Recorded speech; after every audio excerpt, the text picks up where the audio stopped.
Hello, ladies and gentlemen, and welcome to the Due Process League semifinals game. We're going to see BTG versus Mazer. I'm here with Stuff Shark. I'm Red Commissar. Hello. Stuff, what do you think about this game? How do you think it's going to go?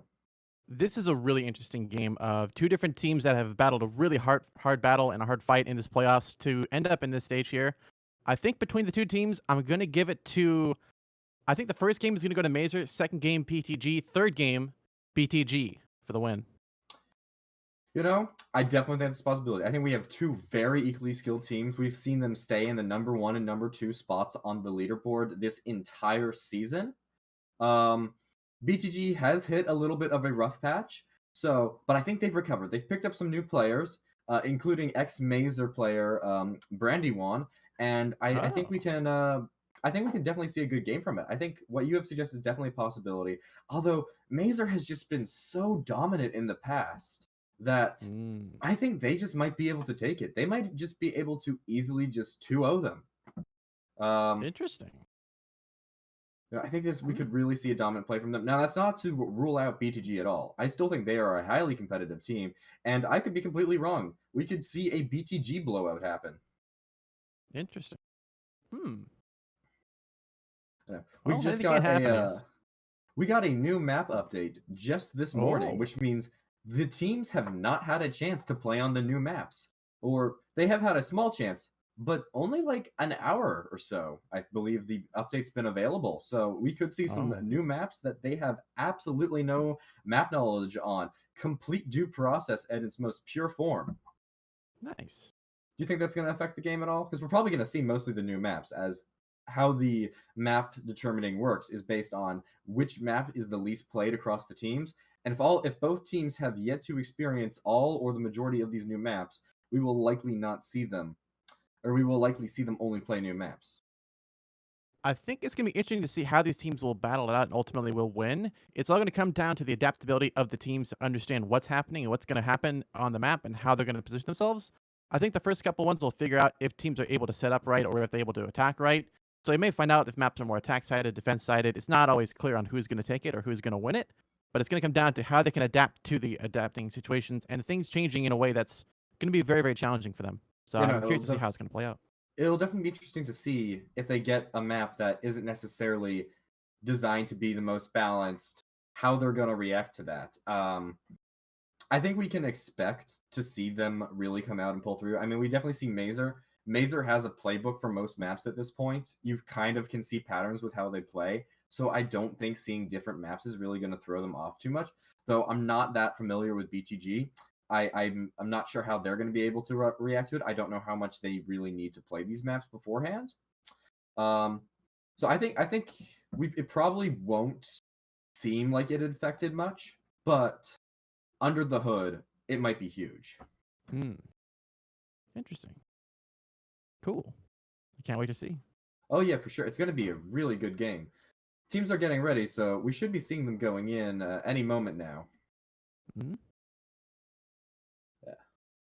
Looks like our chat predictions went in favor of BTG by about 6%. If I Hmm. saw that right. Interesting. Yeah, it seems like it.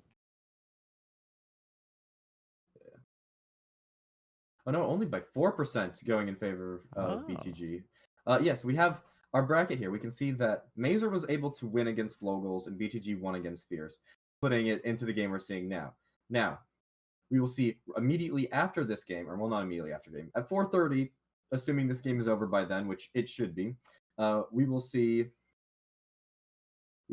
Fierce go against or the loser of this current game, as they were able to beat out Flogels. Then the winner of that game and the winner of this game will go head to head tomorrow for the DPL Grand Finals. Um, and then we will see it again.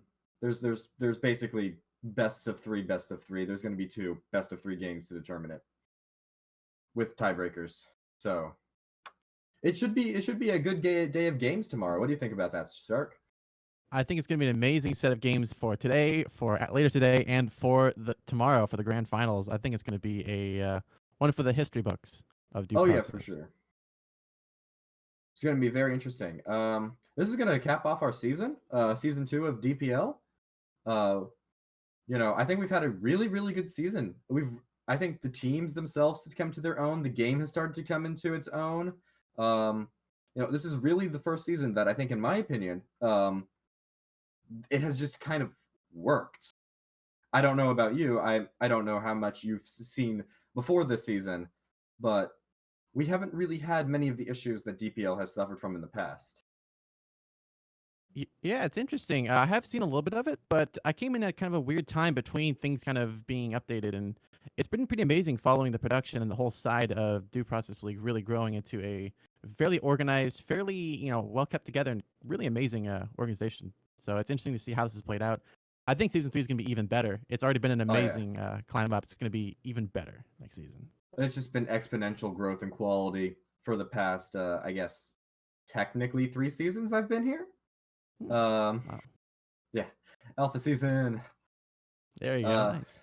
Yeah, it's been great to see the player base grow in that sense too. I really think the DPL is doing a great job in just keeping a competitive scene for this game alive and really pushing the game to its envelope. And I really expect season 3 to be great. I think it's going to be probably the game in its best state that it's been in ever. And just based on looking at the dev blog and kind of understanding when DPL season 3 is predicted to start around, I think we can expect to see the game change in some major ways between now and then, but I think for the better. I think we're really going to see DPL at its purest, most finest form. Interesting. I'm curious to see when that's going to happen or what it'll look like. Yeah. I don't think we'll change the game too radically. I think Mazer can still be a dominant team, but, things will change. Yeah, you never know. Looks like they have gotten into the game, and we will be in there shortly to see what's going on.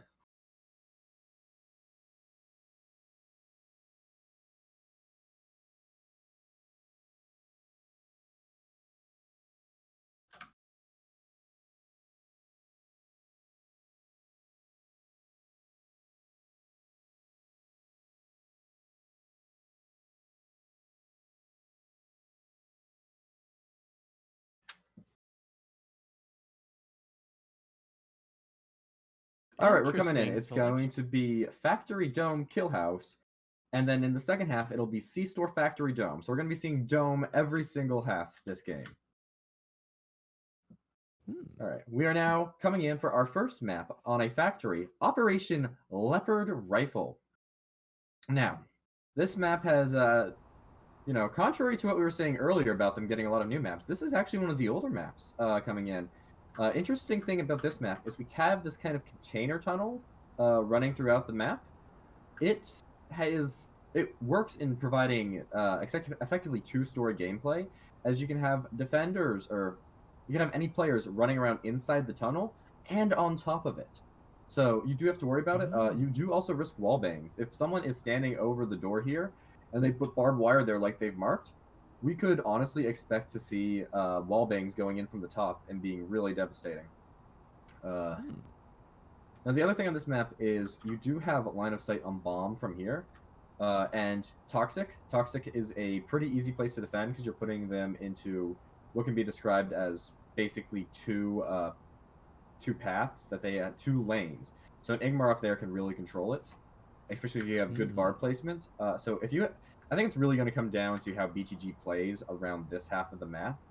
Now, it does look like Mazer wants to go docks, which I think is the strong play here. It's really going to give them control of that side of the map that they need to control in order to contest bomb.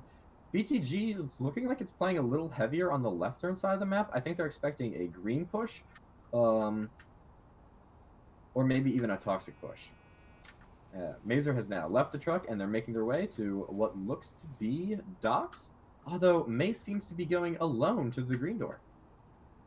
Yeah, it's an interesting spread here from what looks to be Mazer coming in on the bottom side here. Billboard watching for this push. We do see Death and Emerita ready at the site there on dock. Getting ready for the push. They have the charge set. Billboard's going to be the first one with that KR. Here comes the breach. Looking for angles. Death waiting with that saber. Long way across. As is Roadrunner also peeking, as is Omerta, peeking on the cross side towards possibly Godspeed. Godspeed is going to stay safe on that side. We do see it looked like something being thrown there, but just a distraction, it seems. Some pre-fires to try and clear out the truck. Not going to hit anything just yet. As the rest of... Oh, actually, meanwhile, Mace has snuck in through the green door in storage. And has snuck around the backside. They don't know where he is yet. We do see... Looks like Ned is kind of relatively watching that side, but not watching it that close. Ned is going to hear this player up above. Here comes the green door breach. Look at Mod to block off the push. Here comes the triple flash in Doc. And Brandwan will take out Redrunner. The first kill of the game as Billboard takes out Omerta. Smith takes out Ned. Billboard takes out Smith. Fast rounds and fast kills coming out. Mace able to take control of Office. Frosty playing double duty, trying to cover the Doc and the Office, but Mace will sneak past and escape into Toxic. As he goes for the cross, Death takes out Billboard. As Godspeed takes out Death. Fairly quickly in the Doc there. Oh, but Mace gets the gun to Brandwan as Frosty trades. That's the round for BTG 1-0. BTG was just really able to collapse on that push, and Mazer, they just needed to be more aggressive there. They were not able to get their foothold into factory like they should have been, and they were punished for it. They got caught out in the open from defenders in covered positions and just weren't able to get enough of those early picks. They just could not get the flashbang placement onto BTG, and BTG was able to punish them for it, pretty much leaving Death and Mace on opposite sides of the map, in positions where they really had to clutch up, and neither was able to do that. And honestly, to no fault of their own, they were just in bad positions there that their team kind of left them in. Coming in onto Dome, Operation Gambit Banner. Now, again, this is our second week of Dome. I think the teams have gotten kind of acquainted with it. They've got an understanding of how this tile set works. So it'll be interesting to see how they play it now compared to how they were playing last week. This map, we got a jungle that provides ruins in the jungle that provides a very good line of sights onto the bomb. So I think we're going to see a lot of defenders play there. We do have this red door here, which provides a pretty instant push onto the bomb. It'll be interesting to see if we see Mazer do that. It looks like Mazer, after losing a charge and a clacker, they want to go green. But BTG, they're semi-predicting this. They're getting barbs set up around there. I think they're probably gonna have people playing in base, playing these bunkers, trying to get the early picks. And then even Castle. Castle has a pretty good line of sight onto it. Mazer does seem to now be looking at the red door right above bomb. It'll be interesting to see if they use it, because if they do lose here, then that's forcing themselves to go green on the last round, which is almost certain defeat for most teams. So this is a high risk if they try to do it for their economy. If they do a split, it's really going to come down to how BTG is able to hold Castle and if they're able to really lock down both sides of it. BTG, we have one player in Castle. Actually, no, we have two players in Castle, so we're likely to see that be Central. No one's actually playing base, and we see two players Jungle and one player Pit. Oh, we're adding another player to Castle. Looks like they're going to hold Beach entirely from Castle. Interesting hold there. We did see some pre-fire angles being drawn beforehand. And we see the rest of the team set up for a red door breach at that bomb site on Ruin. We go for the early breach. We do see a bit of a hold. BTG kind of focusing on that side. But the rest of the team is actually pushing through the green door and beach. Breaching the beach. They're going for the smoke in there. They will deploy billboards somewhat rotating back there. He's waiting for that push. Here comes the breach. Billboard waiting with that mop. He is dangerous with that thing. They got to be careful on that side. Frosty also rotating in pit towards that angle there. Godspeed, Brandwan keeping it relatively close towards the bomb as Ned placing Castle. Smith pre-firing towards Billboard. Suppresses him, gets a couple shots in, does not get the kill. Omerta battling up, meanwhile, in Ruins. Towards that fight there. The flashing Castle. We see Death covering for his teammates. At least a grenade. Get rid of the wire if it was there. You see now Ned pushing through Castle, going for the battle against Death. And Death will take Ned instead. Omerta pushing out from Ruins. Oh, Omerta will catch out Billboard. But Godspeed not able to get that angle across. Roadrunner Death. Oh, but Godspeed will take out Omerta on that cross, a long way across. Godspeed triple kill. Actually, double kill onto Smith and Death there on that push in from Castle to Ruins as Mace. Godspeed will take out Mace before it starts. Roadrunner last alive now in a 1v2. Battling on the bomb. Godspeed and Frosty working together. Pincering him. Got tough angles here. Frosty pinning him in the side. And Godspeed will get that final kill of the round. That's BTG's second round in a row. Was that an ace for Godspeed? I may have been. Wow. That was an amazing Godspeed play. really just pulling out the works here and proving why the Legros is, in fact, the best gun in the video game. Interesting. So that was he turned that around completely for his team. They were in a very bad spot, but that angle he was holding was just able to just completely shut down their push. And now Mazer is forced to go green. Ooh. It's not going to be easy for them. This green door, however, is reception, which is probably the optimal for screen. It does allow a lot more opportunity. It's much harder to barb out, though there's no real hiding spot. You can peek around these corners, but you're gonna have angles being watched from this desk for sure. I'm sure we'll see the mop there.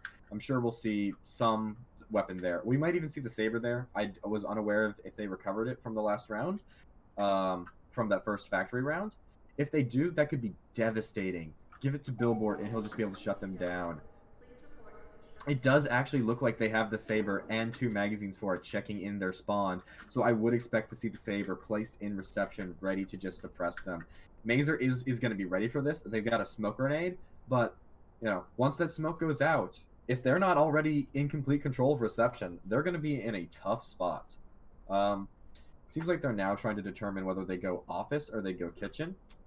They definitely appear to want to go office more. This is going to funnel them more, as you're not going to really get access to the airlock, and they kind of breach around there. But you do get you get a push that's a lot safer. There's a lot more cover for the attackers pushing into backstage than the defenders to defend it. They really only have stage to work with, whereas pushing from brickhouse and airlock, you got to worry about the bar, you got to worry about this table, you got to worry about these couches. There's a lot of situations you have to worry about pushing from brickhouse, even though it does allow you to push from those 2 angles. Be interesting to see if Mazer's able to come out of this with a win, seeing as they're now forcing green. Yeah, they're going to have a definite big challenge on their hands. Pretty good setup as well from BTG on that side of reception. They're expecting it for sure. You see Mace on the top side towards office as the rest of the team is pushing up towards reception. Billboard be the first one to contact with that saber on the defending side. It's going to be a dangerous one. Oh, Roadrunner takes a little bit of damage, doesn't take it taken out, but does get pushed. Godspeed. Nice smoke. They are going to plan. Roadrunner pushing in through towards office. Towards the green door breach. Brandwan, nice suppression there into Roadrunner. Doesn't get the kill as Ned holds him down with that KR.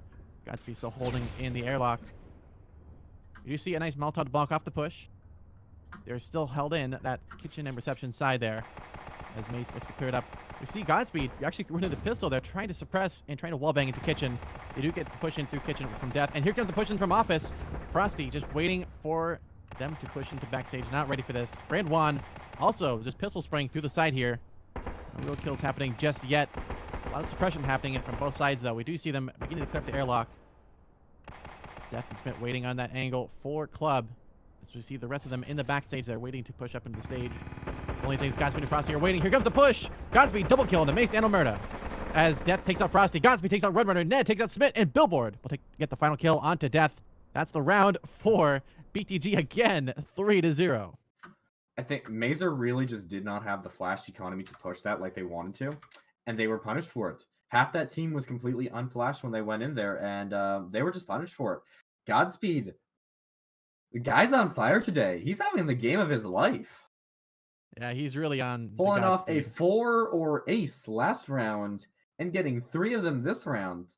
If he can continue with this into the attacking half, he's going to be very strong to contend with. He might carry BTG to the grand finals. Yeah, I definitely looks that way. Gonna be interesting to see how it'll all battle out. For sure. Coming in, we're going to come back on our first factory map, Operation Leopard Rifle. It'll be interesting to see how BTG decides to approach this map. We saw Mazer initially try the south docks breach. However, that didn't go well for them. They really got caught up trying to take this highway up here. Now, the highway is critical to hold for both teams, as not only does it have power, but it provides great line of sight onto bomb. It looks like BTG is thinking about going toxic, as it does give them the same highway control, but it is a lot safer to push. You're not going to have as many angles onto you, and you do have the option of going into the office and providing that kind of suppressive fire looking down on the majority of the map. So I would not be surprised if they go there. I think it's a very good plan. It looks like they're setting up some smokes, which they're either going to throw from office or the highway to just kind of really lock down their side. Although Mazer is worried about a storage and toxic push. They're setting up barbed wire for that. They're likely going to have someone playing in the office here watching that wire, or even better, out here on the container hallway, just ready to kind of shoot into the office and prevent them from pushing in and taking that office. So if BTG is able to properly split office and shelving here, we're gonna see some really powerful plays come from them, as they'll just be able to shut down this whole section of shelving, I believe, and that'll basically give them complete bomb control. The defenders, Mazer, will have to push into the bomb and take it, whereas the attackers will have control of it. Not entirely sure where BTG is going, but I'm pretty sure it's toxic, just based on the lines they've drawn. Although based on the smokes, they could be going dock. Yeah, it seems like a good wing for a possible split push. Looks like they Although are we do see them. rotating north with charging clacker. Yeah, they are going a little slow on this upper side here of the map. Leopard rifle. Bit of a weird flash on the outside. I think that was a whiffed nade. Smith did throw a Molotov to block off that storage green door. But we do see the rest of them stacked up. Ned on Toxic. Running a clacker as well, looking for the breach. Roadrunner waiting in that angle. Omerta also waiting for the push towards storage. He has the grenade out, waiting for an attacker to try. You do see them slowly breaching through barbed wire. They did not make any sound. They're slowly sneaking through here. Here comes the flash in on storage. Here begins the breach. Meanwhile, red door being breached by Brandwan and Ned as they take control of the staircase towards office from storage. Here comes the green door breach. They are currently leaving it open, but they're set up for a nice flank if they do go for anything beyond that. Here comes the grenade to break off the barbed wire. Billboard taking a shot from death there. Here comes the flash in on office. Once again, Mace holding the angle as his death. Brandwan's going to have a dangerous battle here. Godspeed and Omerta battling it back and forth. Omerta getting some shots in towards Godspeed. Didn't quite get the kill. For now, it's a bit of a waiting game. Oh, Billboard, death, battling a little bit. Seeing a lot of wall bangs in through Toxic. They are made it their presence aware. Roadrunner gets a flanking kill onto Billboard, pushing out a little too dangerously from that position in office. Godspeed also rotating now in through office. Ned sneaking through the smoke. Will Mace get this kill? Oh, Death will get the kill onto Ned. Fairly quickly there. The power has been turned off, though, so Ned did manage to get that off in time. With the power off, though, Frosty gets the kill onto Omerta. As Smith from up top. Oh, Frosty, nice 180 there onto Roadrunner. As Smith from up above will get the kill almost onto Frosty. He will get that kill onto Frosty. But Brandwan going for the trade. Smith staying alive. Mace coming in to help his teammates out. He'll battle against Godspeed. Mace will get the kill onto Godspeed. It's all down to just Brandwan last alive. But Smith will stay alive and push through and secure the round for Mazer. Yeah, honestly, BTG there was just unable to really take advantage of the attacker's main power, which is their speed and momentum and surprise. They pushed into these rooms so slowly that Mazer just had all the time in the world to rotate to defend. Sure, they did do the split push, and it was very effective in taking office, but they were planning to hold office. So they were able to just rotate onto that office hold and cause problems for BTG. And that cost them the round. They were just too slow. We saw Ned there, I believe it was Ned, who kind of sacrificed themselves just to get power, and I don't think that provided the advantage they really needed. Mazer was just able to do a very strong hold there. It'll be interesting to see how BTG tries and recovers from this, as they are now down a door charge and a clacker. Will they go green and be safe, or will they try and force a red door? They've seen both maps now. They've seen the kill house and they've seen the dome. Which one do they prefer to try and do eco pushes on? It looks like Mace is already predicting a double charge here. I don't think that's in the economy for BTG. It does seem like BTG wants to push beaches to pit, which could be a very strong push, especially if they get power. I don't know if they had NVGs that last round, especially since getting power seemed like a last-ditch effort. It'll be interesting to see if they go for power and if that really gives them the advantage they're looking for. Something a lot of players probably don't realize, or even viewers, is that this water in jungle is actually got backlit. So any attacker who falls in there will be completely silhouetted for the defenders, and that could be devastating. If Mazer is able to properly hold this bridge with barbed wire like here, and line of sight it, BTG will either have to win those gunfights or drop down into the water where they're going to be easy pickings for any players in jungle. So we'll have to watch there. It does seem like BTG is thinking about splitting castle. It is a very powerful position to hold. It gets line of sight right onto bomb, so they probably do need to take it, although Mazer is not playing in there at all. They're leaving castle completely open. This could be a fatal mistake. I'm going to say that the defenders did, in fact, get night vision because they turned off power. Yeah, this is a very powerful play coming out from Mazer, taking off the power early on. The rest of BTG slowly making their way out of the truck. Billboard and Godspeed doing some final shopping before they head out. You see Billboard equipped with that saber. It can be very deadly on this map. You see Grand Juan waiting on the sides, trying to spot anybody in what looks to be castle. But for now, they're just kind of moving in a position. You actually see a push in the backside towards Pit.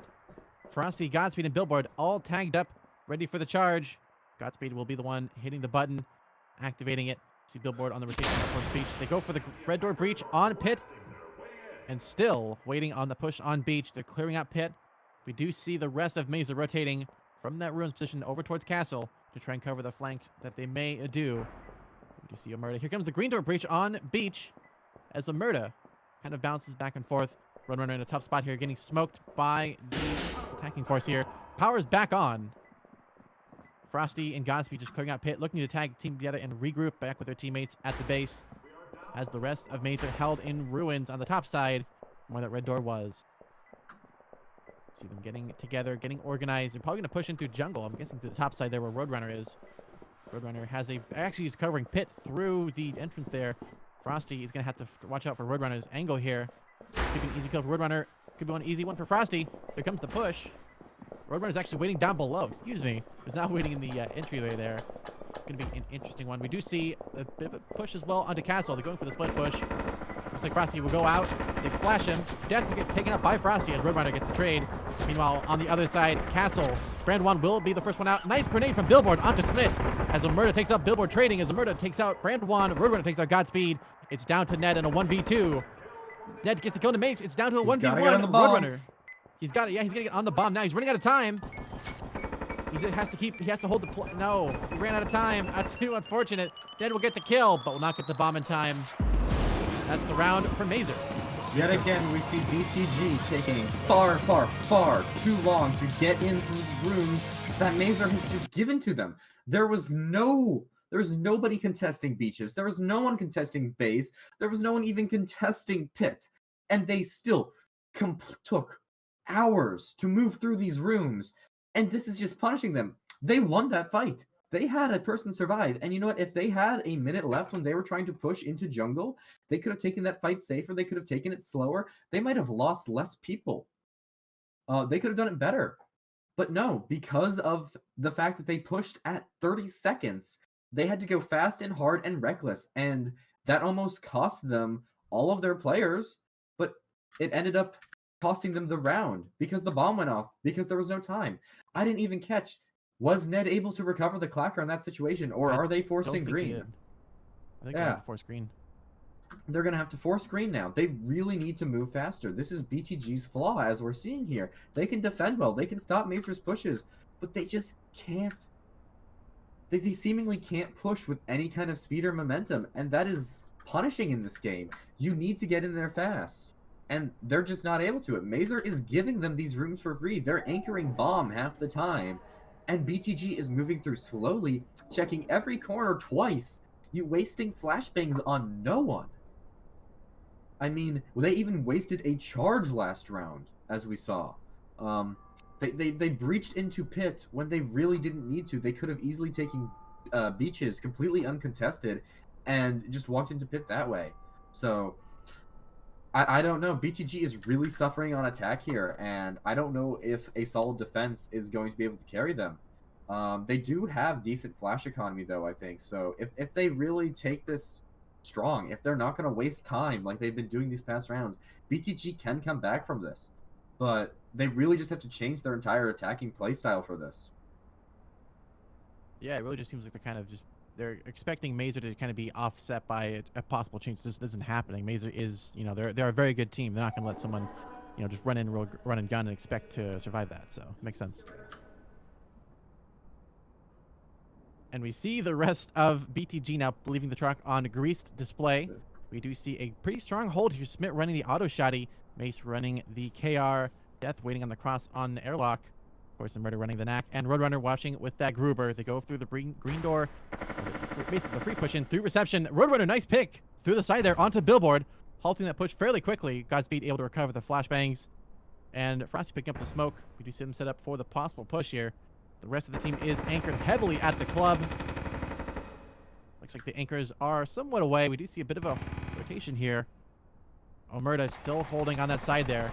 Just kind of holding a distraction on office. Minute 30 left remaining in the round. They have time. Looks like they're looking for lucky angles across here. They do go for the closing of the airlock. So Godspeed and Ned waiting. You see them kind of pushing around the side here. Omerta going to be in a tough battle here in backstage. See some suppression back and forth from these sides. They go for the green door breach. Brand 1 has the angle. It's going to be a dangerous one. See Roman trying to hold across there.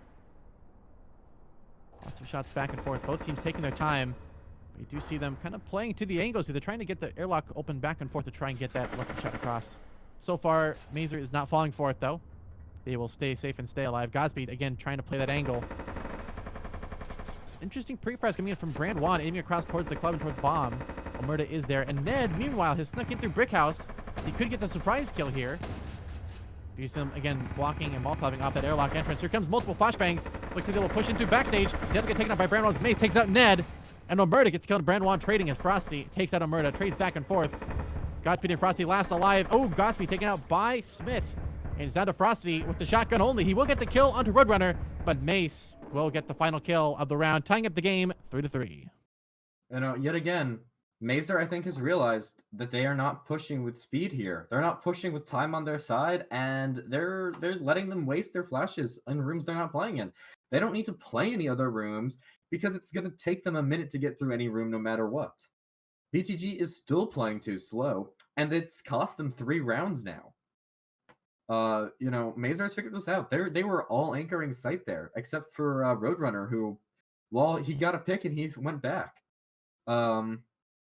This is really costing BTG. They're going to come in on the second half now, and if BTG doesn't figure out how to play properly on attack, we're going to go into 6-3 in favor of Mazer here. And I don't know if BTG is going to be able to win with just defense or they're not going to be able to win with just defense. They can tie, but that's not going to win them this game. Yeah, it's going to be a tough. BTG has to do something way different, out of the blue, unexpected, than just expecting to always just kind of win on gun battles and win on like trying to play time alone. Mazer is not the team that you can do that with. You really got to change things up. Yeah. Coming in on our first C-store of this game, Operation Massive Rogue. Rogue. Yeah, it's a massive rogue. This freezer is actually interesting to play, as we do have these sandbags here, which provide great angles onto both the freezer doors as well as into the bomb site, into storefront, with a direct angle right on bomb, as well as tellers right onto bomb. Arcade, not a lot of cover, but again, right onto bomb. Even storage here, right onto bomb. There's a lot of angles that we can see Mazer play here.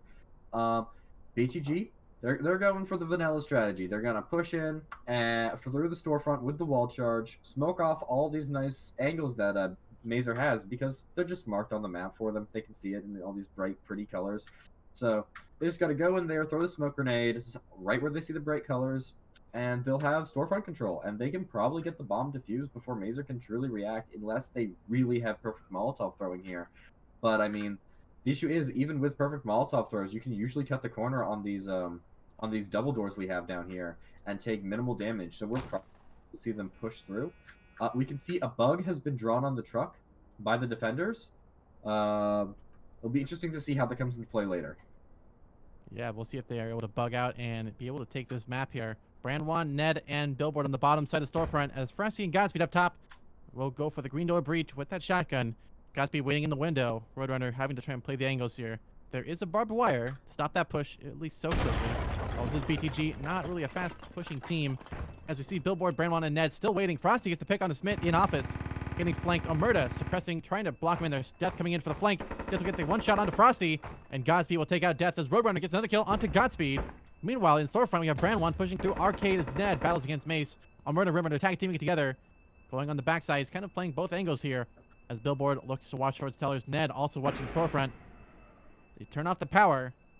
How much power will that have on this round? We see Brand1 and Roadrunner danger close in the battle here. Ned on the bomb. Roadrunner going for the push. Roadrunner gets the kill onto Brand1 as Mace goes for the stop the suppression here. Roadrunner gets taken out by Ned on the bomb. Omerta still playing in bathroom for some reason. Trying to spray across with that knack. Mace still suppressing very well on that side here. Billboard trying to help his teammates. Not really able to do a whole lot with that saber, but Mace gets a flanking kill onto Billboard. All down to Ned last alive, and Mace will get the double kill and secure the round and lead for Mazer, 4-3. Yet again, we saw no aggression from BTG whatsoever. They daintily pushed into every room that left them split up. They were able to get picked off one by one by these flanking attacks as Mazer, you got to say about them, they're a fluid team. They can kind of bounce around and move around the map where they're needed, and they're able to react to these pushes. Giving them this time to react is dangerous.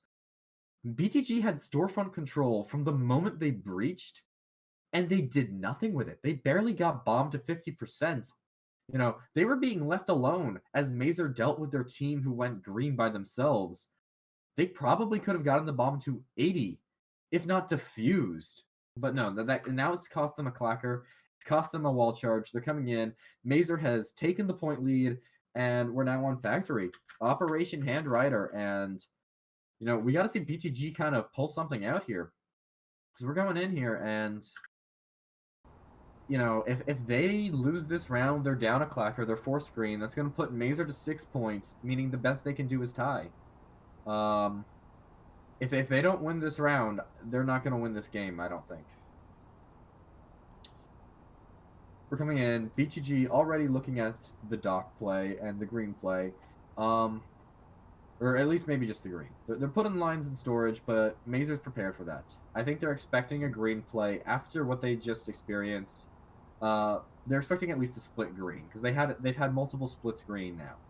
Putting the barb like that and playing the chokes means that the green team, the storage team, is not going to be able to advance.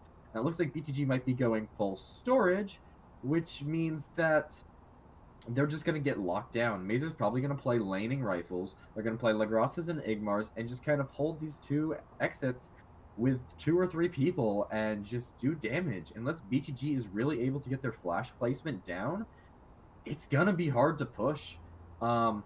If they bring they're going to smoke off the top. They're going to smoke off both entrances, actually, it looks like, which could be huge. But only if they're able to take advantage of it. They have to take office with that south push, and they have to really push up and probably take this top pocket. Otherwise, they're not going to be able to do much. It's very winnable for them. It's just not easy. We see Roadrunner here hiding in this truck. When BTG runs past, if they're not checking that truck, they're going to get destroyed. And again, we're probably going to see a very slow take of storage, allowing Mazer to just collapse on them and give them no chance of advancing. I do agree it's going to be a very big challenge if they don't clear out the truck. We do see them moving somewhat slowly, but still making a lot of noise. Roadrunner is going to be able to call out those players. All 4 of them rotating on the bottom side. We do have one player up top, Brand1, waiting to try and smoke. Actually, double smoke, it looks like, on that side there. Billboard approaching the green door. Currently no one watching storage. It is open. We see the smoke on storage. Here comes the breach. And they go with a second smoke on the top side as Billboard and Frosty will push in towards storage. Mace watching the angles if they go for that breach in that white door there near dock and storage. Ooh, Omerta, nice pick with that leg roast onto Godspeed on that storage entrance. Billboard trying to refrag, will not get any shots in. A good Molotov as well to block up the push. Death, nice pick onto Frosty. Nice shot across with that mop. You see a recovery of the grenades. Oh, but Smith takes that Ned on the angles. Smith from up top. Oh, still getting shots in. Mace coming in to help his teammate out there. Nice Molotov to block off the push, but Billboard will get the kill onto Omerta on the bomb. As looks like they go for the power play as well at the same time. Roadrunner coming in the flank on Brand1. Death and Billboard. Nice shot from Billboard. Will take out Death. Billboard at the bomb. Roadrunner and Mace fighting a 2v. We'll make that a 1v2 now. Roadrunner last alive in a 2v1 scenario. Both of the BTG players low on health. Roadrunner full health. Brand1 with that Black Tar as Billboard runs the AP on the bomb. See Billboard, but pre-fire in there. Makes some noise for his teammate to flank through. Runner waiting for the angles here. Going for he's just baiting the bomb. Waiting for Roadrunner to make a mistake. Brand Juan slow pushing. Oh, he looks the wrong way. Roadrunner gets a flick onto Brand Juan. He has to hurry. It's a 1v1 bomb now. Billboard versus Roadrunner. See suppression from both sides. Roadrunner waiting. He goes for the shot towards Billboard. Did not land. Both players battling here. Continue the bomb defusal. 4 seconds left. Billboard to get the kill, but will he get the defuse? Yes, he will. Gets the fuse. That's the round. Nice from BTG. This is put BTG back in this game. If they can carry this momentum into this last attacking round and they can keep up that defense we saw in the first half, I think we could see BTG take this game. They've won the round they really need to win. They just got to win one more, and I think they'll be in a good spot. Even if they don't win it, I think just with their solid defense, they'll have a good chance of taking this game. I definitely have to agree. BTG finally kind of getting their act together and getting things figured out in a way that's going to be effective, and in a way that was very effective against Mesa there. It was well done. It was still arguably a little slow. They came down to the wire there, but they were able to win. They're figuring out how to play. That's fine. If they can win again here, I'll say they figured it out. Now we're coming in to Operation Russian Donut. An interesting little dome here. We got Observation Bomb, which is going to be very interesting to see how it plays out. This is a very strong wall charge map, or double charge map, that you could totally blow over here on this red door into jungle, take the bridge, and just charge into bomb. The issue with that is they're kind of going to see it coming. They've got those nice one-way windows. This is going to be a really hard push. Because of the way the windows work, you're going to have these one-way windows, so this whole section is going to be visible to the player defending in observation. You put a barbed wire here, you know exactly when they're pushing and from what angles, so you can pre-fire it. You can also barb down here like this and use the windows to get your advantage. I would be surprised if we don't see at least 3 Mazer players holding an observation, using these windows to their advantage to just take fights they know they can win, using basically wall hacks, which could be huge. BTG, they look like they want to go beach and maybe jungle. Definitely a good split push. Be interesting to see if they can make it work. Mazer does seem to be expecting a pit push. They're putting a lot of barb for that. Interesting.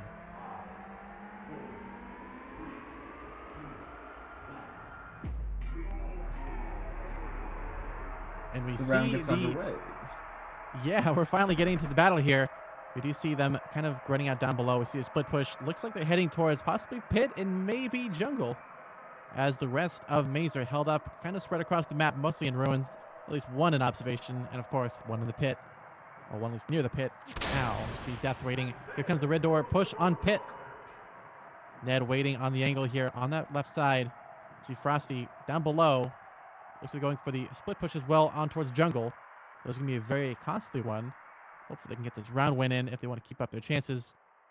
You see the push now coming in on the bottom side of pit. Ned and Brand Juan tag teaming it together. Gotta be careful on the steps there. It's very easy to slip and fall.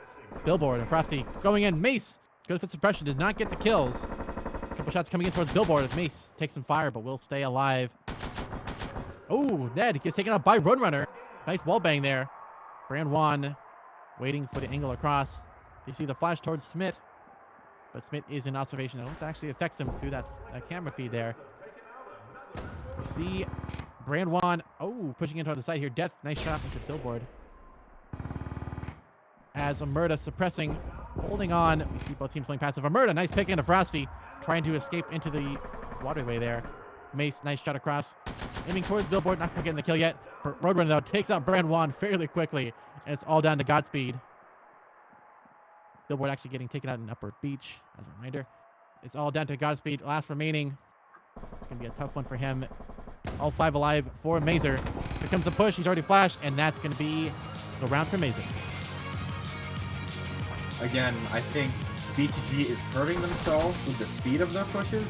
I also don't necessarily think that these split pushes are good for them. It's really limiting their health pool that they're pushing with, and Mazer is just able to collapse on one pocket and then collapse on the other. They get one pick and then choose which kind of pocket they want to destroy.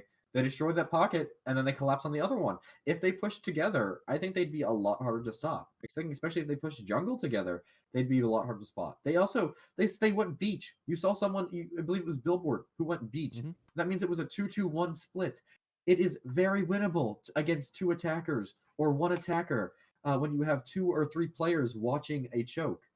These splits just really divide them, and Mazer is able to divide and conquer. BTG is going to have to play a perfect defensive game to win this game. I don't know if they're going to be able to do it. What's your call, Stuffed? It's a tough one. BTG are definitely kind of struggling on the attacking side there. It may favor them better on defense, but it's still going to be a very big challenge for them to win 3 rounds in a row against Mazer, who have not dropped and really made any major mistakes that I can really see. They've played it very, very well, played it fast. They definitely have earned their ranking to end up in this semifinal here. It's going to be a big challenge for them to try and keep it on. I think we're going to see Mazer, though, take the game. Yeah. Mazer needs to get 1 game, and then they've secured a tie. Or 1 round, and then they've secured a tie. BTG has to get 2, and if they want to win, they got to get 3. So we're going to see here. Mazer already putting down the lines. They're marking off the spots to watch. They know that the freezer is a big concern. Now, we're going to see yet again another storefront breach here. Vanilla textbook Mazer's handbook strategy. We might even... They're putting lines out of shed. I don't know if that's lines pushing into storage to try and clear that, or if they might also double breach into storage. They only have to win 2 rounds, so it is totally economical for them to try and double breach just to secure a round. BTG really not playing that hard with barbed wire. Their economy not struggling here. Only using 2 barbs, it looks like, or at least pre-planning 2 barbs. We might see a barb or 2 in reserve ready for late draw. But we are also seeing a lot of playing around the freezer, tellers, and storage. And Arcade, yeah, they have all these spots to just really secure this push. Mazer might be in trouble here. Yeah, they're going to have a big challenge on their hands. We do see Roadrunner on the backside. See the rest of BTG holding fairly calm here. Looks like they did pull up the tellers, or the shutters there for a moment. Gonna get some shots across. Did not hit anybody. Actually, it looks like there's someone on the Mazer side did take some damage there. Ned will get the pick onto Death as Mace will get the trade onto Ned. Oh, it's going to be a tough one there on those angles. We see them still waiting on the outside there. They go for the shutters once again. Smith able to take out Billboard as Brandwan takes up Mace. Bit of a trade from that last battle there. It'll be a battle of the shutters. Here comes the breach on storefront. Finally, no more tellers back and forth, or at least shutters play back and forth there. We're going to see them now have to go for, well, you'd think a push, but actually it's going to be a slow hold and clear, kind of like what BTG was doing previously. We do see, though, BTG coming in, Brandwan going through rotation, Frosty holding in position, as is Godspeed waiting for the push. Both teams just drawing down the clock, spiking the ball, waiting to try and clear it out for the last second push to try and put as much tension as pressure on as possible. Here comes the double flash. Meanwhile, here comes the push. Godspeed gets taken up by Omerta. Frosty in a tough spot here. Again, that working together is going to make it very, very effective for Mazer. Roadrunner trying to wallbang across into tellers. Frosty still alive. He's going to have to go for the breach. Here comes. Frosty will get the kill on Roadrunner. Will get any others. Smith trying to stop him. Will only get a couple shots in. Does not get the kill towards Frosty. Brandwan still waiting in freezer. Nice angle here. They're not expecting him. There we go. Brandwan, nice pick into Smith. Down to Omerta, last alive in a 1v2. Brandwan from freezer. Nice angle across. He's going to go into storage. Going for the wallbang angle across. He's right on the bomb position here. 24 seconds remaining.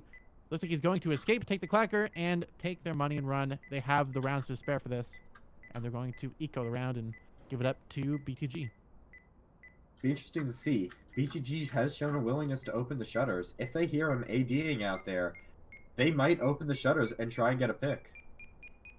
Looks like they're definitely aiming in that area. But they're going to just take their saber and take their money and run away. Omerta saving the clacker. Big plays, meaning they don't have to worry about not charging in a later round. But game is tied now, 5-5. Could go either way. Again, we've seen BTG is just really able to win these defenses. So, I mean, to be honest, if I didn't know these teams going into here, I'd just say that they're not very good at attack. Yeah. Definitely seems like they're kind of struggle at their sides and on their pushes there. It seemed to be kind of focused, but again, it just seems like the kind of same battle you had before, taking a little too long to get into angles there. Unfortunately, it is a little bit of a aggressive push there from the attacking side. They have that advantage. They just don't seem to be using it too much. Yeah, no, I think we saw BTG really just able to kind of delay Mazer's push with opening those shutters. That threw them off their game. It cost them 2 players. Yes, it also cost BTG 2 players, but I think the health trades were more in favor of BTG. And that really cost them. It threw them off their game. We probably saw a couple flashbangs get lost there and that just weren't recovered and used. And that really prevented them from being able to really push in and secure. We saw that they double flashed and went into arcade. They got Godspeed there, but they weren't able to push the other positions they had to worry about. And those positions, they punished them for it. We're now coming into Operation Handwriter, the factory map we saw in the first half of this half, the first set of this half. Looks like BTG, they want to go fan, smoke off office, and just kind of secure the bomb. BTG, they are planning to dedicate 3 barbed wires to storage. Despite Emerto getting away, and I would assume that communicates that he had the clacker, they're expecting a green push hard. That is not probably the wisest decision. I don't know if we're really going to see BTG get caught with their backs turned to the fan and, probably lose a few early picks, or if BTG only feels that storage is worth barbing and they are going to actually play watching the other entrances. Either way, this could be huge for Mazer. Again, whichever team wins this round is guaranteed to not lose.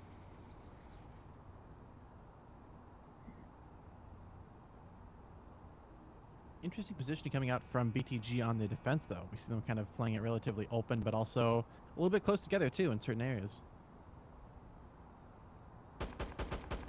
And we see Roadrunner angling, actually shooting across into the truck now, since they had that player themselves last time in that spot. They go for the fan breach, but it is only a breach. They are waiting to clear things up. They throw the smoke. They're waiting for that grenade to go out. Here comes a flash. We do see Ned throwing the Molotov to block off that entrance for at least 10 seconds. Murda trying to wobbling across in the upper angle there on shelving. They're trying to clear things up and stay alive. Billboard just waiting as well. There comes a smoke. Roadrunner with the first one down to drop. As does Roadrunner. Roadrunner gets picked by Godspeed as the rest of the team about to breach in and falling into line. Ned, though, nice shot. Oh, makes actually team kill Murda as Murda takes out Ned. Death, though, will take out Godspeed. And Smith will get the kill onto Billboard.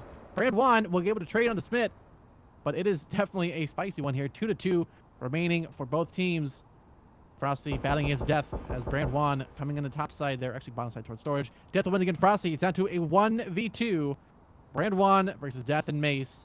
Death towards the bomb. Brand 1 still watching towards Dock, waiting for that angle and shelving.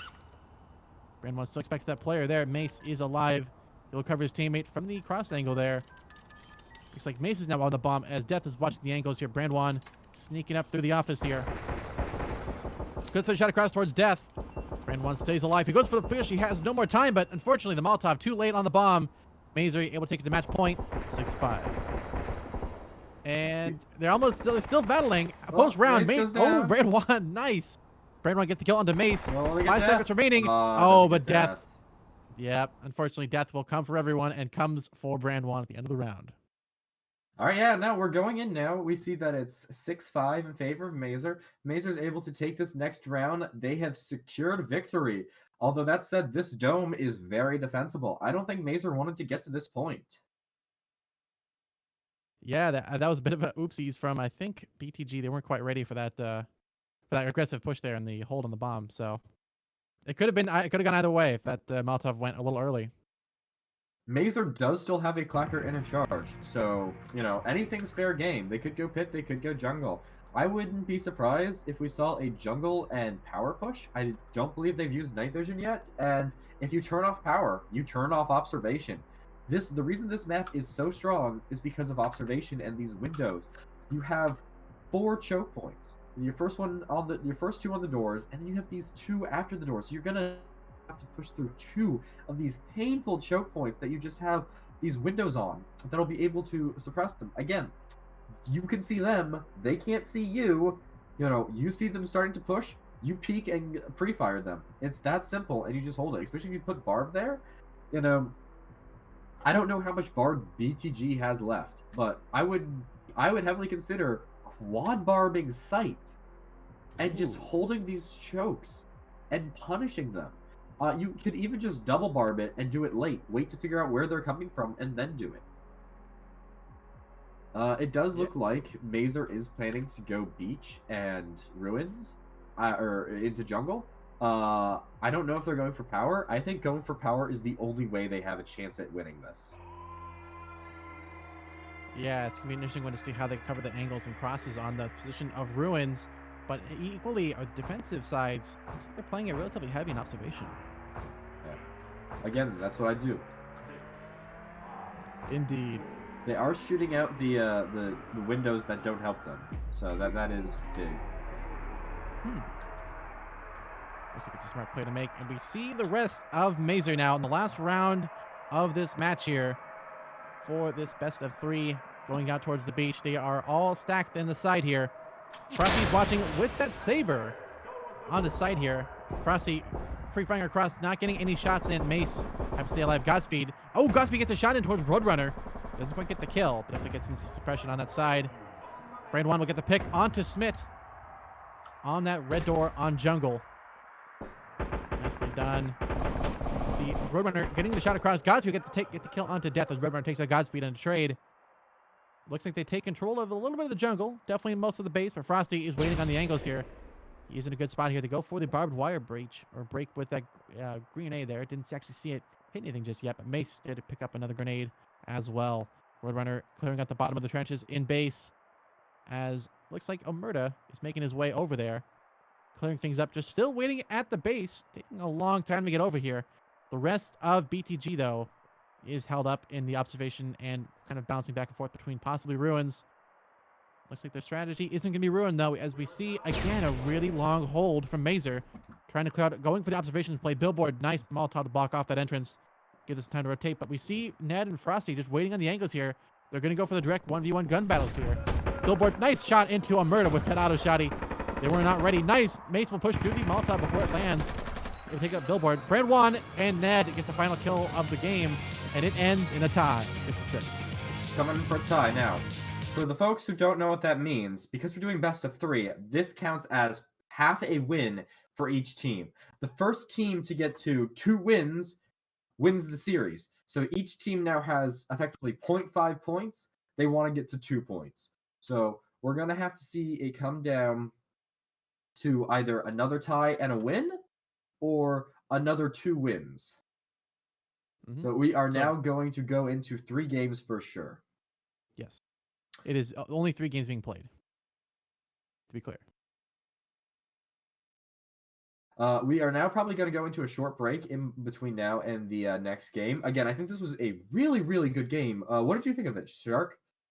That was such an interesting battle back and forth of these 2 teams working together, playing very slowly. We've seen both teams, at least as far as I remember, BTG being a little bit more aggressive previously in the season, but both these teams not wanting to lose, just not wanting to waste time, or at least trying to die quickly. They're playing so carefully that it ultimately cost them a lot of the rounds there. If there was more aggressive pushes on the side there, I think we could have seen some much more an interesting pace of the game changing greatly. That could have been Mazer's game to win. That could have been BTG's game to win. Could have gone either way, but ultimately ends up in a tie. Fairly close and fairly well done. Yeah, I think the next game is really going to determine the series. We'll have to see then. Again, going on a short break real quick. We'll come back to you right before the next game starts. Should be another great show to watch, right down to the wire. See you then.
All right, welcome back, everyone. I'm Red Commissar. This is Stuffed Shark.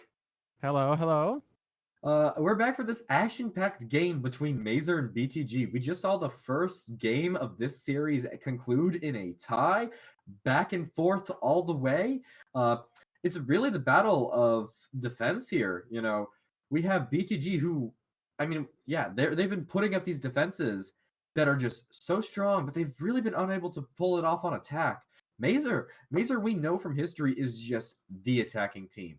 They are just so strong at attacking that it is just unreal, and yet they are unable to win these attacks. It's really just this immovable object versus this unstoppable force that's resulted in pretty much only defender wins. Which is interesting because normally we see, especially at this high level play, attackers kind of dominate the field.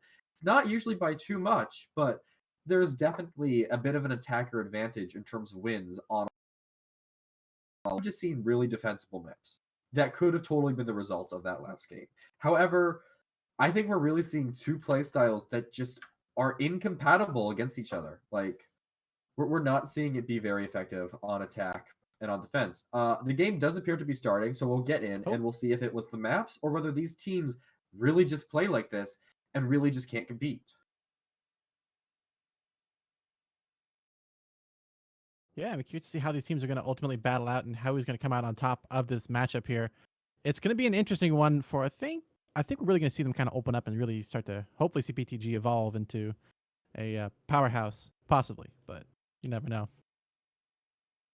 Yes, this is definitely the potential to win. Again, whichever team wins here goes to grand finals. The losers go down and have to fight Fierce.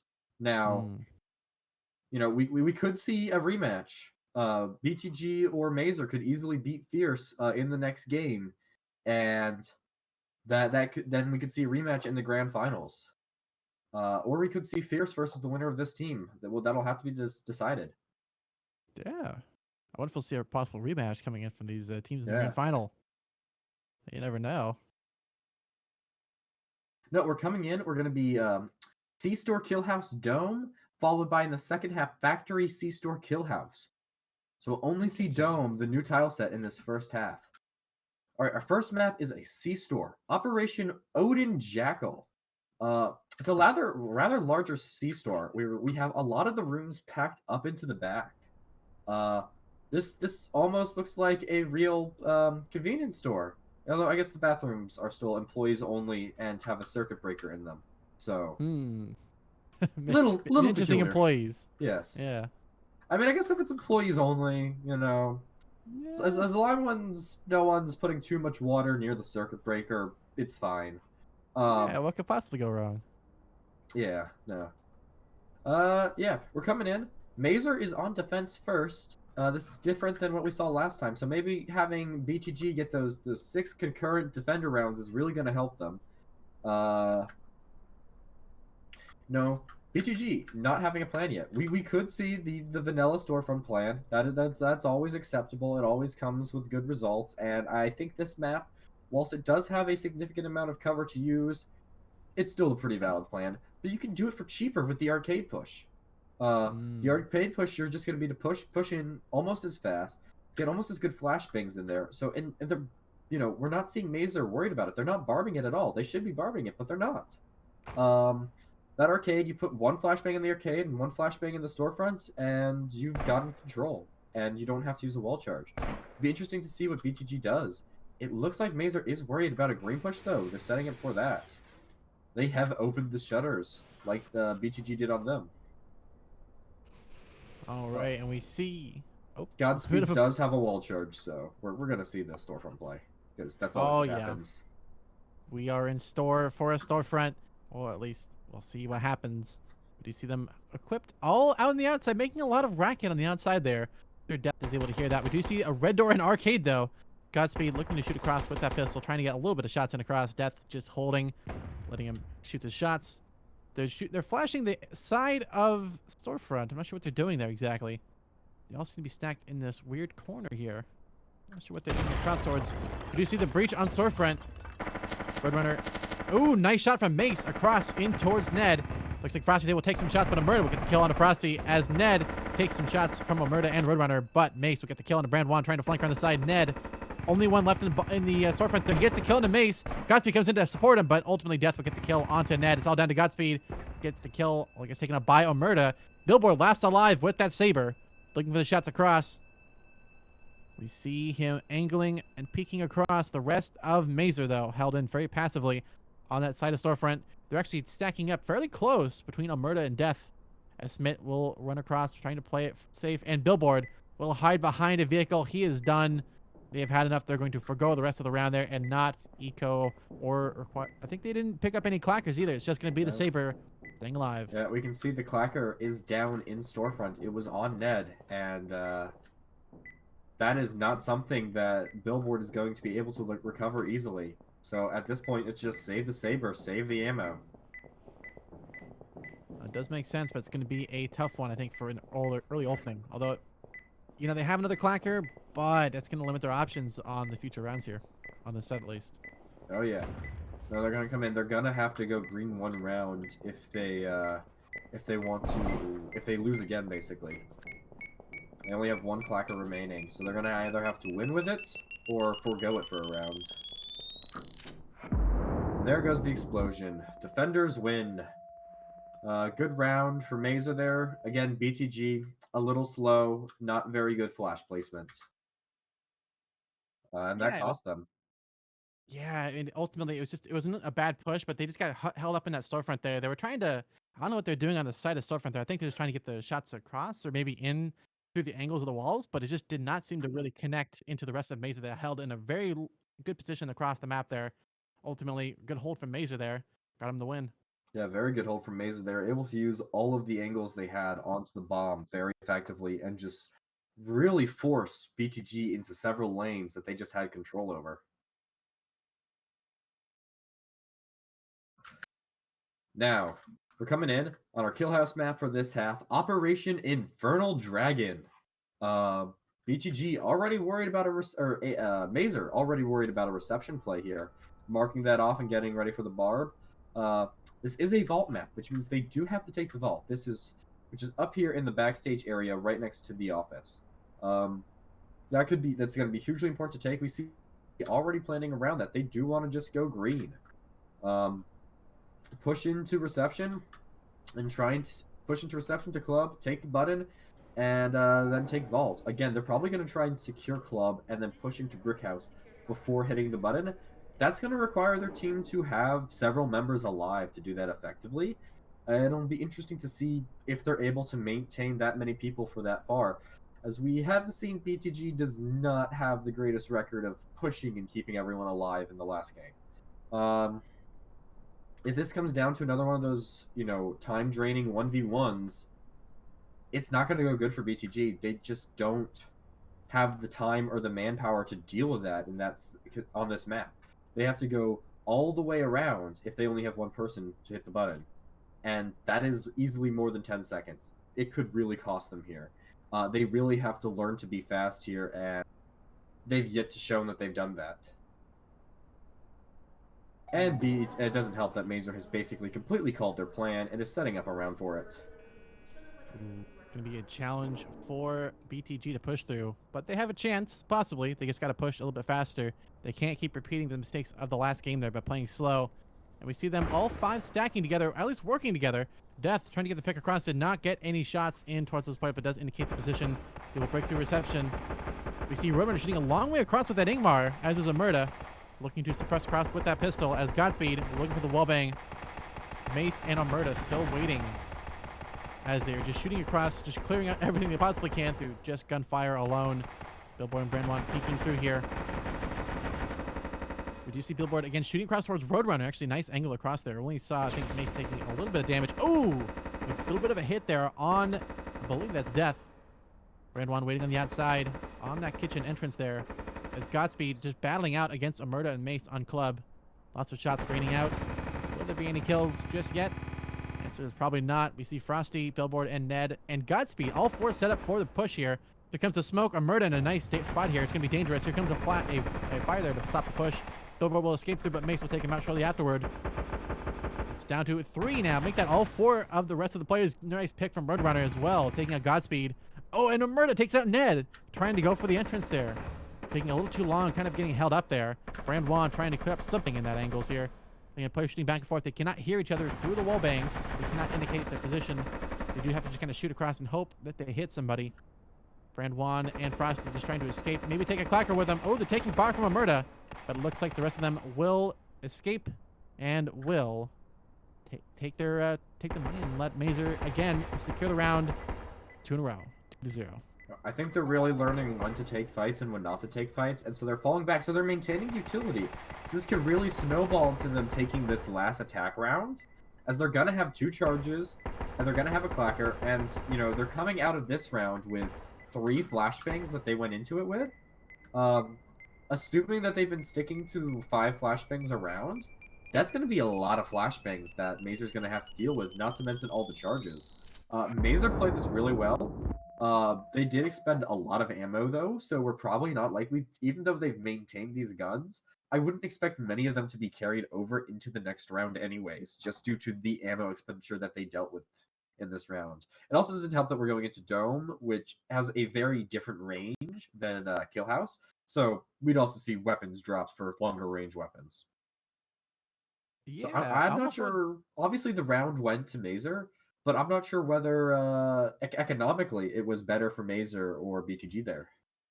I wonder if BTG is pulling a strategy of trying to chip down their ammo supply to try and get in this 3rd round for a easier time on Philbell. Yeah, that would be a really big brain strategy to try and pull off. All right, coming in on Operation Ruthless Lock. Very interesting beach here.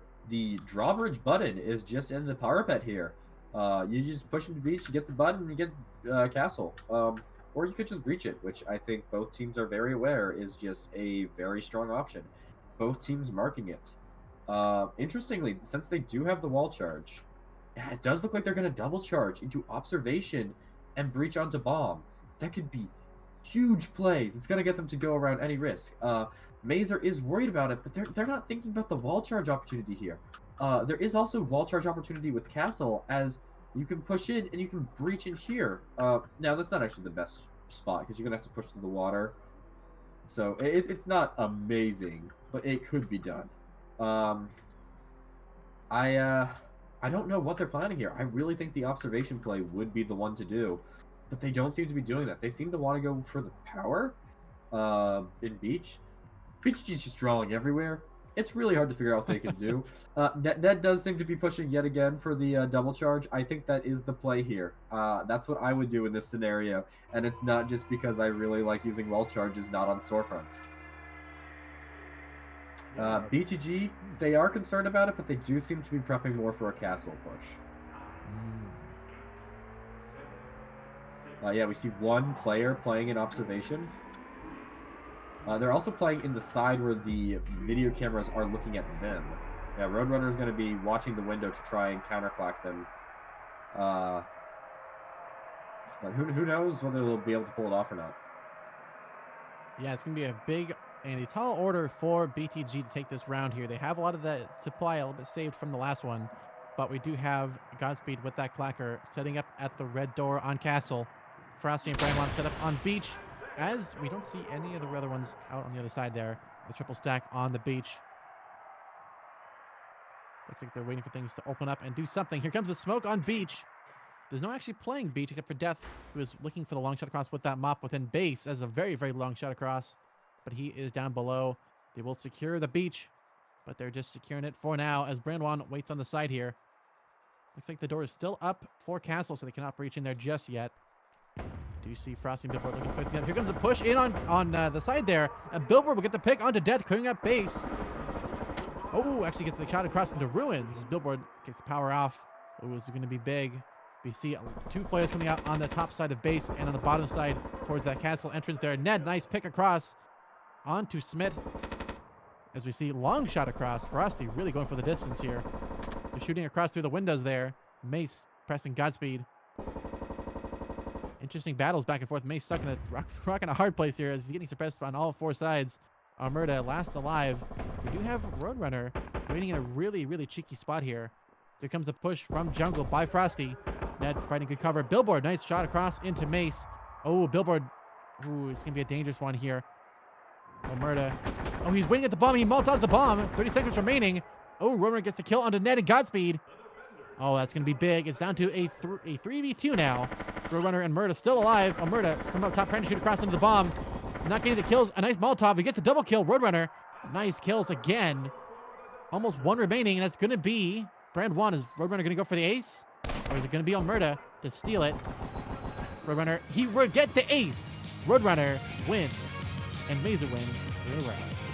Again, it really just comes down to BTG is not pushing the speed that they need to. They are taking these slow, agonizing pushes through rooms which Mazer isn't even defending.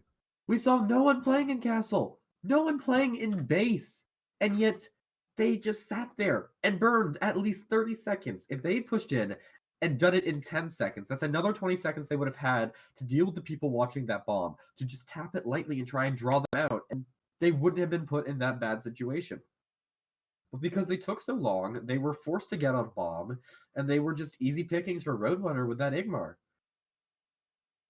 Now we're coming into defense, so if BTG is able to continue just really pushing their defense advantage, I think we could see this game, going to a tie again, but they just have to push it for a solid 6 rounds here. It's definitely possible, but I think Mazer's starting to figure out how to play against their defense, and these maps are very winnable for them.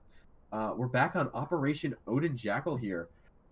Mazer, they want to do what BGG couldn't. They're going to storefront breach here. This could be very huge for them, but it has yet to be seen if they're able to win here, because we've seen BTG able to hold nearly every single time against Mazer. I mean, both teams have been winning almost exclusively defense rounds this series. This is almost unheard of for DPL, as mostly it goes down to attacker rounds. I don't know what BTG's doing here to win these defensive rounds on the most attacker-heavy team in the league. But yeah, no. Mazer, they seem to want to go into storefront because that's what Mazer do. BTG, they're setting up a good defense for it. Looks like they're setting up wallbang spots onto the green door, which is could be very strong for them if they're able to take advantage of it. Although I don't believe that Mazar is going to go to the green door, and they should really be setting more for the storefront push. They do have people in storefront and tellers, but it has yet to be seen whether they're in the right spots. Yeah, I'm curious to see how this is going to play out when you see this kind of counter strategies here. We do see Mazar sitting up for the 4 push down below, Mace up top. Ooh, Billboard looking to get the shot across. Looks like Mace doing a bit of a dance here. Will stay alive. Takes a little bit of damage there, but Billboard not able to get the kill. They're playing with the shutters back and forth. They go for the breach. Godspeed waiting with that Gruber. Ooh, Brandwan also shooting across towards Death with that Legros. Very dangerous here as Brandwan suppressing Mace on that entrance on red door. It is a very, very costly round here. Definitely a lot of work coming from Brandwan. Ooh, looks like Omerta took some shots there, but will stay alive. Mace pressing through Arcade. Still held up on the outside there. Oh, here comes the breach. Ned will get the kill onto Omerta as Smith pushes an aggressive towards Godspeed. Smith will get the kill to Godspeed. Frosty still left. Smith will team kill Mace by accident. Roadrunner takes out Ned as Frosty gets the kill to Roadrunner. Ooh, it's going to be a spicy one. Billboard coming in for the flank, though. They're not ready for this. Death is waiting. He's waiting for that player on Freezer, but Smith's waiting for these positions here. Frosty has been called out in Teller, so he cannot really do a whole lot to surprise them. His Innocence pinned as Billboard is fighting the 1v1 here. Has the KR and a Molotov. He could Molotov the bomb if necessary. Oh, but Death will get the wallbang kill onto Billboard. At least the kill through the Freezer, at least. All down to Frosty in a 1v2. They spot him out. Goes for the breach. They will get the flanking kill onto Frosty, who looks like he was having a possible issue there. I'm not sure what's going on there, but it will be the round for Mazar. 4-0. Again, coming in, able to get the first defense round, or the first attack round for Mazar, going against BTG. We weren't seeing that in the last game. I don't know if BTG this wasn't a good map for them, or what, but they were not able to hold this like we've been seeing before, and this could really go in. It's 4-0 for Mazar. BTG's really got to put in the work to come back from here. 2 more wins for Mazar, and that's another confirmed tie. And I think that would put them in a very bad spot. We have to see BTG basically play near perfect from here on out. Oh, looks like Frosty had a disconnect issue there in that last little bit there while he was AFK. Very end there. And it's tough for BTG. It seems like they're so stuck on this kind of, taking it slow, playing to time a little too closely, that as soon as Mazar throws in a rash of a simple just Molotov, anything to block off that push, that they don't fully clear out in time, it's just an easy round for Mazar to win. They are really just struggling with their attack rounds, and they're relying too heavily on their defense rounds, which, as we just saw, is not a guaranteed win for them. So we're going to see them coming in now on the Kill House, Operation Infernal Dragon. It's a lovely name for a Kill House map I'm not the biggest fan of, but it's a fine Kill House map. It just feels a little circular.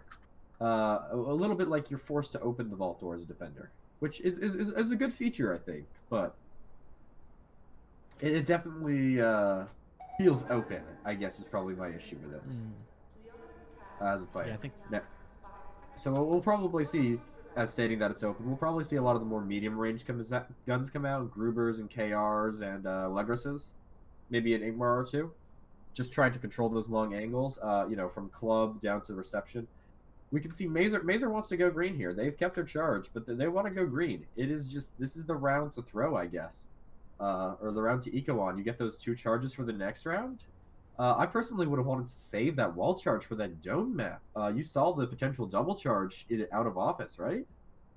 Not out of office, out of observation. That is very strong on that map and very hard to counter. But it looks like they're going to go straight green, and it seems like BTG is setting up a defense probably based around Club and Brickhouse here.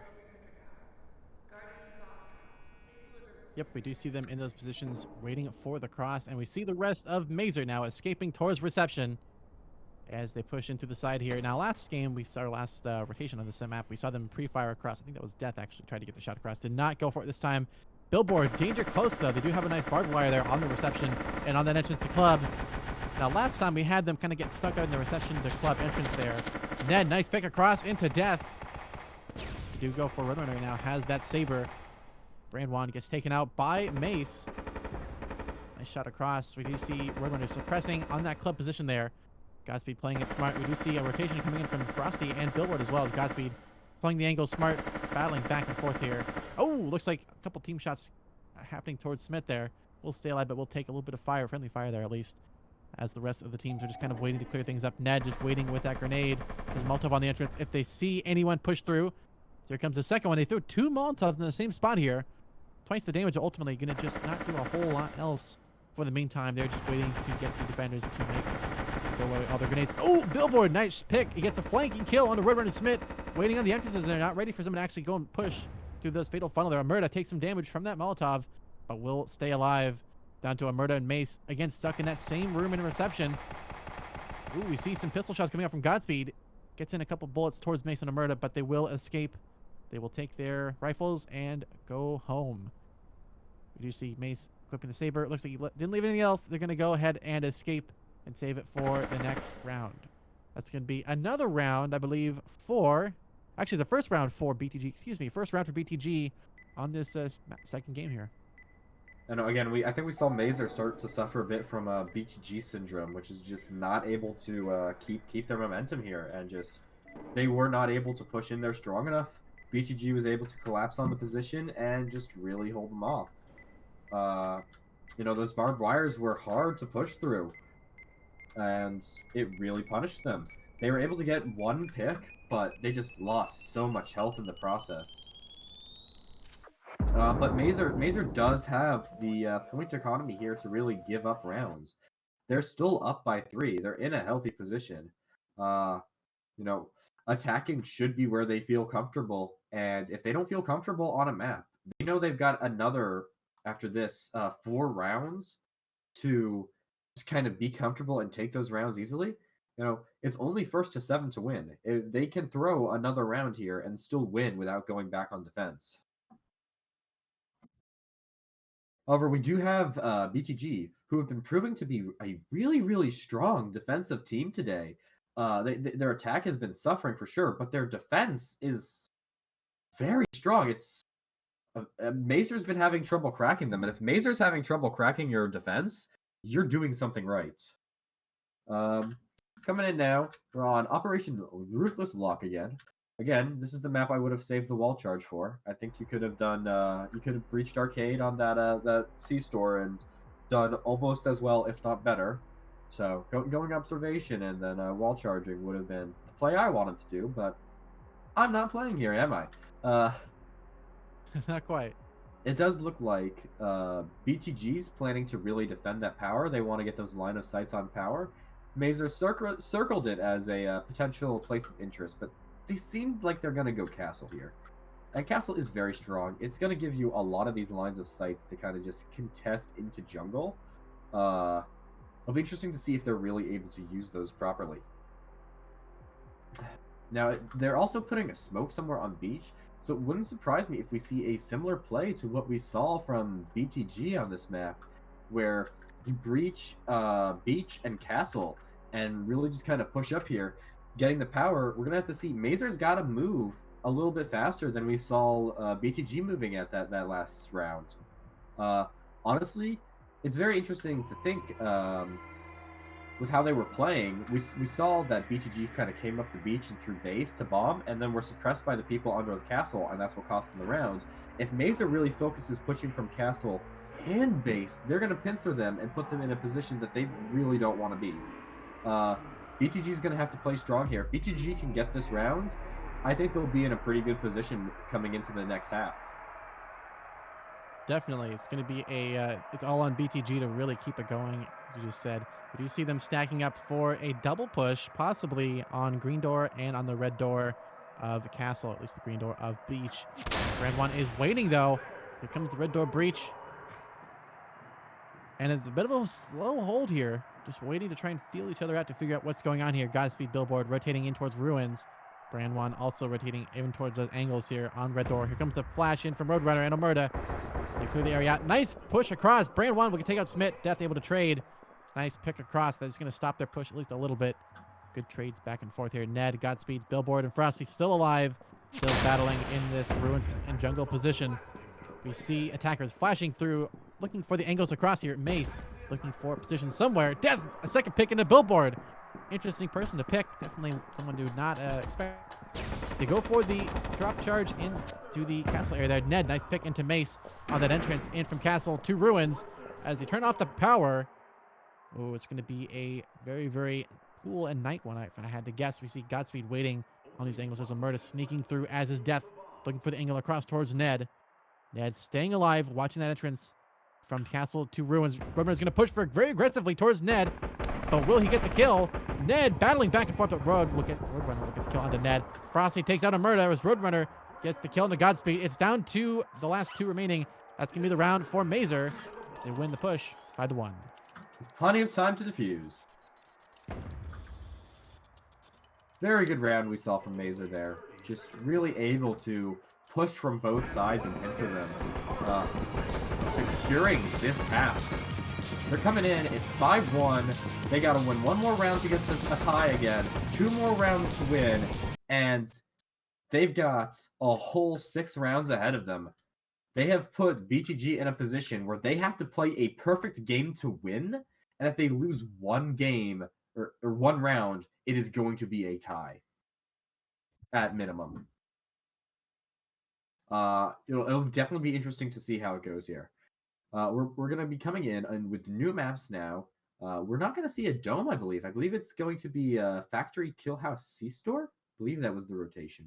We should see in just a second what the rotation is for sure. But yes, it's Factory C-Store Killhouse. It's close. Coming in here on our factory map, first factory map of this game. It'll be interesting to see how the teams play it. We're on Operation Breaking Exile here.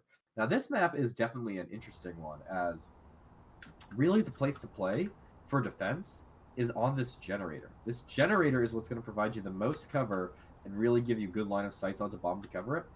The office is pretty strong, but it's not really that powerful. You can hold it pretty easily, but you're not really going to be watching bomb.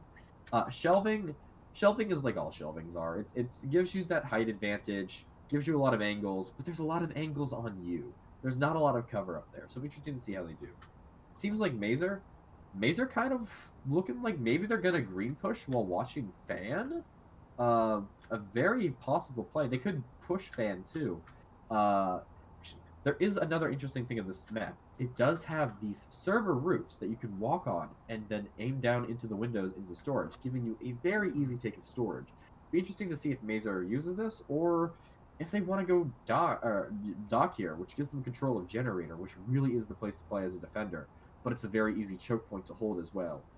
There's a lot of kind of dynamic playing here. And it'll be interesting to see how the teams really play with it. It looks like BTG's really putting the barbed wire on storage, and they're going to put some down here on the generator. If they position themselves right around these barbs, it's going to be a very hard push for Mazer, unless they go Fan, in which case it's not really contested with barb, and it doesn't look like they're positioning themselves around it. So BTG will really have to force themselves to rotate if they do go Fan, and it does look like there are some arrows going Fan, so it's unknown where they're going for sure, but they're going to either dock or Fan. Looks like it's going to be dock. Yep, they're going to dock their chances on this push here. We do see Smith going for a fantastic angle on the side here. It could be a good advantage on their side on that push. Here comes the red door breach on the dock side. Ned and Frosty are watching for this push as we have Roadrunners looking to angle across. Billboard is waiting for this push towards Fan. Smith is looking for the angles across here, trying to find something in here. Looks like he is actually above on the roof there, really raising the roof as he's Roadrunner. Amurda trying to clear out the truck. Still waiting for the sides. Not just seeing anything just yet. As we can see them looking to clear out the dock here. Frosty. They have opened the fan through the window. Oh, giving them another entrance. Gotcha. We do see Billboard throwing in the barbed wire to counter for that. As here comes the push. Roadrunner stuck in the barbed wire. Oh, Brand 1 will get the suppression, but not the kill into Roadrunner there. Roadrunner will escape and go in towards servers. As Smith will also escape and push through here. He goes for the smoke to block off that push. Smith will be able to escape. Billboard just not looking away at the right time as Death gets killed in the net. In the meantime, Frost takes out Roadrunner, trying to escape in through storage as Omerta will get the kill onto Smith. Mace takes out Godspeed. Bit of a weird hold there, but they will take control of the dock. and of that shelter position. It's all down to Brand 1 and Billboard. Tag teaming it together in a 2v3. Mace on the bomb. Omerta up top in office. Looking to clear things up. Billboard about to get surprised by Omerta here. Billboard will get the kill onto Death. Will he get the second one onto Omerta? Looks like Brand 1. Yes, Billboard will get a kill onto Omerta. It's down to Mace, last alive in a 1v2. The tides have turned, and it is in favor of BTG. Mace watching for the angle against Brand 1. Ooh, Billboard watching a really good spot here. 17 seconds remaining. He needs to get on the bomb right now. He's running out of time. He's going to opt to save the Saber. It's going to be the round for BTG, 2-5. I don't know if I would have gone with that play at that time. I think it would have been much better to have tried and gotten the win there. I think Mace could have done it. Now, obviously, he didn't know their health pools like we do, but he could have easily taken that fight, in my opinion. They weren't really pushing coordinatedly. If he was able to pick off one, the other would be easy picking, and he had plenty of time to tap the bomb. He already had it to 30%, I believe, which meant he only had to be on there for 7 seconds, which he had plenty of time for. Mm-hmm. Yeah, it's I don't know though. The thing is, he had that. It was only one person in a 2v1. They don't have the detection through the walls to know where people are to try and figure out where they are to flanks. So because you don't have that information, honestly, it'd be kind of tough to try and push that solo in a 1v1 gun battle, especially against Billboard, a really, really good aimer, and the other player there also very, very good at aiming. So it's not. The thing is, Mace didn't have to push. Mace didn't have to push. He had complete bomb control. They had to come to him. Yeah. And he knew that they were both south, so he didn't even have to flick wildly to try and get one. Obviously, don't know the whole situation. They could be planning to do something with that Saber later on. We're going to be seeing a slightly more advanced, or looks like we're going to be seeing a slightly more advanced play on the storefront breach. Because this bomb is not in storefront, and because there is a window straight down into storefront, it looks like they want to drop storefront and wall into office, which is effectively the same thing, but with some extra steps. Be interesting to see if BTG is able to stop that, although maybe they're abandoning that plan. Maybe they just want to go full green here. They did lose a charge that round. They did lose the clacker, I believe. So they're putting themselves in a position where they're just going to go green and try and push storage. Maybe use the wall charge to get into office, but they do get a lot of map control from dropping storefront here. BTG not really putting many lines on the map. Not sure what they're going to do. They are predicting the push from storefront into arcade and storage. They're not even really considering the wall charge. I'm not sure what lines are necessarily being drawn here. Then they do the not BTG. Mazer does seem to still continue to think about this wall charge spot. But we do have a line here. I don't know if that's to signal wallbang potential, as they could be holding there with a Knack or a Legros to really just suppress that push, or the Saber could suppress into it. Time will tell. They might be going bathroom. It is very hard to tell with these lines. BTG, again, they look to be setting up, getting ready for this kind of push. We have two players in storefront, one in freezer, one in storage, and then I don't know where their fifth is. Oh, they have one in arcade as well. So they're really going to be kind of spreading themselves out. If they can play a good retreating defense, it'll be very powerful. Power goes off for some reason by the defenders. Yeah, the defenders are playing it to the powerful side here. Looks like we see some early breaches on the windows here. Ned is waiting, as is Godspeed. Ned will be the first one into contact, and Mace will take him out fairly quickly afterward to take control of storefront. The Billboard, Frosty, Brandwan, and Godspeed are still waiting. Godspeed is probably the closest one into combat here. Billboard waiting on the angles here. Multiple flashes coming out through storefront. They should have already had that cleared, but Roadrunner is waiting, pushing in through freezers here. Godspeed will battle out against Roadrunner, caught in the barbed wire, and looks like Godspeed will get that kill. As Billboard comes in on the box side of Tellers. Meanwhile, through the air entrances here, ooh, Godspeed, a second kill onto Death. Nicely done there. They're trying to push in through freezers. Here comes the breach. They did actually go with the plan, but Brandwan will take out Mace as he tries to go for the office push anyways. Kind of between the point. Frosty will get the flanking kill onto Smith. One more to go. That's Omerta. He's going to try and escape with the clacker and his life. Well, Frosty, he's hunting for the kill. He gets the kill onto Omerta, trying to escape. There's no escaping BTG. They take the round 3-5. This means, with Omerta getting killed there, that the clacker is gone. They have one door charge left, but they have no clackers for it. They are forced green. Now, BTG just doesn't know this. Mace was able to escape that last round, and I don't believe that they recovered the clacker. That BTG recovered the clacker. Mazer did not recover the clacker. But if BTG didn't recover the clacker, they might not know that Mazer doesn't have a clacker. However, I think that BTG probably will expect that. They're going to be watching the green door for sure. and Mazer's not going to have a lot of luck going through it. BTG really hasn't used much barb, and if they kind of heavily barb this read, this is just unfortunate. We're coming in on the kill house map, Operation Raging Poseidon, and it is this brick house. This brick house is extremely easy to barb. There's tons of places you could do it. All of them just devastating and frustrating for the attackers to deal with.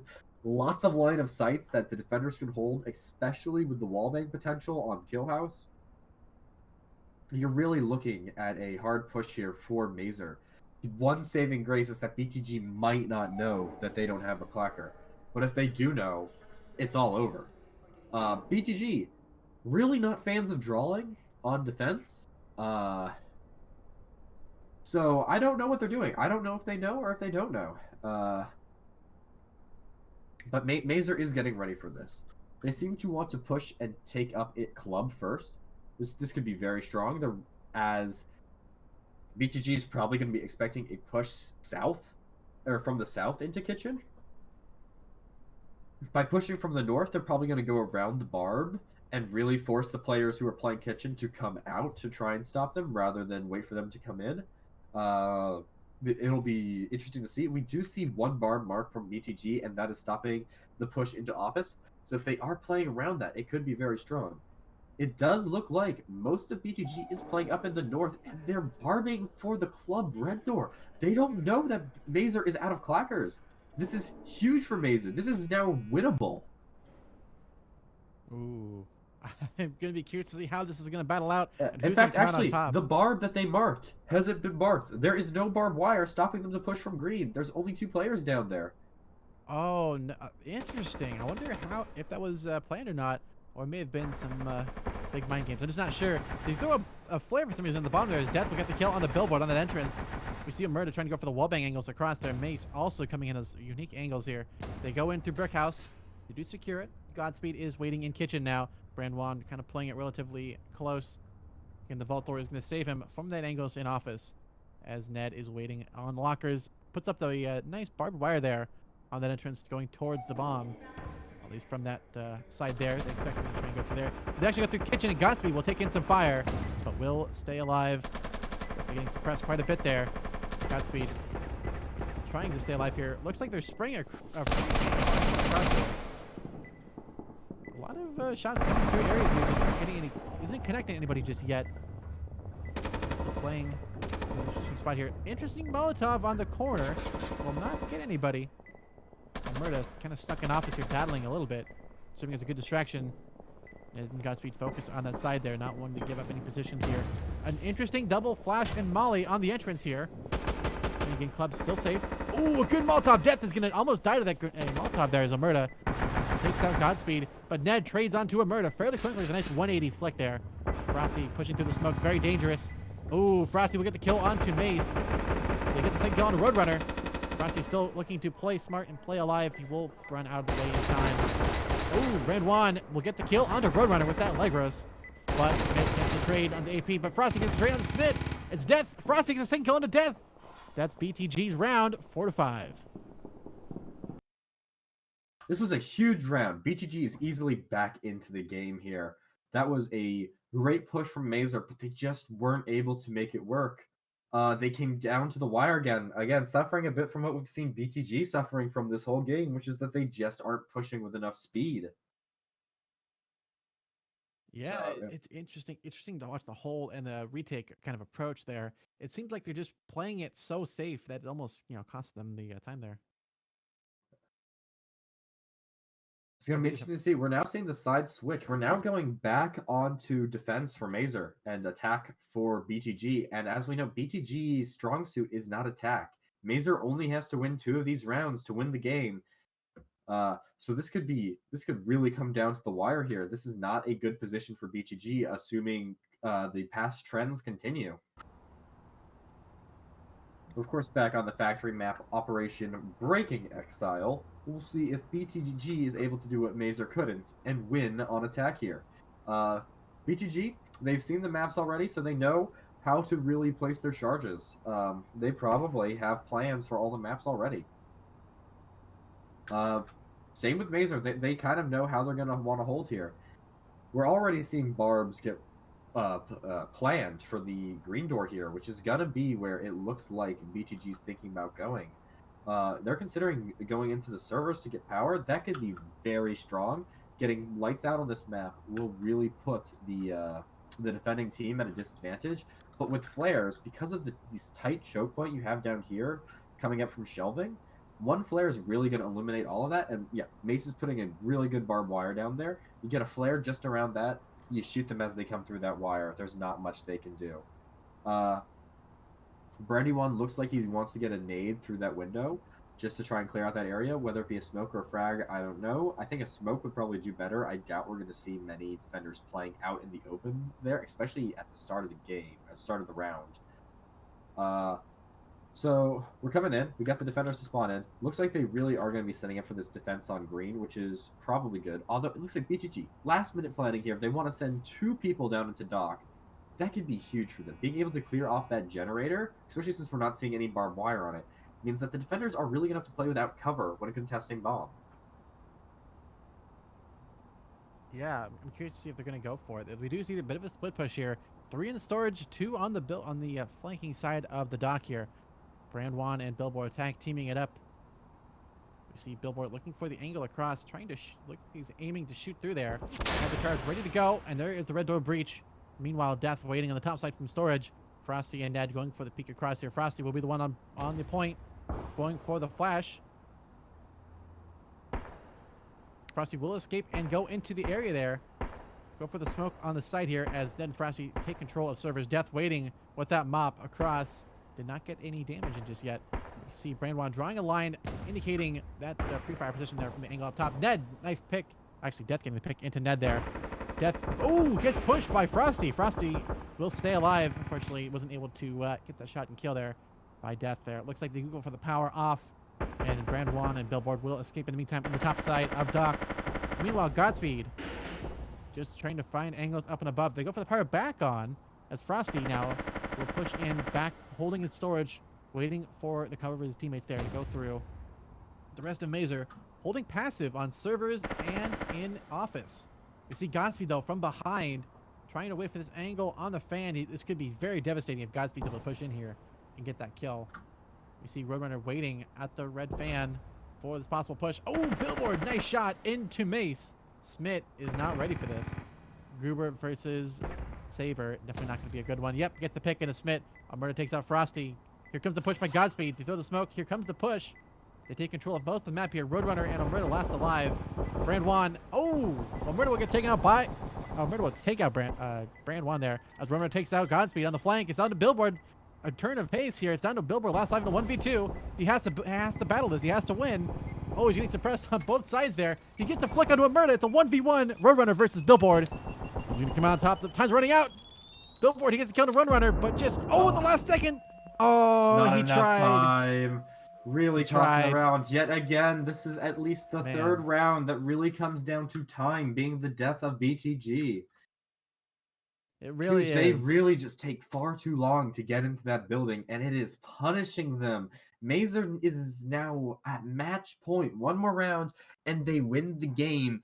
And at this point, they can't lose the game. Yeah, wow. What an interesting way to end that round. They're really playing to... Mazer played it perfectly there. Unfortunately, Billboard, working with his teammate, they just, at the last possible second, that double kill just immediately changed the pace, forcing it into a very, very tough one there for Billboard to win. He almost had time, too. It just took a little too long. Yeah. Just a second too long. It's definitely... Sure, he's very frustrated about that, but we have more rounds to play, and we still have one more game to play at least. So there's still a chance to save it. Yes, no, if they tie this game, it is it's anyone's game. But if Mazer is able to win here, that's going to effectively give it a 1.5 point to 0.5 points. So we likely will see it go into overtime if Mazer wins here, and then BTG is able to win in the second or the third game. If they tie, then it'll go to Mazer. So if Mazer's able to get a win here, there's more outcomes in which Mazer wins than in which BTG wins. If BTG is able to tie here, could go either way. We're, of course, back on Operation Unjust Cell, this very interesting C-Store map. We're gonna have to see. Okay, looks like the BTG is thinking about wall charging that storefront. They really like doing that apparently. Um, or not. They do there and just kind of go in. Interesting. It looks like they might try and wall charge into the storage, go around barbed wire, which could be very powerful. But that means they still have to push through that office door. Uh, and they still just do have to take that storefront, which has so many lines of sight onto it. They'll usually take some damage going through. I'd honestly think a bathroom play here, as we see some people on BTG just suggest, and erase, might be the better option. Especially for the next round. I believe the next round has a few good wall charge spots that they could try and take advantage of. Coming in, it looks like BTG is probably just going to drop storefront. And though they do have a door charge and a clacker, maybe they might be going bathroom here. Yeah, I'm not sure what they're exactly planning on. We see him running up top. That is down below at the shed there. They go for the green door, shed breach. And again, they break out the windows of the storefront. Roadrunner is waiting with that auto shotty. A Molotov and a barbed wire that is waiting to be deployed. I wonder if he's waiting for the angle to push, then rotate back in. They go for the breach on the red door and bathroom. Frosty and Ned tag teaming with 2 shotguns. It is very shocking. Although Murda will hide there. Roadrunner will get the flick 180 onto Frosty as he tries to push in there. Murda comes in for the push there to get the kill onto Ned. But Billboard trying to rotate and trying to get the refrag that did not get that kill. Oh, Omerta pushes on the outside of shed. Very aggressive there. No escaping Omerta when he's on a killing spree, it seems. Godspeed, meanwhile, pushing in on the side here. Smith and Brand Juan, who's going to win it. Smith taking shots, but ultimately Godspeed will save his teammate there of Brand Juan as the Molotov will stop that push. Godspeed stuck in a tough spot here. Oh, Omerta almost shooting his teammate there through the side. Oh, but auto shotty from Roadrunner will get that kill, but Brand Juan gets the trade onto Roadrunner. It's down to a 2v1. Brand Juan versus Omerta and Death there. Brand Juan has to clutch this to win and to stay alive for this game of Game 2. Omerta and Death have to just work together, keep him off the bomb, and they will secure this win on Game 2. Omerta and Death tag teaming it back to each other, sort of Army of Two-esque as Brand Juan. All shotguns except for Omerta running the Gruber. And Brand Juan with only 1 flashbang equipped. Not impossible. It's going to be a tough angle. Oh, Death is waiting. But will Death find him? They goes for the power. 25 seconds remaining. He has to hurry. Goes for the green door breach. They go for the flare on that entrance there. Here comes the flash. Here comes the push. Brand Juan will get the kill onto Death. No, Omerta will secure the final kill of the game onto Brand Juan. And that is the game for Mazer, 7-4. Coming down 7-4. That's putting Mazer in the lead. You know, this is really big for Mazer here. They're coming in now. All they have to do is tie the next game to secure a win in this series and send themselves to the grand finals. Again, the team that loses here will be playing again immediately after this game against Fierce in the losers bracket to determine who goes to the grand finals from that. It is entirely possible that tomorrow we will see a rematch between these two teams. Especially if one is not able to best Fierce. Yeah, that was a very, very interesting overall battle there, back and forth between these two teams. Mazer ultimately coming out on top, but it looks like we are going to have a quick little break in the meantime. You're watching the DPL. This is BTG versus Mazer semifinals. We'll see you back in just a few minutes.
Welcome back, ladies and gentlemen. We're here again for the third and potentially final game of the BTG Mazer series. BTG is now at 1.5 points against. No, not BTG. Mazer is at 1.5 points against BTG's half point. All Mazer has to do is get to 6 points in this game. To take 6 rounds to secure a victory. As if they tie, that's going to give them that another half point that'll edge them up to 2 points, which is all you need to win a series. I'm Red Commissar. I'm still here with Stuff Shark. Yeah, I'm still here. How's it going? Uh, and here we're going to be going into this third and final game. It's been such a great show. It's come so close every single game. I mean, what do you think of the last 2 games, Shark? It's been amazing to watch these teams battle it out back and forth here. It's really been just every single round and game has been to the last second, the last wire, the last little millisecond of time. Lots of clutches, a lot of 1v1s, 1v2s, 1v3s that are won. I mean, this is pretty amazing to watch. It's been an amazing series here, and I can't wait to see I think how we've this seen game 3 is going to go. I think we saw an ace in both games. Yeah. We saw Roadrunner's ace, and I believe Godspeed's ace. Just Yeah. really great plays from them and their team. Coming in, it's going to be interesting. BTG has to win this game in order to continue the series and have a chance. Now, if they do lose, they are going to head to the losers bracket and play immediately after this game against Fierce in order to determine who's going to be going to the grand finals tomorrow. So it's entirely possible that we'll see just a rematch of these teams tomorrow. What do you think about that? I would be really curious to see how these teams are going to play in a rematch tomorrow if it does happen. These teams are both very, very close in skill, but really BTG playing it a little bit passive. They're playing for the time. It's been interesting to watch them kind of battle out against Mazer, who's had a generally overall pretty strong hold and control of the map and of the sides here. Really good synergy from Mazer. BTG haven't had such quite good teamwork on some areas there, but really, I think their big brain strategies are going to have an interesting effect on the rest of the matches here. Yeah, BTG definitely suffering a little bit in that kind of coordination. They're taking really long times to get into rooms. If they were just a bit more together, I think they could push in. This might be because a lot of BTG has kind of been scraped together in the last few weeks, and I haven't really seen them practicing that much. So Mazer is like on every night. You can see them always on. They're playing. They're getting together. They got that coordination. I mean, I think we saw that really well in that last factory round we had, where we saw it Murda and Roadrunner who were like taking turns peeking the guy on bomb, forcing him to look in different directions. That was really good, really well coordinated. I don't know if they planned it. Even if they peaked together, that's just huge. And they were really putting pressure on him, and that ultimately won them the round. They just have the coordination to dominate here. Yeah, it's been an amazing battle back and forth here. Oh, wait, what? Are we live? Hello. Hi, Yeah. Pion. How are you? Hi. Hello. Still the mute. We've just cast your Pion. I'm very sorry, but hello to Twitch. Bye bye. Hi. All right. Well, hi and bye, Pion. Get back in chat there, buddy. Yeah. Go back to doing really your referee thing. You're not a caster today. Not today, at least, but we may see him come up very soon in that position there. Really, I'm just excited to see these two teams play and really see what they are made of. I know the last 2 games have just been so great to watch, down to the wire. I think we've been seeing BTG start to get tired, start to lose a little bit of energy, and that's not great for them, especially since if it does cost them the game, they have to go and play immediately after. There's no rest for them. They really need to keep their energy up. And it seems like their plays have been getting a little more sloppy over the past few rounds. I don't know if you've also noticed that, but it just doesn't look like they're playing at the same level, and that could really hurt them. Yeah, I think we're going to see the kind of best of 3 effect have a really, really big impact now. It's playing for time like this when you have these multiple games repeatedly back and forth, even if you scrim a lot, you're still going to have that effect, especially if it's a real game where you're really going at it. While the rounds are not that long, there's a lot of the mind game elements that come into it, a lot of the thinking, a lot of the aiming stuff. It's not directly a lot of like time directly on it, but because it all adds up, it becomes a very, very exhausting ordeal. I mean, it's already been 2 or 3 hours since we started this one. That's a lot of time to be thinking and trying to do all this stuff. So it's definitely going to have an impact on these teams. And not only that, we also after this have the losers bracket or the second bracket, their final for the, I believe, it'll be Fierce versus whoever loses this match here. So they're going to go right into another best of 3 to try and win this. So they're going to have a very, very tough battle here for whoever makes it, whoever doesn't make it. Seems like we're getting into the match here. So should push into there. It looks like the first map is going to be Dome, and then followed by Kill House, and then C-Store. For the second half, we're going to be going Factory, Dome, Kill House. All right, we're coming in. We're on Operation Magnanimous Queen. What a great name. Like, that is a wonderful name if I've ever heard one. Interestingly, we got this green pit with power in it. But that is such a long push for them to try to do that I don't know if it's worth it. Yeah, it's very weird. You're going to really have to push through that, and if you're really anticipating it, the defenders can bar. We are seeing BTG start off on defense. This is probably the best case scenario for them.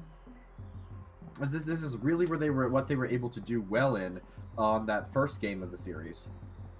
Now, they seem to understand that Castle's pretty strong to hold here. Mazer really interested in that kind of observation. They've marked off how the observation, you have that little middle area that's going to give you that whole, that's not quite 360, but, you know, it's going to give you a lot of degrees of vision in there that you're going to be able to take advantage of. I think Mazer might be considering taking power and then pushing through observation. That could be huge. Or even just taking observation, as taking power does turn off observation, and they do need power on in order to push the button to open Castle for them to go in. So this is a very interesting map where power is very freely available, but taking it could actually hurt you more than it helps. Yeah, I'm curious to see how they're going to hold and how they're going to keep this going. They have a lot of good barbed wires, though, in the upper red door there.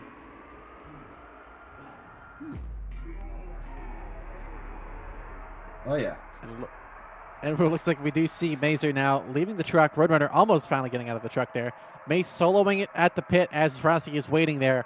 We do have Billboard waiting in that upper side, actually the lower side of Ruins there, for a push. They are heavily stacking to go for the red door push. Godspeed waiting for the rotation coming in as they set up for the breach. Death trying to pick across with that saber.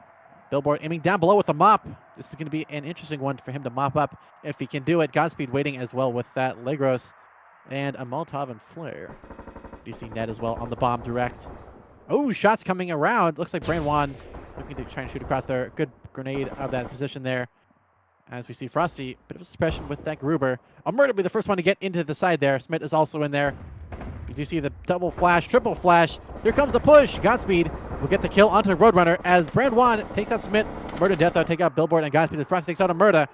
A fairly fast round and flow of kills. Mace from the backside will push through pit, and we'll get the flanking kill onto Brandwan as Death takes out Frosty. Nicely done there. It's all down to Ned last remaining, and Mace will get that kill onto Ned through the window. That's going to be the round for Mazer.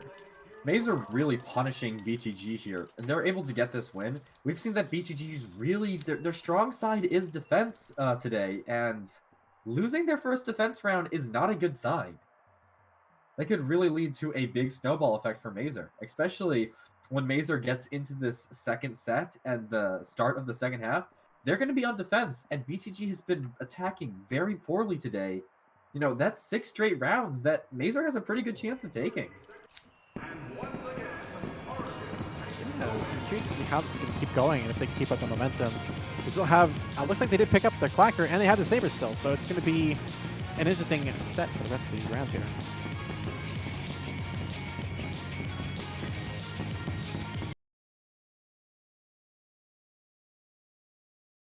No, we're going to be going into this next map, and it'll be interesting to see. BTG really needs to pull off some early wins in this set. Otherwise, it's really just going to be hard for them to take any of the attacking rounds, I think. Unless Mazer starts making mistakes here.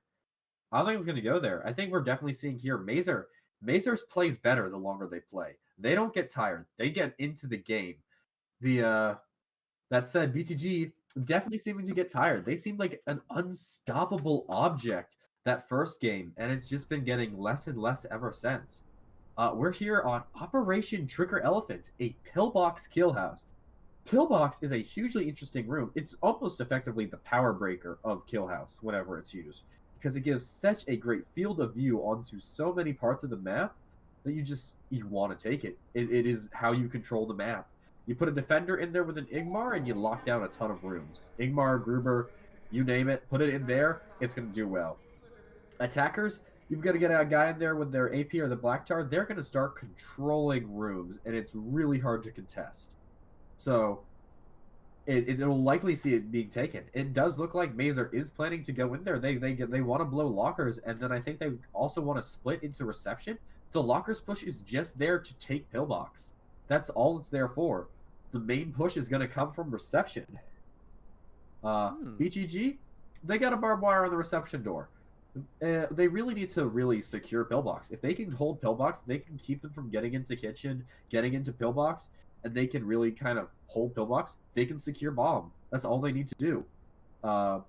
Seems like they're gonna have several players playing Column, one in pillbox, one in backstage, and one in kitchen. They're honestly in a pretty good state to defend this room. Interesting alliance and positional work. I'll see how that plays out on this round as we see Mazer leaving, almost leaving the truck there.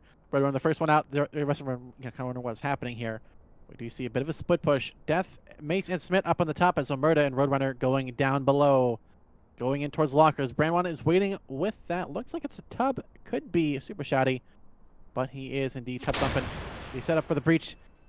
Meanwhile, Brandwan fast rotates out of kitchen. Like grease lightning there. Billboard and Godspeed tag team together. Legros and Ingmar on that angle across in kitchen towards lockers. While Mace and Death will escape in through reception. Pillbox still open. The rest of BTG holding in the back. Very much passive. Ned staring at a wall. Looks like he might have crashed out. Billboard. Good suppression coming in. Godspeed shooting across with, it sounds like that LS. That 45 caliber pistol there. Shooting towards that side, suppressing them. This is Kill House, so it is well bangable. And is definitely encouraged a little bit. Maybe not the sounds, but definitely the impacts will be heard and felt. Nice picks into front on that side there. Brandwan is waiting with that knack and a Molotov on near the bomb. This one get it on the position there. Smith in the pillbox. Oh, Roadrunner will get the kill on the net as Godspeed takes out Smith. Roadrunner gets the trade on the Brandwan as Mace takes out Billboard. Oh, it's down to Godspeed last remaining for BTG. Mace and looks like Omerta is going to be waiting here. Godspeed, nice pick into Mace. Here comes the breach. Oh, but Roadrunner gets the kill on Godspeed. Death, easy defuse. It's going to be the round for Mazer, 2-0. That's why you need to hold pillbox. BTG was way too willing to abandon pillbox there, and that cost them the round. They basically gave it to the attackers for free. Yes, Smith was killed in there, but that they gained so much information, even just from his death, that they were able to secure. BTG was forced into that back corner where they had 3 lines of sight onto them, and they tried to push out, and it just didn't go well for them. Mazer took the round very easily. Again, we're seeing BTG, the team that was destroying Mazer on defense. They were just holding so well against Mazer, now unable to do much of anything. Yeah, I'm not sure what's happened to BTG on the defensive here, but they've definitely kind of struggled and have almost lost hope in a way. I'm not sure what's going on there, but we'll have to see how this plays out on this last C-Store map. We're coming in, last map of the set, Operation Havoc Dagger, a C-Store. We can see it's got a storefront bomb, but that bomb is really far back, meaning it's going to take a lot to push up there, and there's a lot of barbed wire potential here, meaning that the nice vanilla handbook wall charge play isn't necessarily the best. In fact, it might even be better to go green and wall charge right next to the bomb like that. You get a smoke grenade there. That's pretty powerful. But it does look like they've drawn the line out front. I think we know what Mazer's going to do. Really getting those 5 synapses firing. Yeah. BTG, though, I gotta wonder what their strategies are. I mean, they have that 1 barbed wire marked down. We can probably expect at least a player freezer, maybe even 2. That is a very strong freezer to hold, and it is entirely possible to watch bomb from it. Tellers is also the same. I'd expect 1 Tellers, probably 2 freezer, 1 office, and then one lone player somewhere in the back to try and catch them in case Mazer doesn't do the thing they do every single time without fail. Or maybe that player will play in storefronts to try and stop that push. We're likely going to see the Tellers be raised. We've seen that every single time thus far, and it does seem to be an effective strategy in delaying Mazer. What's your take on the raising the Tellers? Is that like something you feel is a strong decision that they're doing, or is BTG just getting lucky when they do that? You know, I think they kind of see the map as an easy place to put a barbed wire that's going to be guaranteed to be effective no matter what side they go on. I don't know if that's actually intentional, but we do see a heavy stack in on storefront. Looks like no one expecting the green door push. They're all going to go for the storefront, and we'll see what they are in storefront on this side here. Looks like they also have Spider-Man drone on the map to try and show their Spidey strategies here. But will it be effective? We'll have to wait and see. They still have the charges down. They go for the breach setup. Brandwan is waiting. You see everybody basically do a 180 on that entrance there. Omerta looking for the lucky shot across. Trying to pistol spray across there. Ooh, Brandwan, nice Molotov, or nice barbed wire there. Death able to get the trade through in a unique angle there on that into office there. But the barbed wire is going to definitely slow them down some. Godspeed. Going to have to rotate back a little bit. He was spotted on that position. As they now wait to hold and to figure out what's happening here. They go for the breach. Ned gets taken out by Roadrunner. Molotov too little too late. Omerta stuck in the grass there of the barbed wire. A nice Molotov a second time, but ultimately Roadrunner and Godspeed, or Roadrunner and Murder getting killed, and Godspeed and Billboard. They go for the teller stuff as Frosty comes in for rotation. Auto shotty. Death and Frosty. Oh, well, Frosty takes out Mace, but Death trades shortly afterward. That's the round from Mazer fairly quickly, 3-0. Securing that 3-0, getting rid of BTG's defense rounds here. Now they're going to be in the strong position. We've seen BTG just really struggle on attack for these past 2 games. I can't imagine they've suddenly gotten that much better. And with Mazer preventing them from getting a single defense win, that does not look great for them. We might see Mazer come in here and end the half 6-0, winning the game effectively. Yeah, I mean, I think there's definitely a strong chance of that happening. I hope we can see BTG kind of have a bit of a comeback on this second set of maps here. At least the switching sides. Oh, yeah. Coming in. They swap sides, but we still got the same Dome, Kill House, C-Store rotation coming in. Of course, we're back on the first map that we saw at the beginning of this game. Operation Magnanimous Queen. I love that name. It's just fun to say. Magnanimous Queen. Like, very good name generator. Very good. Gotta wonder, what kind of words do they got hiding in that name generator? Yeah, makes you curious. Yeah. Now we're going to be coming in. Neither team has really come up with a strategy quite yet. Although, you know, I'm looking at this map. I like that Ruins push. That Ruins push feels kind of hard to stop. Yeah, you do have this line of sight that is very strong. That just goes down the bridge. But if you can just kind of nip through there, you're going to drop down into these grass, which gives you a lot of visual concealment, which you can use to your advantage. Get those flashbangs down. I mean, especially if you put a smoke on this bridge and then jump down, there's not much the enemy can do to stop you. Castle is another strong one, and that does seem to be where BTG wants to go. They want to get in there. They want to secure Castle. Castle does have vision right on bomb. It does look like they are not BTG. Mazer is setting up barbed wire onto that window that they have from Castle onto bomb. That could be really huge. It's really going to prevent a player there from AD spamming effectively to try and stop it. Setting up that nice line. We'll probably see probably see him up there. It does seem like Death unfortunately fell into the pit.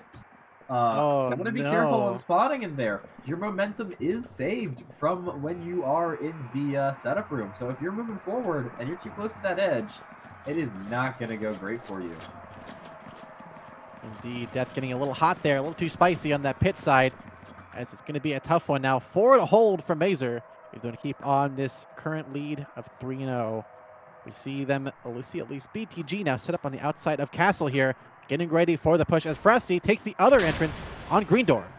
The Red Door Breach has been activated in Castle as the rest of Mazer flanks back and actually goes into Jungle. And Ruins there looking to hold the pit and hold that bomb. Danger close. Do have a barbed wire in that pit to Jungle entrance there. And we do have a bit of a unique hold in position here from Omerta and Mace. They go for the door, at least the bridge jump in there. Ned coming in on the flank. Frosty is also breached through here, and Brand1 will also go for the rotation on the backside here. Bit of an interesting rotation on the side here. Billboard, nice pick at Roadrunner on that cross. Smith waiting with the leg roast. Billboard not someone to try and snipe against. Godspeed trying to shoot across. Mace pressing a little bit, holding in Billboard's point of view there from getting too aggressive of a peek there. Good Molotov on that entrance to bridge. Gonna stop the push a little bit, but Frosty and Brand1 about to get the push in here. On the side, nice. Frosty gets the kill onto Omerta. Mace trying to escape. Oh, Billboard takes him out as he tries to escape. There's no escape. The push there. Smith, nice pick into Brand One. Smith gets a double kill into Frosty. Will they get 3? He's actually the last one alive in a 1v3. Already on the bomb. Ned coming in to try and get this final kill here. Smith getting pushed. Oh, and Ned will get that final kill on the Smith. That's BTG's first round, 1-3. It's almost like these two teams just kind of switched where they were strong. They went from winning every defense round to attack rounds here. If BTG can keep this up, this could go well for them. They could manage to come back and get the win they need here to continue this game. It's unfortunate death fell in the pit there. I don't know how much of an effect that had on the round. That could be the reason that they lost that one round. And we'll have to see in the next one as hopefully there are no horrible accidents that occur at the start.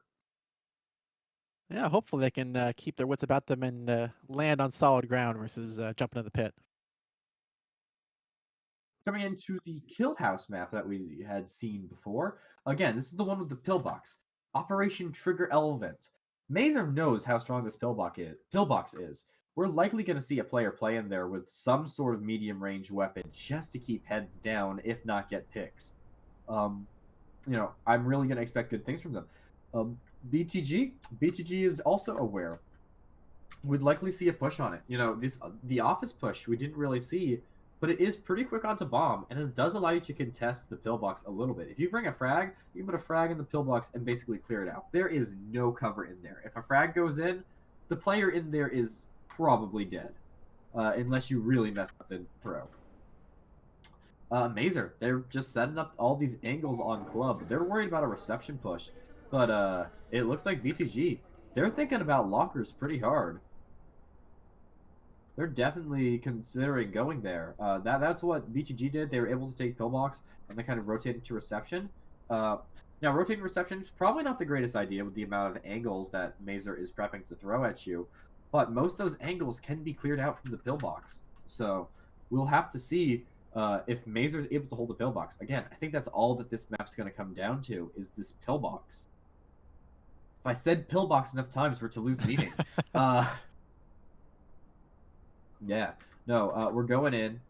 It looks like Mazer isn't actually stationing anyone in the pillbox to start with, although we do have 2 players playing in the South Downing kitchen and lockers, which would make it really hard to take pillbox.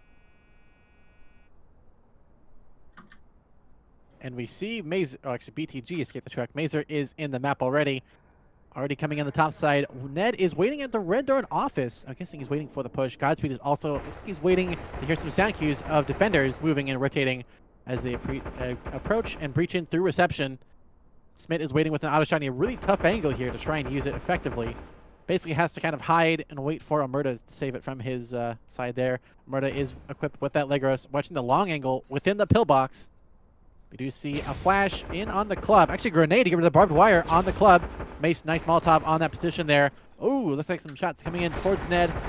He will take some shots. Godspeed also taking shots. Mace will get the kill onto Godspeed. Long angle through that fatal funnel of the door from club to reception. Smith waiting. A interesting Molotov. Went a little too far there. Went in on the corner that no one's currently located, and I think it might just do a little chip damage if he went through the push there. The problem is that entrance there is very toughly held there. Meanwhile, on the backside, on the bottom of the map, Billboard and Roadrunner battling a 1v1 here. Omerta tag teaming it with, he aimed it at Roadrunner for some reason, but it's going to go back in, playing on the side. Oh, Roadrunner, nice shots into Billboard there. Here comes the push. Mace gets a second kill onto Frosty. Same position, same angle. Brand 1 and Ned held up, waiting for Mace to die here. Here comes the flash, here comes the push. Billboard gets the pick on the Roadrunner down below as Death gets killed to Brand 1. Death will get the second kill onto Ned. It's all done to Billboard in the 1v4. They do hold back that push fairly well. Billboard, oh, he gets the kill onto Mace. That's 3 to go for Billboard in his 1v3 clutch attempt. Omerta still waiting at pillbox. Watching for that angle on the club's reception, but Billboard is rotating down below. Omerta does rotate into position. Goes for the breach out towards lockers. Will he escape? No, he baits out the flank on the outside. Omerta spots him, though. It's going to not be a whole lot else. He's going to have to run through. He's going right into Death. Going for the kill. He grabbed the clock at the last second. Death is going to go for he's going for the push outside. He'll almost get UAV zapped. Yes, he will. Does get UAV zapped. Yeah, just at the last second. He just took a little bit of time there, the server, saying, no, you don't get to escape, but don't worry. He will be able to recover the essential equipment there that got it from Billboard. And Mazer take the round 4-1. really punishing them for playing like that. Losing a clacker. They still have one from the first round, but that could have been devastating there. Just the run out to get the clackers. Yeah, Very that good was play from very. Death there. Yeah, Death playing to his sides very well there. It's not all it's clacked up to be, but still held a very good hold and a very good timing and position call there to save it. Oh yeah, for sure. No, it really is just coming down to these plays. Again, we saw Pillbox used there to great effect by Mazer. Really just able to lock down the entrance. Hugely powerful. All right, we're now going back to Operation Havoc Dagger. Yet another one of these maps. Or we're back on the C-Store map that we saw before. Again, I think wall charging storefront still very viable on this map. Yep, Brandywine sees it. Push in storage and wall charge in there, or even to tellers. The issue is getting through that storage. If they predict you are going to do this, they can barb it and really hold it. The issue is Mazer going to realize to barb there? That is probably a huge question that we'll find out very soon. Again, on this map, I think that is probably one of the stronger strategies. Now, we do see not BTG, Mazer predicting a shed push. This is also a very strong strat, especially if you do get off that wall charge that is being suggested there.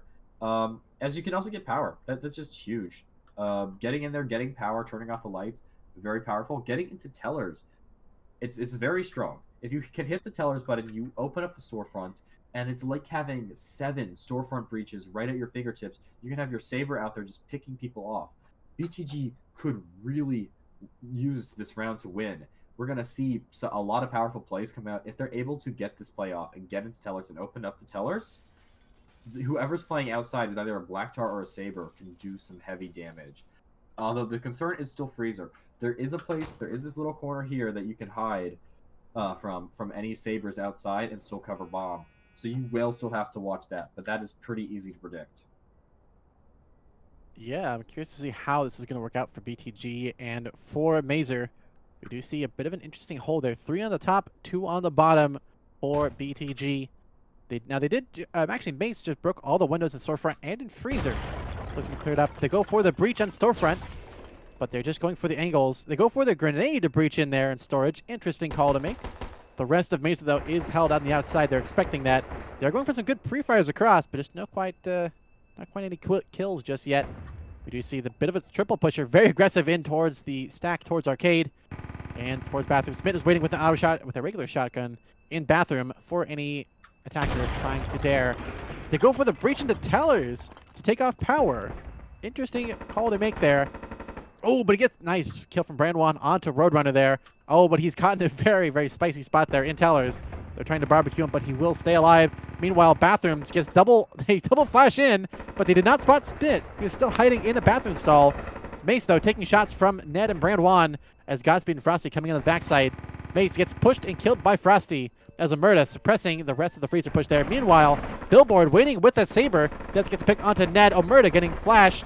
Billboard could get this kill here. Again, Teth gets the kill on the Smith as Frosty gets the kill onto Omerta. Death just kind of getting pushed on all sides there. BTG coming in with overwhelming force, securing the round from Mazer. Really good performance from BTG. We saw them do exactly what they needed to do. It's unfortunate that Mazer was able to turn off the power on them, preventing them from opening the shutters. Really great play from Mazer there, but they were just able to get so much map control beforehand that it just didn't matter. They were able to really just push in and have no one contesting them on that bomb. That was very well done from BTG there on that good hold, good rotations. Yeah, Mazer is still winning, though. Overall, I believe it's 2-4 right now, which is just not a great spot to be in if you're BTG. Again, the moment Mazer hits that 6 points, they just need 2 more rounds. It's game over. Mazer wins. There's a comeback still in. There's chances for a comeback from BTG. There is definitely still chances here. They got the pressure on now. You know, we now see how they do under pressure. Does the pressure make them step up and take the victory, or is it gonna just force them down into defeat? We'll really have to see. Now, we're coming in on new maps. We got a factory in this rotation. Operation Trigger Axe. This is a very big open factory. Conveyors are going to be huge to hold. That's the first thing that sticks out to me on this map. Conveyors gives you the line of sight on bomb. It lets you contest the shelving, and it's huge cover. It gives you control of dock. Like, conveyors is going to be the place to hold this map for sure. Which I think is why BTG has immediately drawn a line to breach docks. They take docks, they get conveyors, they take it away from Mazer, and really hamper their defense. Mazer's going to force to play shelving to do that, which, you know, it's a good position. It allows them to shoot down onto the attackers, but it really has minimal cover, and that's going to probably punish them if we can really see BTG just win the aim fights here. They're going to do good, and they're able to pick their fights. Mazer won't be able to pick their fights in this scenario. Mazer, not actually even considering Doc to be a concern. They're more worried about them pushing into green, peeking them from storage, or pushing fan. So we really might see Mazer get caught with their pants down here. They don't seem prepared for this at all. We might see someone go fan. Ned is drawing off angles. That is a huge angle. If he's able to pull off an angle like that onto Mazer and get a pick, as it does look like there is someone playing up there, you know, you could get a pretty nasty angle on Death. You get rid of their mop early on, that's powerful. It definitely will be if they do go for that push on the fan. We do see a 4-stack coming in on the top side towards servers. Omerta is waiting with the leg roast in a really, really dangerous angle here. Frosty could peek this and could possibly get a kill, but Omerta going to play back a little bit. They go for a bit of a pre-fire on the backside. The one over there is Billboard. Oh, go for a unique angle through the side there. Death, though, will get that kill onto Frosty. Interesting position. Where was Frosty in that spot there? Oh, he's on the outside. Interesting kill there through the fan. But we do see a smoke to block off that push. And the push on Doc as Brandwan and Billboard waiting on the sides. Oh, Death gets a second kill onto Billboard. Brandwan's going to have to rotate to try and pick up that Saber. That is not good odds for them. Death really coming in big on this round. Already 2 kills in. A good Molotov to block off that push on servers. As Omerta comes in for the rotation. Mace, good suppressing fire there towards Brandwan. Brandwan trying to find an opening. He has a smoke and a flashbang, so he could get something in there. But Smith is also waiting with a Molotov if he does go for the breach. Meanwhile, top we have Godspeed and Ned just waiting for the angles, waiting for the clearance to go in there. We do have a flash. Do we have only one flash? As Godspeed will run in. They are heavily focused on that side of servers as Omerta is waiting, and Mace also waiting for that push. Death also waiting for that push, as is Roadrunner. Brandwan kind of waiting. He has picked up the Saber, but they've kind of given away that dock position. Smith kind of waiting for an attacker to try. They turn off the power and storage. Omerta is going to get pushed by Ned here. But will Ned win out against it? Oh, no! Ned actually wins it against Omerta. Omerta had the drop, but yet somehow didn't get the kill in time. A good Molotov to get some pushes in there. Ned's second kill onto Smith. Ned just kind of going in and just killing everybody at this point. Oh, but Godspeed kills himself with a grenade. That is unfortunate placement there and positioning. Ned trying to suppress down Mace. Brandwan also pushing into Doc now. They kind of left that open there. Smith got taken out by Ned. Oh, but Roadrunner from up top will get the kill onto Ned there. And, of course, Brandwan getting taken out by, I can't read the name, but that will be Mazer securing the round of 5-2. Yet another round where I think BTG really lost it just due to the fact that they just didn't have the speed they needed. They lost all momentum early on, not that they really had much to begin with, and it cost them to play recklessly at the end. They had to push at those last seconds, and it was just so painful to push into there. They had so many lines of sight onto bomb. They were getting on. They were doing the defuse, but they were just unable to get any kills, which put them in the position that they just were not able to take any wins there. Again, Mazer is at game point now. All they have to do is win one more round, and this is their game. Nothing to it. Again, all they need to do is tie, so all I need is 6 points. It's going to be very interesting to see how this plays out. Looks like we're coming in on the dome map. Operation Trumpet Force. This is interesting. A very interesting dome when you look at it. It's got a huge beach that pushing up to leads to basically a second beach assault, as you have to jump down into the swamp area and push across that into ruins. Almost like you have to go through D-Day twice on this map. It does seem to be that way. Yeah. Observation, a very powerful tool. It does also give you power, So it gives the attackers power. It will give the defenders the ability to watch beach, to watch them pushing across this like lake area. You know, these are the areas that you just got to look at. I would not be surprised if Mazer stations someone there, so one of their lurk players, just play it there and say where people are. Just watch them to come green. Not to mention, it also allows them to contest the observation push if BTG would choose to do so. BTG has yet to really draw much. I don't know where they're planning to breach. Ruins and jungle is probably the best. Ruins slash jungle is probably the best breach here, as it is right on bomb. There's a lot of choke points they have to push through, but once they get out of those chokes, it's basically free game for them if they can win gunfights. Looks like Mazer is holding though, trying to hold that top area and just punish them if they do go for observation or beach. Interesting choice in turning off power. Yeah, it looks like they're going to go for a bit of a split push towards that Ruins entrance there. Almerta is waiting with that knack if they do go for it, as Mace has picked up the Saber. This is an interesting angle to hold so closely with it. They go for the red door breach. Here comes the Molotov to block off that push for the moment. But you see a lot of flashbangs coming towards Almerta's position. Almerta about to need some very strong glasses to see through this. Here comes the push. Here comes the hold. Meanwhile, on the bottom side, Billboard sneaking in through the lurk spot here. Down below, Smith is already rotating out and away. It should be a free breach on the beach here. Smith throws a flare in the entrance.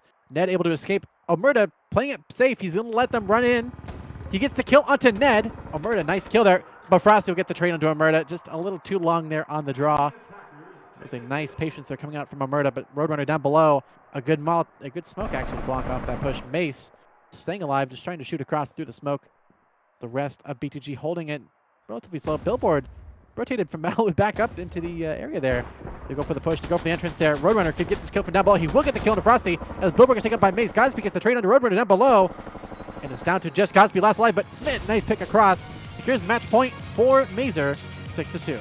That's not match point. That's game. It's actually game point. They have won the series. It'll be interesting to see if they go ahead and continue playing out or if they're just going to call it here. It does look like we're seeing GGs in the chat, so this may be the end of the this game. It looks like they are a bit split on the decision yet. We'll have to see how they'll opt to play it out, or if they do.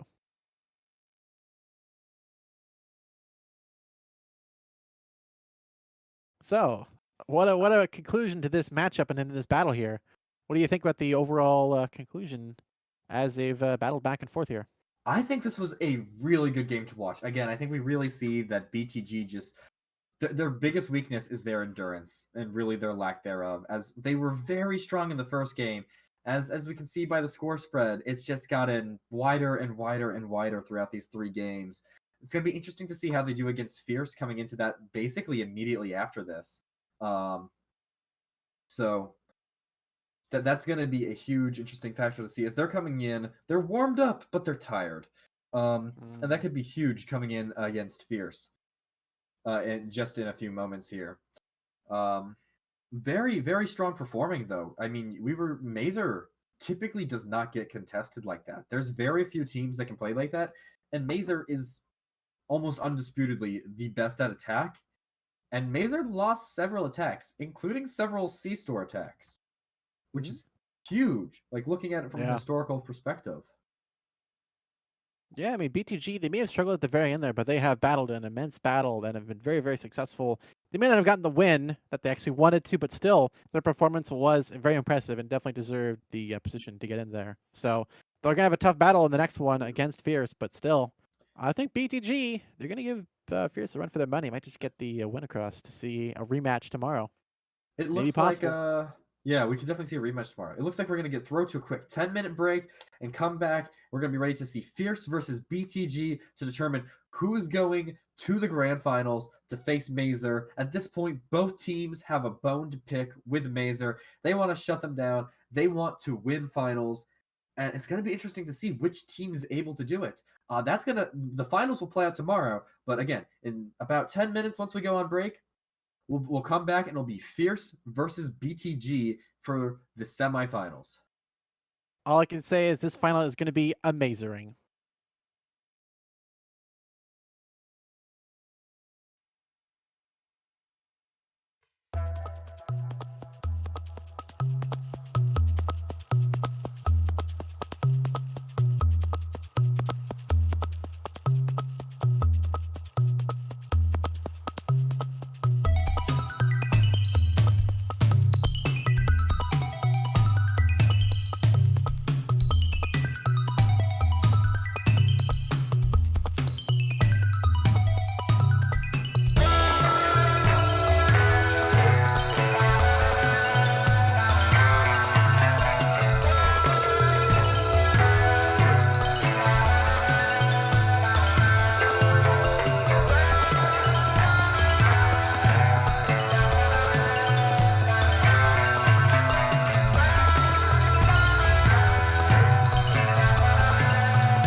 Welcome to DPL playoffs. With me today is me, the shoveler, and Zombie here. We are dressed to the nines, ready for this game. We are excited to see here Fierce versus BTG. BTG just coming off of a loss against Mazer, but they're hoping to ride their momentum. They're warmed up, they're ready to go to face off Fierce. Zombie, what can we expect from this game? Oh, absolutely. I want to remind everyone real quickly, though. Shoveler and I came out, like he said, dressed to the nines because we know this is the game you wanted to see. Who cares about Yes, Mazer sir. versus BTG? Everyone wants to see right now BTG versus Fierce. And going into that, I want to remind everyone, BTG did end up tying game one with Mazer during that semifinal match. Even though they did end up losing the next two, they are a formidable force. They are no slackers. Certainly, like you said, coming in warmed up, coming in hot off of those 3 games. And Fierce has kind of been on ice during that. Of course, they're warming up. I'm sure they played some scrims, but not in the same place as BTG. And I know they are hungry. BTG wants this. Not that Fierce doesn't, but I think even though that BTG lost that match, they're going into this even more eager to prove themselves and make it to that grand finals tomorrow. My personal predictions, I think it's going to go to game 3. I think both teams are going to have a game, but I think ultimately, personally, it's going to be close. But I think BTG 7-5 last game. What are you thinking? BTG taking it all the way. I would love to see that happen, but we know that they are a little fatigued right now. They just went up against a very tough team. Mazer just absolutely dominating after that first game, which was a tie. So BTG was playing at peak there. They were playing well on attack, well on defense, but then they just pushed forward into where both teams actually kind of seemed a little iffy on attack. But Mazer was able to be Mazer, push forward, and just dominate. Now, BTG is, like you said, warmed up, but they are a little fatigued now. I mean, just even playing at that high level is always tough. But it looks like we're about to flip to our game now, and we have these two teams lined up. We got for Fierce, Adaxi, Red Elixir, Marbles, Stars, and Diagri. And on BTG, we once again have Billboard. Right now his name is Gobspeed, but Godspeed, Ned, Yes. Brandwan, and Socks. So let's get into it. Absolutely. And I do want to point out, though, Fierce looking strong, but BTG, Godspeed playing the game of his life that game 1 to get that tie. And then I saw it in the Twitch chat even. It was the Brandwan and Billboard show during both of those games. They were getting huge frags. Even though it didn't manage to connect, they made those rounds against Mazer very close for the most part. There are a few blowouts, but I mean, BTG, I think, they're strong and they want this. And they, in my opinion, this is the ultimate aimer over brainer match we're going into right now. Yes, sir. Aimer versus Braina. Let's see how this plays out. And we've got an interesting rotation here. We're starting off on Killdome, the brand new tile map. Zombie, what do you see here? Now, this is Operation Chrome Dog. This is an interesting map just because of how everything's placed. Now, personally, I love D-Day. I love Beach, all this base stuff going on. And it's a really flavorful way to take the game, So Pit here is a very enticing though for these teams. This is a very early red door into that power for observation. Observation is currently, in my opinion, one of the strongest tiles on these maps for Killdome. And that's for a lot of reasons, because you can literally see everything. But this power out there, easily defendable, and obviously Fierce wanting to watch that. Addicts here drawing out a member of Fierce, going to be watching that power. Barb here in pit is going to be very important to protect from this red door push as well. Definitely setting up for that pit red door, also barbing the green door. So I think if BTG is going to want to do anything, they're going to have to go through the jungle red door, which it looks like they're going to want to do. However, what's dangerous about this is those tight angles up on the bridge and down there. And as Red mentioned earlier, River is backlit with the water, which will be very interesting to see if they do end up going for that power play as they jump out of here. Going into the kill dome, 2 teams enter, 1 leaves, and I can't wait to find out who is going to leave this on top. Absolutely. Kill Dome looking fresh up here. And now we see BTG on the attack with Fierce on defense. They have marked up that D-Day entrance. That beach can be deadly, especially with marbles on the mop there. Very precise with that precision weapon, able to pick off very clean shots. But we also see Billboard with that saber, another very heavy hitter with a precision weapon. But they got the smoke lined up. We'll see how this push goes. There's the smoke. Now they push into beast. There goes a shot. Not going to hit anybody, but they've now pushed in. Ooh, We deep see molly. the defenders retreat. A very deep molly. Fortunately, trying to hit that right entrance, but not going to hit anybody. And now we see as the 2 teams start to settle in and figure out what push is going to happen here. With long range shots, Billboard wins that sniper duel against Marbles and putting BTG up ahead here a little bit on Fierce. They now have long range as they have huge sightlines into jungle here. And now they're just exchanging a few shots, a little bit of damage there. And now there goes the smoke. We're going to see a bit of a faster push here as BTG now suddenly moves into jungle. Red Elixir on the defense there with that Shoddy Stars holding it down with that Igmar. Now we see the shots go out. They're actually trying to take some people down. Not going to be enough. Stars going down to Godspeed. Red Elixir going into Brandwan. A bit of a trade there. Now we see pressure onto Bomb with Socks rotating here onto Dagger. He is unsuspecting, but now he knows he's there. There he goes. Nicely executed the reactive Molly. That's taking out Socks with that Molly. Actually, Dagger had that lob with the Molly, taking down Socks. But now we see Billboard and Godspeed able to put enough pressure on the Daxi, able to take down that entrance there. Whew! What a good entrance. Great round. And also, you know, I think shout out to BTG there, reading almost Fierce's plan. I did get a chance to call this out, but there were no MVGs on any of the members there. So very conservative. Godspeed there, picking up that mop, depending on how many shots he's got. That'll be very dangerous as well. And Billboard saving that nade. Man, that was a strong performance from BTG there on attack. Absolutely. They just had the sight lines and they were able to pick their shots. It was a bit of an aimer over brainer there as the shots did hit. Absolutely. I mean, that's ultimately the shots got to hit if you want to win. Brandwan typing in chat, I can smell a Daxi. Definitely sniffing him out there at the end. Very, very great plays. I mean, and now we're going to move on to Kill House now, which will be followed by C-Store. And so we're seeing the Dome Kill House C-Store sets here. Now, this map we've had a long time. The P90 map, Liberty Thor. So we kind of see what teams fall into here. Everyone, I know Fierce in particular, are not a fan of these windows in Kill House. They've been very vocal about that during their previous DPL matches, even writing it out on the map during the game. But as we can see, I think those will work personally in a huge amount of favor for BTG, just given the strength of Billboard as a sniper here, as well as we have to remember Godspeed getting that mop is going to be very dangerous. Now, looking like BTG is actually once again going to sort of sidestep Fierce's planning here, going for that green door entrance. I would not be surprised if they're bringing the wall charge here, considering they did do a save round last round as well. Now, kill houses right now are a weird thing. Shotguns are in a very weird state right now. They just don't feel as powerful as they once were, but they're still such a needed piece of utility here. Now, the nade that was saved on the back end of the last round is going to be very important here for clearing those barbs, because they don't have to take their third one and they're able to keep that for the last map, which I believe is C-Store, correct, Shoveler? That is correct. So they may use the wall charge here. They may want to save it for C-Store. You know, the C-Store rush meta is in full swing right now.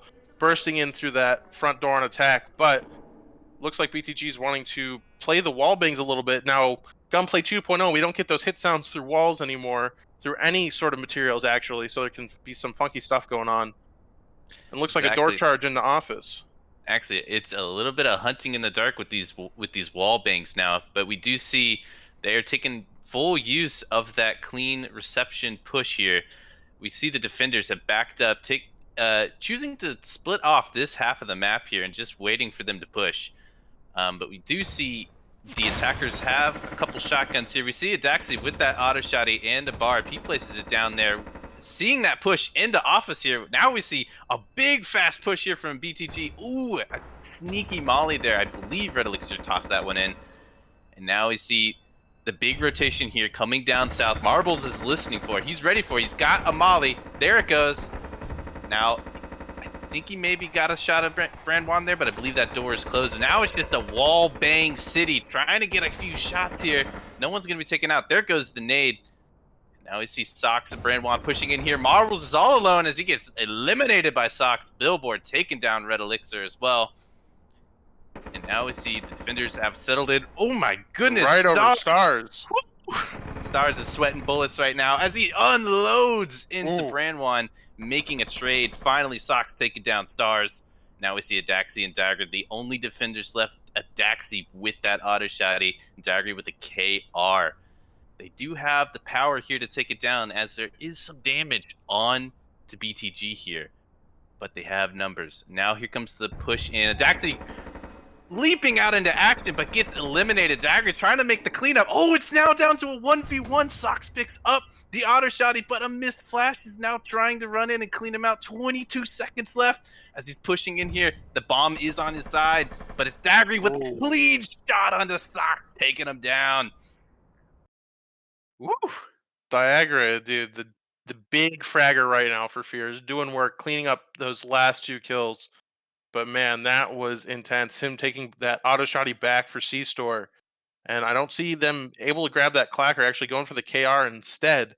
Now, that's not really going to affect BTG's economy too much because they did not do a charge on the first round. So they could still double charge here. They're very, very flush with cash. But there are a lot of options here. Fierce, obviously showing out that strong defense, wanting this game now, showing that they can step toe-to-toe with these gunfights, particularly Dia. I mean, man, dude just not miss.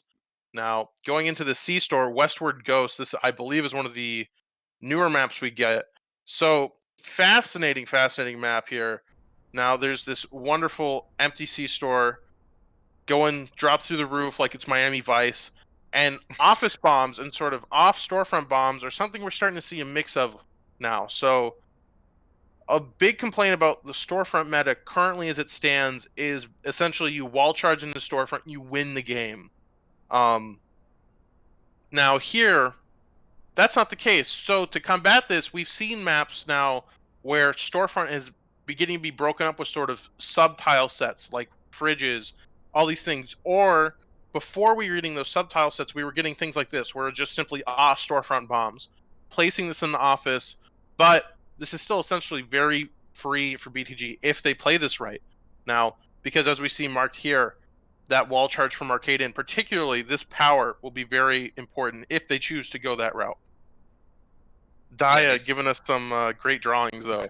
Absolutely, and we do know that they still have plenty of utility here, so we could see that wall charge and a door charge here. Expect that double play. But yes, we do have some very nice art. I believe Dagra was the artist on this one. But I believe, is this a new map? I haven't seen this one before. I believe this is. As we know, map update actually came out today, a little delayed. So these teams had to not only get in the game and unpack, but there's about, I believe, 20 new maps that no one has seen. So that gives us prime due process competitiveness here. Now, Dia and Red Elixir sitting in this arcade trying to hold off for that wall charge will be very big for BTG. They see it as now they have lined up on storage. BTG ready to make this push here. It's actually ready with that devastating knack. Could do a lot of damage, but is backing off here. We see now they're on the ceiling now. As they're making a split push here, dropping into storefront. I think only Marbles could possibly, maybe a rotation from Red Elixir on the storefront. This is going to be a difficult hold here for the defenders. Is now there's a long flash in there, but Stars eliminates Brandwan as now Billboard. And now Billboard gets caught up. And now they're both here. We've got a 4v3 here. Now there's a bunch of shots wall banging out into arcade. Not going to find too much damage here. They have secured the arcade, and now defenders are dropping back to bomb. They're pushing in on a Daxi who's just going to unload with that knack. Somehow still alive. Ned pushing in as hard as he can. Takes down a Daxi. Now Ned does have a nade that could be devastating if thrown well into office. Oh, they got the wall charge back. They do have the wall charge. Let's see what happens. It's lined up. Here comes the big play, ladies and gentlemen. There we go. Turn up the synthwave. Let's blast it. Oh no, the molly did get through there, blocking off that quick push, and a nade was thrown in there. It caught a little bit of damage. And now they're just waiting for the Molotov to go away to make this push into office. But we see Marbles with a huge rotation down into arcade. Gonna catch Sock unaware here. Here comes the shot. Well done, Marbles. It's now just Godspeed versus Marbles. Who will win this 1v1? Bomb pressure. Now using the bomb as cover. Winding down. Marbles just needs a one good peek. He's got that devastating gun there. Pushing in. Marbles caught up. There's a bunch of stuff in the way. 6 seconds left. Who's going to win here? Put bomb pressure. Is it going to be enough? No. Marbles playing calm and collected. Able to take down Godspeed. Well played, Marbles. Marbles there, definitely playing his time. That super shorty coming in clutch for him there on Godspeed at the very end. Man, that was intense. Absolutely. This is definitely going with the trend we're seeing right now, though, particularly in that Mazer BTG game before this. Defenders are really something to worry about now, particularly with their guns.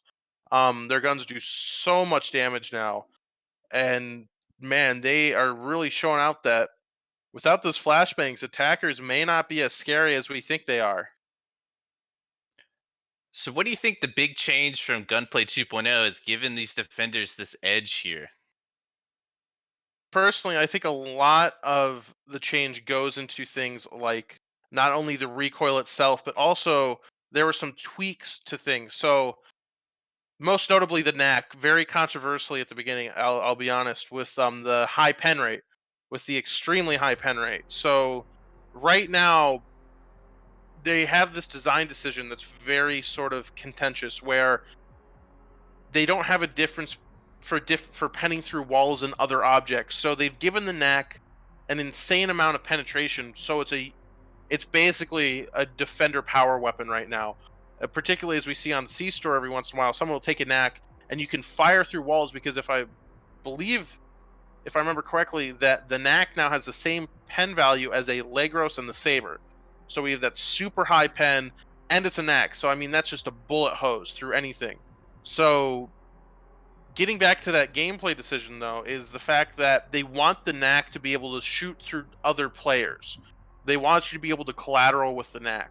And right now, there's not a different value for that. So the knack itself is so powerful in its current state that it's hard to ignore. Particularly, I've seen attackers looking and searching for it if they're able to, finding a full one and taking it on places where it wouldn't be used before, like factories even, because of its pen values and things like that.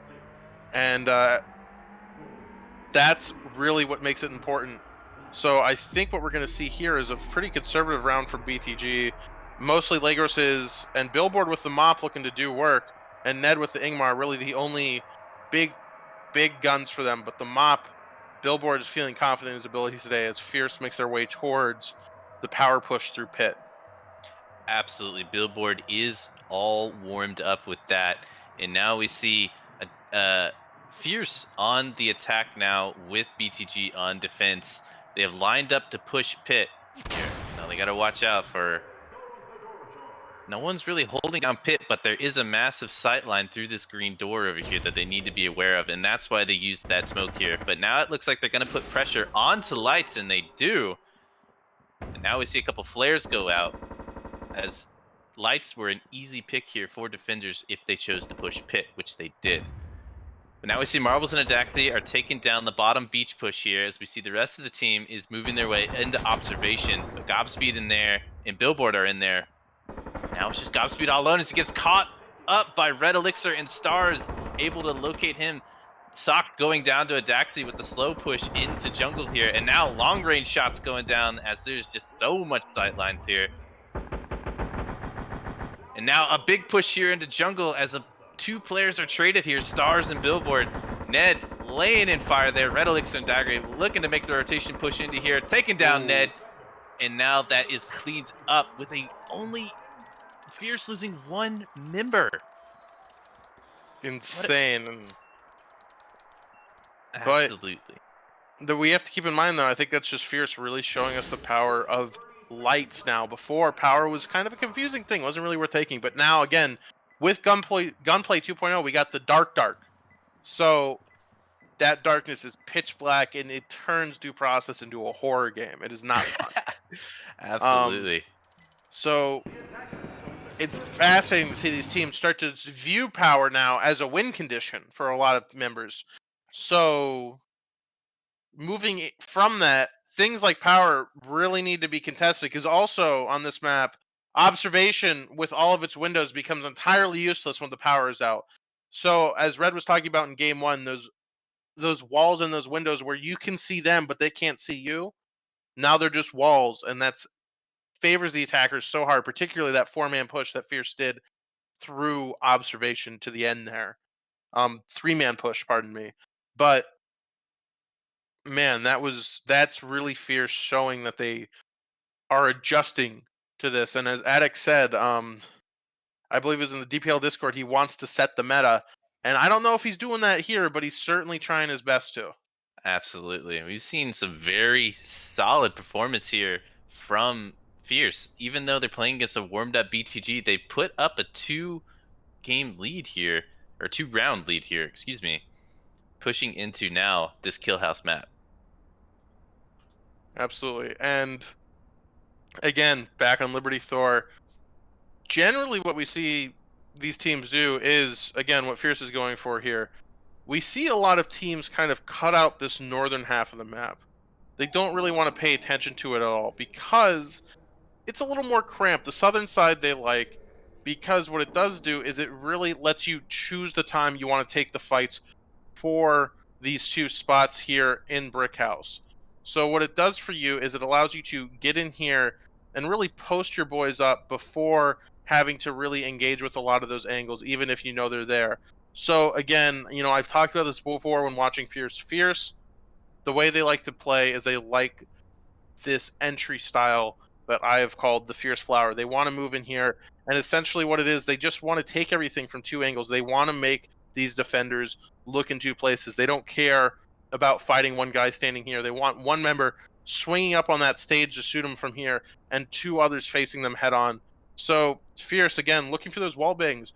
Wall bangs are still a huge part of the game, despite the fact of not getting hit reg sounds. You've become more reliant on your game sense and callouts and barbs and things like that to be able to shoot through those walls.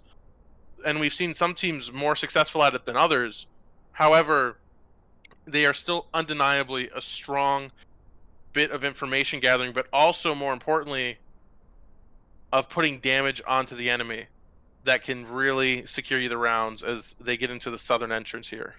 Yes, they have club marked up here. I mean, we see Ned, Godspeed, and Brandwan ready for that push. But we also see Stars and Adaxi going to push reception. And now they're in full sprint mode, making sound to distract those defenders. And now we see the charge go off. A bunch of shots go into Brandwan. And Godspeed is able to snipe Daggery. What a nice shot. Now we see, waiting for that Molotov to go to make this push into here. They're about to unleash a bunch of utility here. Marbles picking up his dead teammate's flash there. Godspeed cut down in the back corner of Club, but now we see all the attackers are now in Club. And we see the defenders retreating back to Bomb. We see Stars is still out there, waiting to make their push here. A long range wall bangs here, trying to catch maybe Brandwan or Sox here. But now we see the push down into Brick House here. Ned gets lit up in a hail of gunfire. Billboard trying to sneak out and get a shot. Ooh. Brandwan taken out by Red Elixir, who's now on a 3K. Oh my goodness, Sox and Billboard's the only one Ooh. left. A Molotov, a little botched throw there. He got Billboard a bit in it. A little bit there, yeah. Actually able to take it. Oh, there goes the nade, taking out Sox, who is stuck behind that Molotov, and now the push in. What a great throw there. Whew, there was some confusing utility. Zombie, were you able to parse what happened there? Yeah, exactly. So what I believe happened is I think a molly was thrown out back here first to box Sox back into this corner or push him off. And at the same time, a nade was actually thrown right here, which would have gotten both members of BTG had Billboard not been standing behind the bomb here, protect against that fragmentation. So Sox avoided the molly, did not avoid that frag, and that is what cost him. And then Billboard trying to go for the hero play, low health shotgun, but Stars posted up in that courtyard, being able to shoot past his teammate right into Billboard to take the round for BTG, or pardon me, for Fierce. Now I'm getting a little too confusing here. That was a lot of stuff thrown, like you said, that last at the end of that round. Yeah, that one is going to be one to watch later to parse what exactly happened here. But we do see Fierce going up with a 4-1 lead here. They may be making a huge amount of pressure onto BTG as they need to start up in the game and putting serious pressure onto this Fierce team. Yeah, Fierce is looking scary right now, and our predictions are looking less and less viable. Now, again, Fierce now looking to get that 5-1 lead before we head into the third quarter. Now, once again, looking for that very powerful wall charge here into office, but I wonder how powerful it really is, just because if you are viewing the map in satellite mode, and I know I talk about this almost every time I stream, and we're on DPL, but it's so important and so many people seem to miss it. Posters. You want to make sure your wall doesn't have posters, or if it has a poster, you know what you're getting into, because those things don't get destroyed yet. They just float there, and they act like a wall that you can shoot through, and that makes them quite dangerous for teams here. Now, BTG looking to really protect from this storefront take, looking for barbs outside of Freezer and Arcade, wanting to funnel Fierce through. And again, I'll say it again, Fierce liking to take their things really wide, wanting to push through Bathroom and Freezer and Arcade at the same time. Again, blooming out from that flower to attack these positions. And a favorite of Addicts here, calling out where he thinks members of BTG will be at the beginning. Again, BTG already shooting out those rotations that have been called. Fierce very cautious of this teller of someone possibly hiding there, which it looks like Sox is seeing if he can do. Probably going to try and do it. Yeah, we'll see what they do here. They have storage marked up here. A similar play here from what we saw with BTG when they were on this map. But they are just, I think, kicking that door just to do a little show of force. But it looks like they have elected to go onto that storefront push here, falling in through the skylight. Now Sox is waiting in teller. They could be eliminated here. I believe they can be seen through those windows there. Imagine they have spotted Sox by now, but they are backed way up. It's hard to view what sight lines they have up there, but they're taking their time. Now they're pushing in. There goes a flash. Oh, they definitely see pushing him. it into tellers. Oh, Sox! Woo! Taking out Red Elixir there, but Adak is able to nab a quick kill on the Godspeed in the Freezer, and now it's just 3 defenders, actually 4. Sox is still alive. I just thought he would be dead. Sox, oh my goodness, Sox! There comes the push from Daggery. Absolutely flashed, being taken out. Very clean kill there. We see Billboard holding on to that auto shotty. Brandwan with the knack. They have a ton of power they could load into this Fierce team. But here we see Adaxi picked up a knack. This could be devastating here for BTG, as that is a powerful weapon. Billboard here on the prowl. Oh! Marbles takes down Billboard. And now charge. it's with a door charge. Oh my goodness. And now there's a bunch of mollies out there. Brandwan's now all alone, as now this Fierce team has fully locked down off his Brandwan. Able to take down Adaxi, though. Gonna be a clutch play here, but we see Dagger on the rotation, but tries to make a move and is eliminated cleanly by Stars and Marble.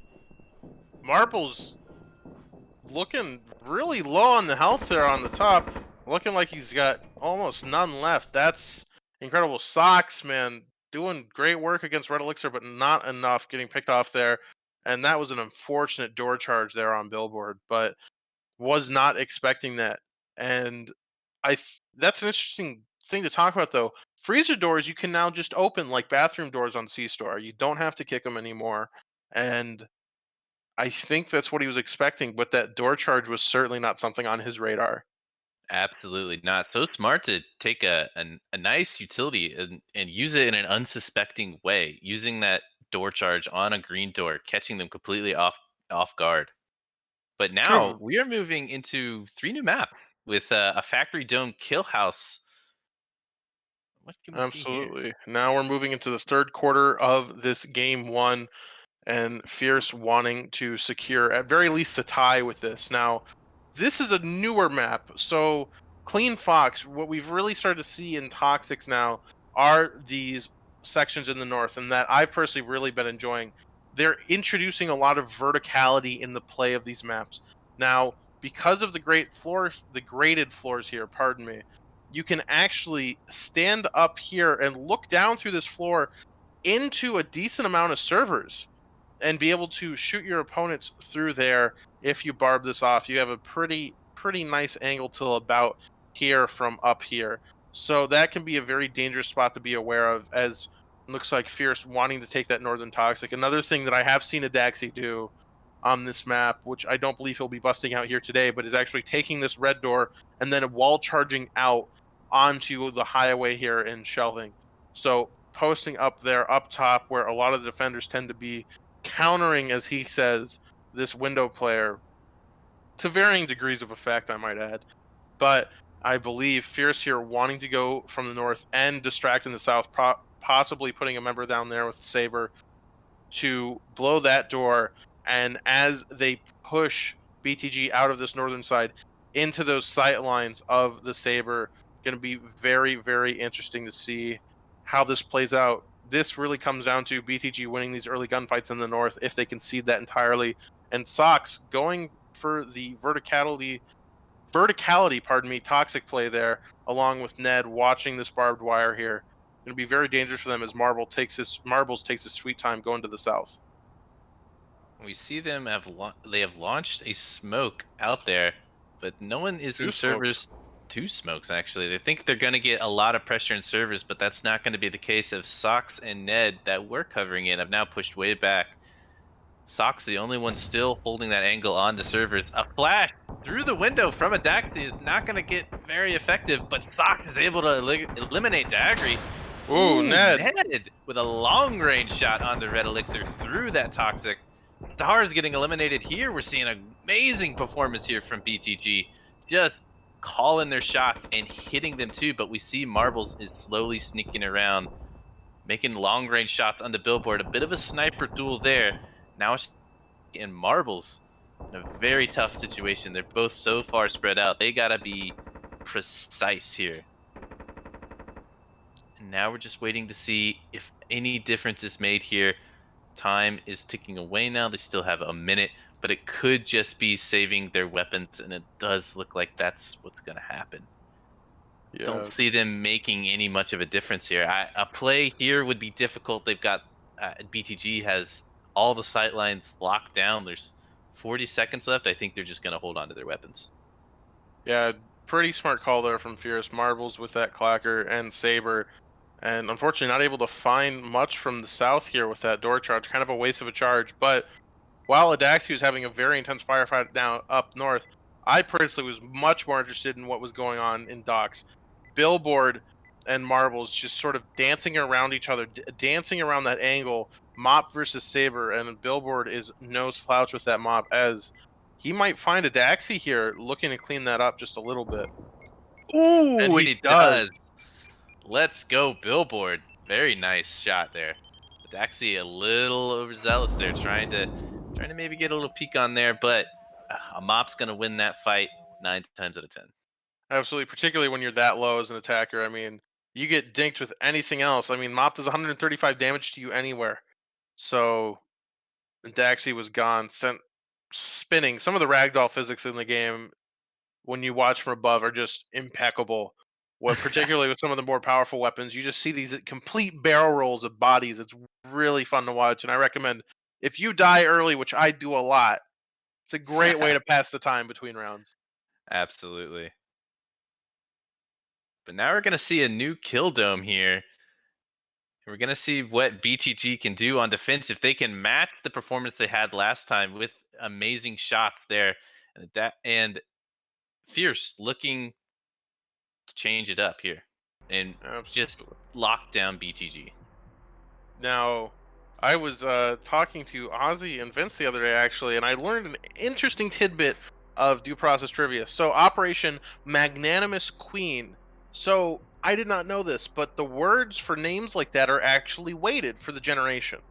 For the generation of the words. So, like, things like animals and things like that were weighted very heavily to happen. So, I think, and I don't want to be quoted on this, but I believe this might be a very rare operation name, particularly with a name as starting with a word as large as magnanimous. It's a good high school English like word of the day vocabulary word to make your teacher think you did the reading.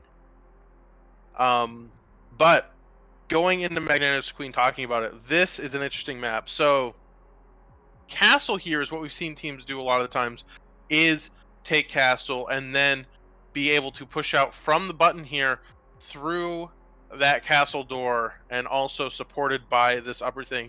Interesting tidbit actually about Killdome and castle. So it's a little kind of not consistent, where this yellow door for the castle door is actually able to be taken out by a door charge. You don't need a wall charge like the yellow would suggest, where when we see yellow and things like that, we're used to the dock doors of factory, but that's not the case here. Daya giving us a great little man here in the corner as his team gets set up to go for a green pit take, which would be very dangerous for Fierce, as they also go for castle at the same time.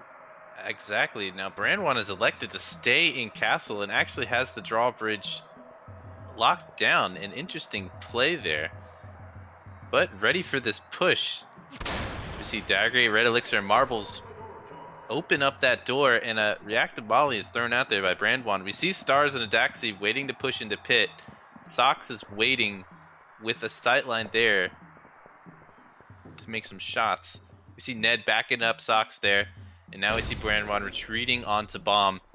Grenade goes out from Adaxi, not going to catch anyone though. Sox with a long range shot there. Adaxi pushing up, putting pressure on the Sox, who does take damage there. It's now down to very little. Ned taking down Stars. Adaxi cleaning up and getting revenge. And now the push into castle here. Godspeed's just better. Godspeed's just better. Able to clean up Adaxi there. And now we see them push into observation. And now it's just Fierce locked down in castle. This is going to be a tough push for them as Marbles gets eliminated there. It's now just Red and Daggery. What could they do? Ooh, Daggery actually takes down Billboard. A very nice shot there. Uh-oh, uh-oh. Now we see Daya is better. Uh-oh. Now it's a 2v1. Daggery, oh my goodness! What is gonna happen here? Brandwan and Daggery now a 1v1. And now, what, 30 seconds or less. Daggery's gonna need to be able to make a play here, as Brandwan's just gonna play for time, it looks like. Smart play, here they go. Daggery picking up a smoke and throwing it out there to get a bit of cover there. And now pushing on the bomb.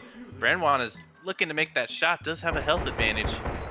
Making a shot. Whoa. Ooh, very clean. I did not see that going the way it did, Zombie. I had faith. The Legros right now is very strong. One of the, as Red said in the previous game, it's one of the strongest weapons in the game right now, and I think it's just because it has the right mix of a great feeling of recoil and also damage output as well. Yeah, man, that was an amazing play there from Fierce at the end to equalize the numbers. But yeah, like you said, the Legros able to put in work with that precision and just overall damage. But now we're moving on to Kill House. Yeah, absolutely. And that's kind of the meme about the AP-25 is it's kind of a water gun. You got to hit those headshots. If you're not hitting them, kind of feels like you're just tickling your enemies at times. So now we're gonna move in here to Operation Bloodhorn. This is a map we've seen. This is a map that's been around for a while. Still an interesting map nonetheless. And looks like, again, Fierce calling out a pretty standard meta play that has developed from this map being around for a while. Smoking out here in Kitchen, going to block off these two windows, which are really kind of a key point of calling out this play. But Brand One already on top of it, knows what Fierce is going to do before anyone else does, going for this reception green take into Kitchen, into that wall charge directly onto that bomb, because that is a great place to be, particularly if airlock's open like this.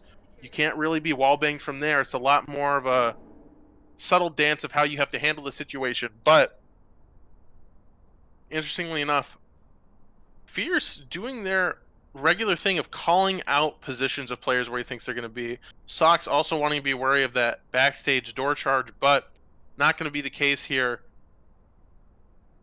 Adaxi drawn all over the map, once again wanting to take office, and what I'm assuming he's going to want to do is take it from both sides like Fierce tends to do. Now, BTG, this is an easy thing to hold for BTG if they play it right. Either coming from behind because they don't have many barbs called out, so their rotations through are going to be very easy for them. I'm not sure if they're doing that, though, as well as this bulletproof ballistic door here on airlock, able to really help them call these things out. Sox with the clacker could be devastating for Fierce, particularly if he stands here. Uh-oh. That could be. But now we see a slow entrance here from Fierce. Now they've picked up the pace, looking to take that reception. They've drawn all the lines. It looks like BTG is aware of their play. So now some shots go out. Not going to catch Brand One at all, though. A reactionary barb, not a dynamic barb, as Addicts would have everyone believe. Now we see a couple wall bangs trying to catch anyone in Kitchen. No one's there, and the defenders have moved all the way back to cover that bomb. And it just looks like a bunch of wall bangs here from Godspeed trying to take down a little bit of damage actually onto Red Elixir. That's pretty, oh my goodness, look at all these wall bangs. I believe Red Elixir is crouching for their life as now the wall charge goes out and a bunch of wall bangs. Woo, Brandwan with a nice clean kill onto Red Elixir. Oh, far nade into lockers, not gonna catch anyone there though. And now Adaxi's looking to push with the shotgun, but Ned is waiting, ready for that push. They know the rotation is coming. Here comes a big push. There's a bunch of shots going out. A ton of damage onto Fierce there. They are getting mowed down by wallbang. Sox with another one through that open airlock door. Now it's just Daggery and Adaxi all alone now. As there are 4 defenders they must navigate now. That still have some utility left, but Fierce is picking up utility of their own. They got 3 flashes. They can make a big difference with those if they are played right. But now the defenders are just waiting for time to wind down to where defenders are going to have to make a reckless push here as flashes go out. They're retreating. Oh, but caught by a very smart molly from Sox. And Daggery actually picks up Sox in there, but now Brandwan's on the rotation to take down Daggery. Very smart rotation from Brandwan there. Absolutely, and BTG now has Fierce right where they want them. 2 clackers down. And I mean, that's it. They're going into the 4th quarter, going into their attacker set, and BTG feeling very confident about their attacker set, despite their great defense that they've shown. BTG looking for that mini reverse sweep, going from that 1-5, looking for that 7-5, and they have their eyes set on the first game. Now, Fierce, though, I got to give props to Fierce, definitely trying their best, but we're seeing this thing, particularly with maps that have been in the rotation for a while, where the meta plays falls in and everyone knows what's going to happen, and then it becomes about winning gunfights and less about the tactical gameplay that goes into this. Now, I know that's something they want to change, and I know that's coming and things like that, but that's an example of when it doesn't work. When BTG is just winning those gunfights, they not only win the gunfights, they call it the plan, and then they take the round, and that's what matters. So Fierce here looking to flex their muscles on BTG again, wanting to secure that tie, looking for a pretty expensive possibly hold here, looking for maybe 2 barbs, 1 barb here, looking at that server's door, but I don't think that's what they're going to get. I think BTG might be going through docks with that smoke drawn out there, possibly wanting to go through there, up through there into office, because again, dark, power is such a win condition. Actually, now Sox drawing out the office take. I think they want that power. That is really such a win condition on this map. It is ridiculous. Adaxi, again, though, having that barb there in preparation, but not sure if it'll be enough. Really wanting to focus towards this northern side of the map. And sometimes that's where Fierce can fall into a lot of potholes, in my opinion. We see them in their defense where they assume teams are going to execute on maps like they do. And granted, Fierce is a very strong team. I do not want to take that away from them. But when you're dealing with teams like Mazer and BTG, you have to examine how they play. Marbles on the mop here, hoping to do a lot of work, but will they be able to? Adaxi bringing out the tub and Red Elixir with the Gruber. Will they be able to hold this office? Will they be able to hold this power and ultimately secure the tie? Yeah, it looks like they got some good markup here. They know about that barbed wire into Toxic. And they have marked up a push into office here as Ned, Sox, and Godspeed make their way there. Brand 1 and Billboard now pushing into servers. Stars looking down, looking to get some shots. Adaxi taking a, maybe, I believe that was a couple shots there from Billboard. Yep. Gonna catch him a little bit there. But now the flash goes into office. The defenders have backed out of there and thrown a very smart molly there to slow down that push into there. This time is now starting to tick away a little bit here. Billboard pushing into Adaxi, able to take him down. Now Billboard and Brand 1 looking to push into shelving to cut off Stars into Agri. Now the big fight into office. Godspeed gets taken down by Sox Red has Elixir. power. And now the power goes out. Now it's all alone for Stars here, as BTG has made an excellent push into here, getting their shots that they need. It's looking a little scary here for Fierce now. So they have just been effectively outplayed for the last couple games. Absolutely. These last rounds have just not been going their way. Tons of pressure on the Stars here, looking to make a difference, but that bomb is almost defused, and now they're just looking to clean up, in which they do. Absolutely. Wow. BTG making an effective use of their time here, and I mean, it looks like they've got Fierce figured out. Absolutely. I mean, you mentioned that very smart molly there in office going out. Actually, I think what actually happened was BTG threw that flash to bait that molly and deny them that piece of utility for when they actually wanted to make that push. And talk about that. When we saw that flash go off, we saw Addicts run down highway back to office. That allowed, I believe it was Brand 1 and Billboard, to move in from the north there and take those fights, ultimately taking out Adaxi and then really putting Fierce on the back foot for the rest of that round. As, I mean, they're just constantly doing in these attack rounds. Now, the pivotal moment, the precipice of failure for both teams, looking for this tie. Both of them want this round to ultimately secure the win going into the next game. Now, BTG, I'm expecting a very similar thing as they've drawn out. They want to do a pit take and they want to take Castle. However, can they win these gunfights? And that's the real question, particularly in a place like Pit, where you're going to have this bar, you're going to have these two angles watching it most likely, where you really only have this very, very slim entrance. And unlike Toxic, for the most part, you could just fall straight off in the pit. Now, Shoveler, what do you expect is going to happen from this round? Do you think BTG is going to be able to win those gunfights, take this round, secure the tie at very least, and go on to win? Or do you think Fierce is going to really upset the tempo here? I mean, Zombie BTG is playing hot right now. They are hitting their shots, eliminating Fierce at an effective rate. As soon as Fierce is making their pushes, they're just getting lit up from angles they seem to be caught off guard from. it seems like BTG has figured out this fierce push here. They know that they like to split up, and they have accounted for that using both barbs and all the entrances here. 3 barbs it looks like they have marked up. So honestly, I think I see BTG taking this one again. Absolutely. It looks like BTG is really focusing once again on that win condition that is power outside of observation. And I want to point out Brandwan bringing in the leg roast, looking for that extra pen power. And I think that's Billboard on the mop. Absolutely.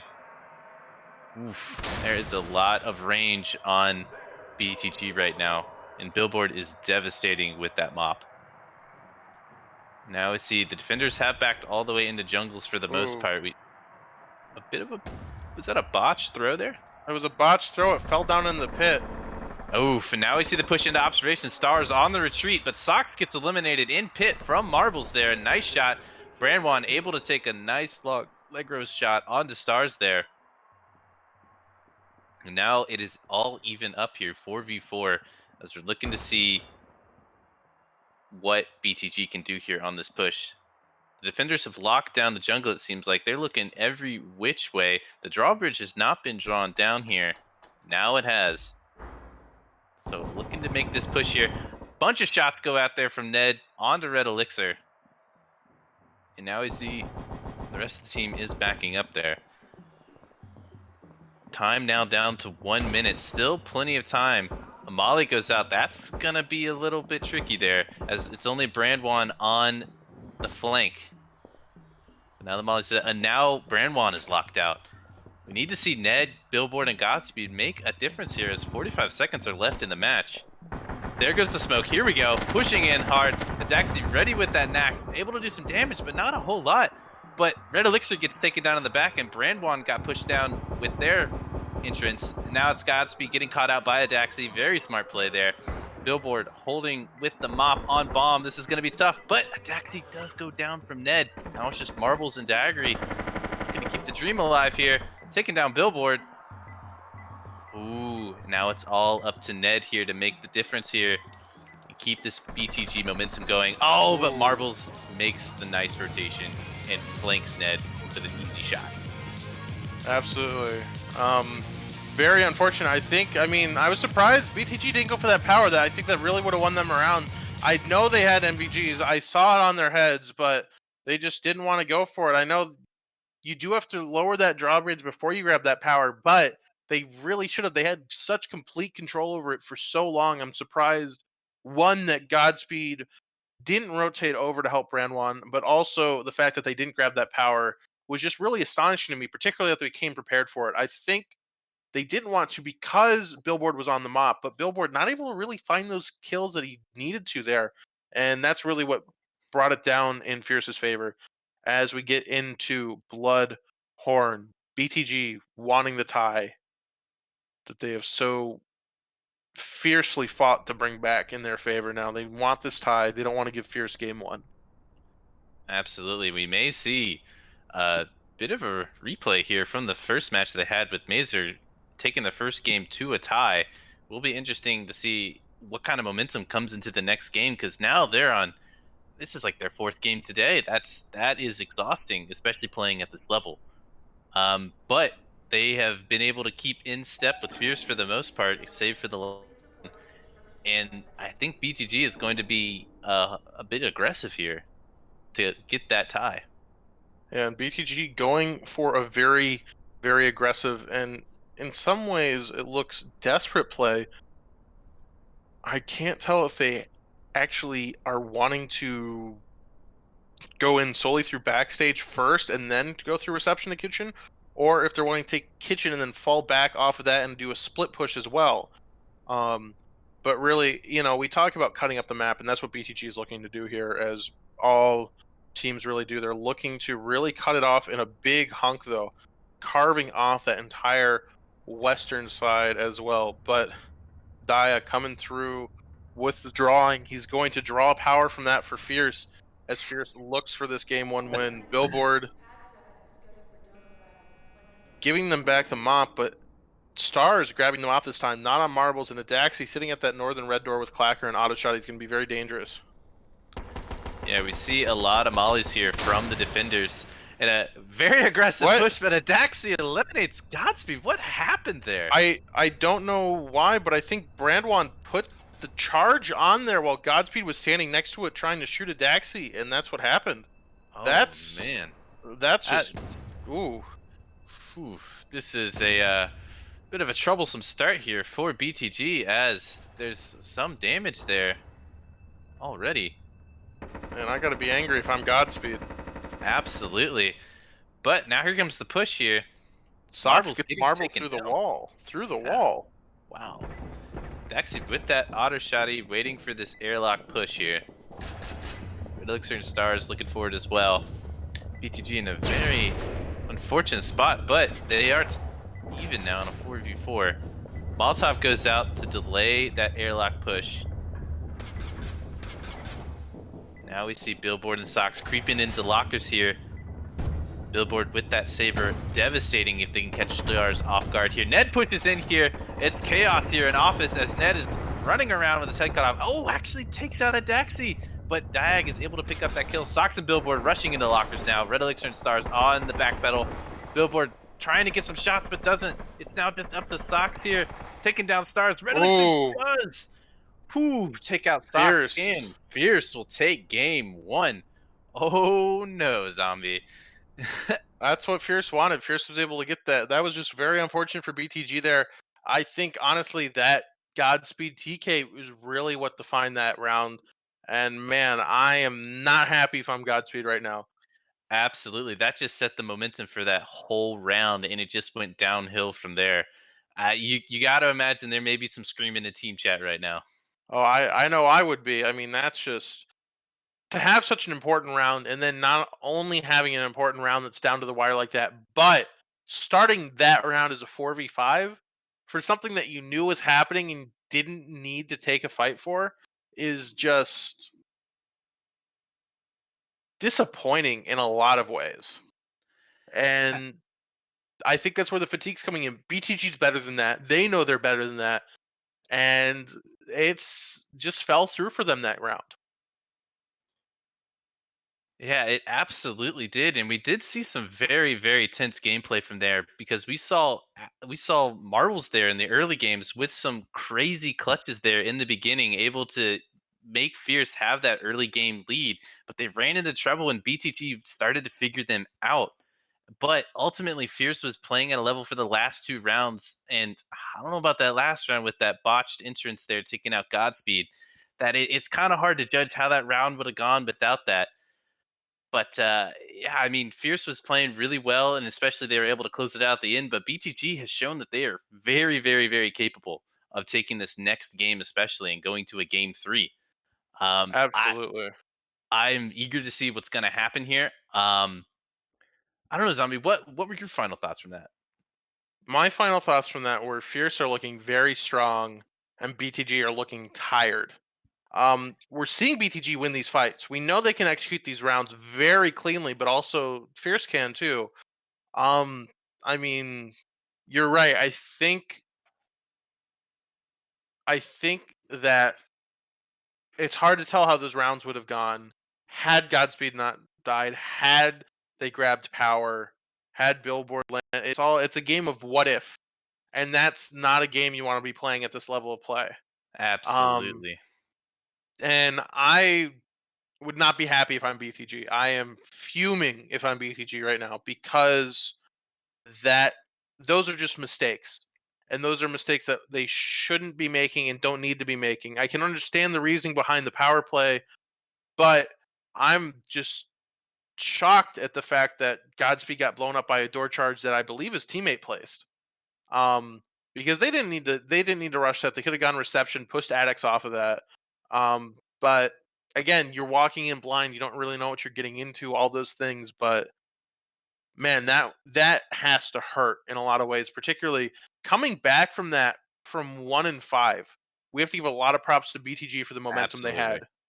had, and that was just a moment of them not pulling it out the way that they could have, which is unfortunate. 100%. Sure. 100% because listen, there I mean, they're dealing with a lot of pressure at this point, and what they're gonna need to do is they're gonna need to talk it over during this break and just clean it up. I know that was a nasty round to go into the next game with because that's definitely fresh in their minds. But you got to be thinking that they're a team, they know what they need to do, and they can play at this level. They just need to, dust that off the shoulder, just get on with it. Hey, listen, it's just fierce. They can take them. Okay, like they're Yeah, good at this game. BTG's good at this game. Anyone can win this next one. absolutely, 100%. And I mean, I feel that yes, this game is important for both teams. Yes, it is. But what we have to remember is, I believe it's more important to BTG. They just lost to Mazer in a tie and then lost and lost. And here they are down a game now. They don't want to be down this game. They know their championship material and they want to show it. And that's not to say that Fierce is not. Fierce is playing extremely strong. And I think some members more than others, Daya cracked out of his mind right now, pulling out a Absolutely. lot of kills and a lot of rounds for his team. But can you do it? Can you do it? And I mean, Fierce is a rough team, but I know BTG can do it. It's Fierce. I have a lot of faith, and I like, and I'm friends with all of them. But we are talking about BTG here, who has some of the strongest fraggers in the entire league, in my opinion, which is hard when you have members like Daya and Adaxi who are very good at the game, but going up against a stack roster like BTG has that didn't show out this game was very disappointing in my opinion. And I think the next game is going to go very differently after they get their yelling done. After that door charge, I'm in shock after that. Oh yeah, man, that takes me back to high school. At halftime, coach is pissed. You gotta just dust that off, get back, focus, use that energy, put it into the game, and just play at the level you can play at. Uh, but I think we're gonna go to a quick 5-minute break here. Hopefully, BTG can dust that off, and Fierce is just gonna keep playing at the level they're playing and just be dominant. Absolutely.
All right, we are back. I am Zombie Bacon. I'm here with the Shoveler for Game 2 of Fierce versus BTG before Grand Finals tomorrow. How are you doing, Shoveler?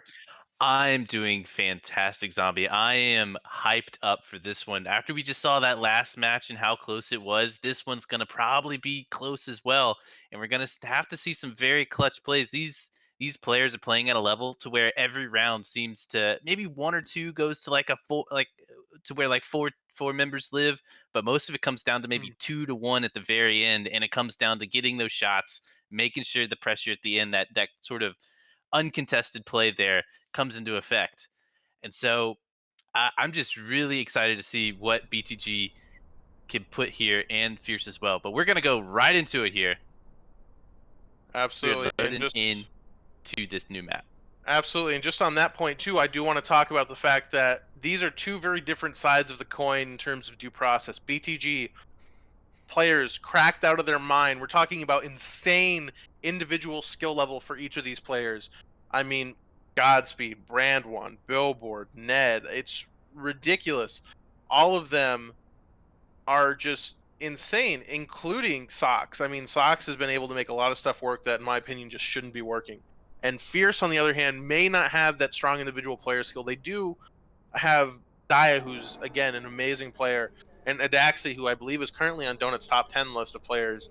But what's amazing about this game is you're really seeing the argument come to fruition. You're seeing this sort of team cohesiveness versus insane individual players, and that's really what's at risk here. This sort of battle of wits as we get into Sinister Brutus. As Stars is drawn with Dia, some great guys hanging on the map. Pretty standard vault map, pretty boring stuff, really. We could talk about it more later when we come back around to it. But BTG starting out on defense here, looking for the win. As Fierce, I believe, making their slow way over towards Club, which is a really great take because not only does it give you access to Button, but a really fast entrance into that office towards hallway where Vault is because the door's open. This is entirely done up, so you can't go through kitchen as they set up for their entrance here. Absolutely. We see Fierce channeling momentum here with the slow pay. Daxi does use the smoke to block off that brick house viewpoint. And now we see the charge into here. Oh, a reactive barb from Ned to slow down that push is going to be tough. Marbles does have a frag to take it out, but Daxi from the back.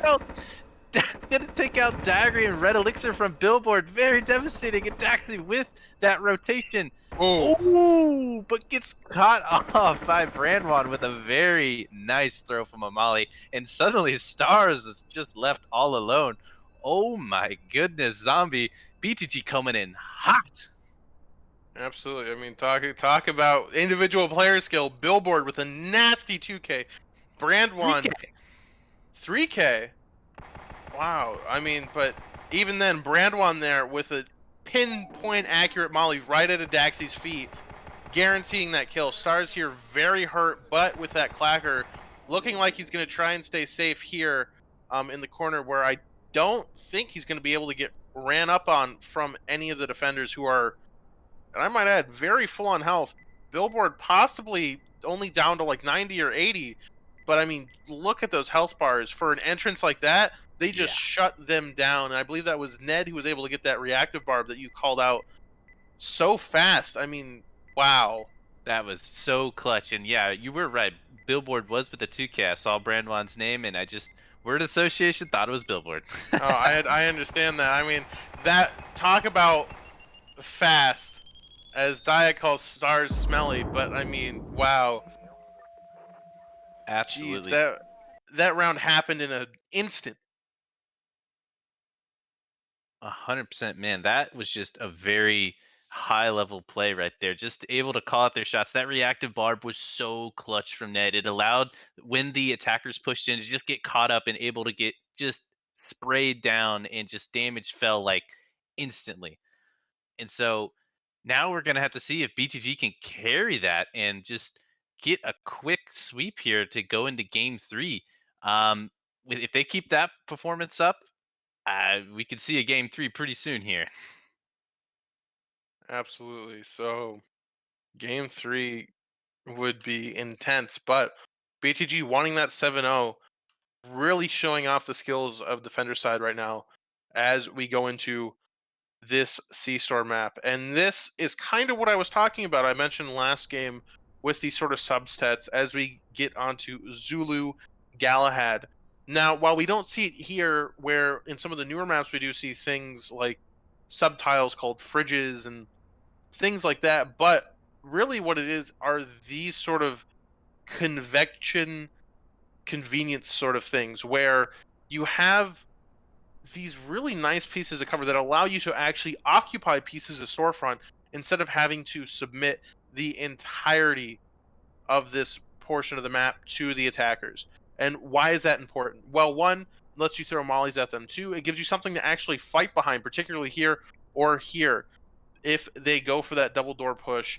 And what I'm expecting Fierce to do here, as it's also drawn out, is go through this door and again talk about the Fierce Flower. I've said it a million times. They're going to want to push up here, but I assume another one is going to be they're going to be pushing through here like this, just because that is what Fierce does so well. Now, coupled with that, what makes Zulu Galahad special is this northern shed. Very, very strange. We're actually seeing this more where sheds into green doors, which personally I'm not a fan of, just because it really robs you of sort of the surprise of being able to go green. Here it's not so bad, but there are maps where actually green door goes directly into a shed, and that's just strange for me personally, because it really can mess you up if you have a save round. As Fierce looking for the fast take here as they head to storefront. They have marked up that storefront for a push here. Oh, it's open. It's open. They move right in. It's utter chaos as they move into here. People are dropping like flies. It's now a 3v4. What's gonna happen here? Adaxi laying in shots into Sox. Sox goes down. Godspeed goes down to Adaxi. Oh my goodness, a 3K billboard all alone. What happens? Oh no. Why'd you open it? Why did they open it? Just devastation. The defenders using that health advantage, able to push in aggressively and just do damage as Billboard gets eliminated finally. Adaxi with the 4K. They opened it. Sox is able to get marbles, but then it was just a bloodbath for Fierce there. I mean, BTG not able to stand up. Godspeed finding one kill. That was really it. Sox and Godspeed really the only members able to do anything as Fierce just shut down anyone. Now, Absolutely. Oh my goodness. They really just need to chalk that one up to an oopsie daisy and move on. absolutely, they can do. And I saw Fierce actually a little bit of infighting, writing brain over aim on the map, and I think that was Dia or Stars crossing it out. Very funny, enjoying the meme a little bit as they want to keep up the aimer versus brainer debate. But BTG there, I think, really just slipping up in a lot of ways, opening that, wanting to really change the tempo in their favor, but not able to find it. And as Baja would say, the pendulum of power swings constantly, and there BTG wanted to get up on that, but it was not able to. Bishop Horn is our factory map here, and what a factory map it is. BTG very, very aware of what Fierce may want to take here, as it looks like Fierce looking towards both of these red entrances here, not only on the west side, but the south side with docks. Really not too concerned with Office, it seems, even though it's their last round, but looking at power, the win condition that is so seductive, particularly for new players, where before it didn't seem to be such a big thing, but now with Dark, it is. It's such a win condition now, and again, Fierce going for the brainer plan, looking like they're going to, I believe they may have saved the wall charge because BTG let them in, unfortunately. So they have saved the wall charge. It looks like they're going for a double charge and a green door take, looking for not only that door, sending what I'm assuming is stars from the star driven there, drawn there, pardon me, but also looking for these longer angles against people that they're predicting to be up in office. So that is going to be interesting to see how BTG defends against this, because Fierce really going for that power play and really wanting it aggressively. Fishpog drawn in the corner. Gotta love it. So special. And so special. They really want it. Marbles giving it a hat. Dia drawing some more stuff around it, so I think there may be some spectator jank on who's drawing. I'm not sure. I love Fishy coming out. Fishy Fanny, member of Flogos, that I guess they're dedicating this round to, as again, like you said, taking a note from Momentum with the slow walks. Absolutely. They have marked up that storage push here and servers. You may see a split push here. But we see the defenders have locked down the central area of factory here. They've got quite the long range. They've got 2 leg roses and the mop there. That in socks with 2 medium range KR and the Gruber. But they're packing mollies as well. Ready for that push onto storage. Now Socks is gonna have to get out of there pretty quick, but that barbed wire may prove a little, but we do see a push on the dock here. Billboard trying to get a good pick there, but doesn't. Marbles peeking in with that saber. Push on the storage. Molotov locks that down. Man, a long range shot. Billboard taking a bunch of damage there from Adaxi. Now the push into storage. Socks caught all alone. Gets flashed and eliminated, but trades with Red Elixir. Brandwan taking down Red Elixir. And Adaxi just launching in long range shots here. Marbles watching the other angle, and now they're gonna see the push here. Down under a minute. Need to start making this big play. Oh, Billboard. Billboard with the big elimination onto Marbles. Oh man, God, with Brandwan taking down Dagri as well. They are making low. full use of these long range weapons. Oh no, stars. Now it's all down to Adaxi, who does have a ooh, picks up a nice clean kill on Billboard there, but is effectively taken down by Brandwan. Very nice long range aimer play there. Absolutely. I mean, Billboard nasty. Talk about what was thrown around in Twitch chat during the Mazer versus BTG game. It is the Billboard and Brandwan show, and that's what it's looking at right now. Billboard with the 2K, Brandwan with the 3K. Just ridiculous. Absolutely. They are showing their skills in full force here. Fatigue be damned, they are playing at an effective level. I think you're right. I think they got that pep talk in. Got to play to the level that they know they can play. They got to do it. They want to do it. Coach is mad. Absolutely. Oh man, now we're up to a 1-2 difference here. Now, Sinister Brutus. This was so hard for Fierce. I mean, and BTG looking to mix it up a little bit, actually, going for a green take, possibly into a wall charge towards button, grab that button fast, and then go into vault is what I'm assuming they're wanting to do there. Dia putting his art skills to work there. A smoking shipping container looks a little angsty. It does, man. It's a cool kid on the block. He's got the hat on backwards and everything. I'm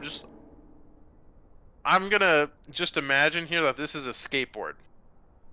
Ooh, a very tiny know, skateboard. Very, very, yeah. It's a penny board, right? Oh yeah. So the cool kids got to hang out somewhere, and I guess they hang out around Sinister Brutus on the Argus training facility. So Yeah. Dagger looking to pull a kickflip onto BTG here. Let's see what they can do. Absolutely. And now BTG looking for a very, very aggressive play, wanting to make their way through Brickhouse very fast, actually circumventing a lot of these barbs placed by Fierce that are really anticipating them having to go club. It looks like that's where they're wanting to focus on, much like the BTG setup was.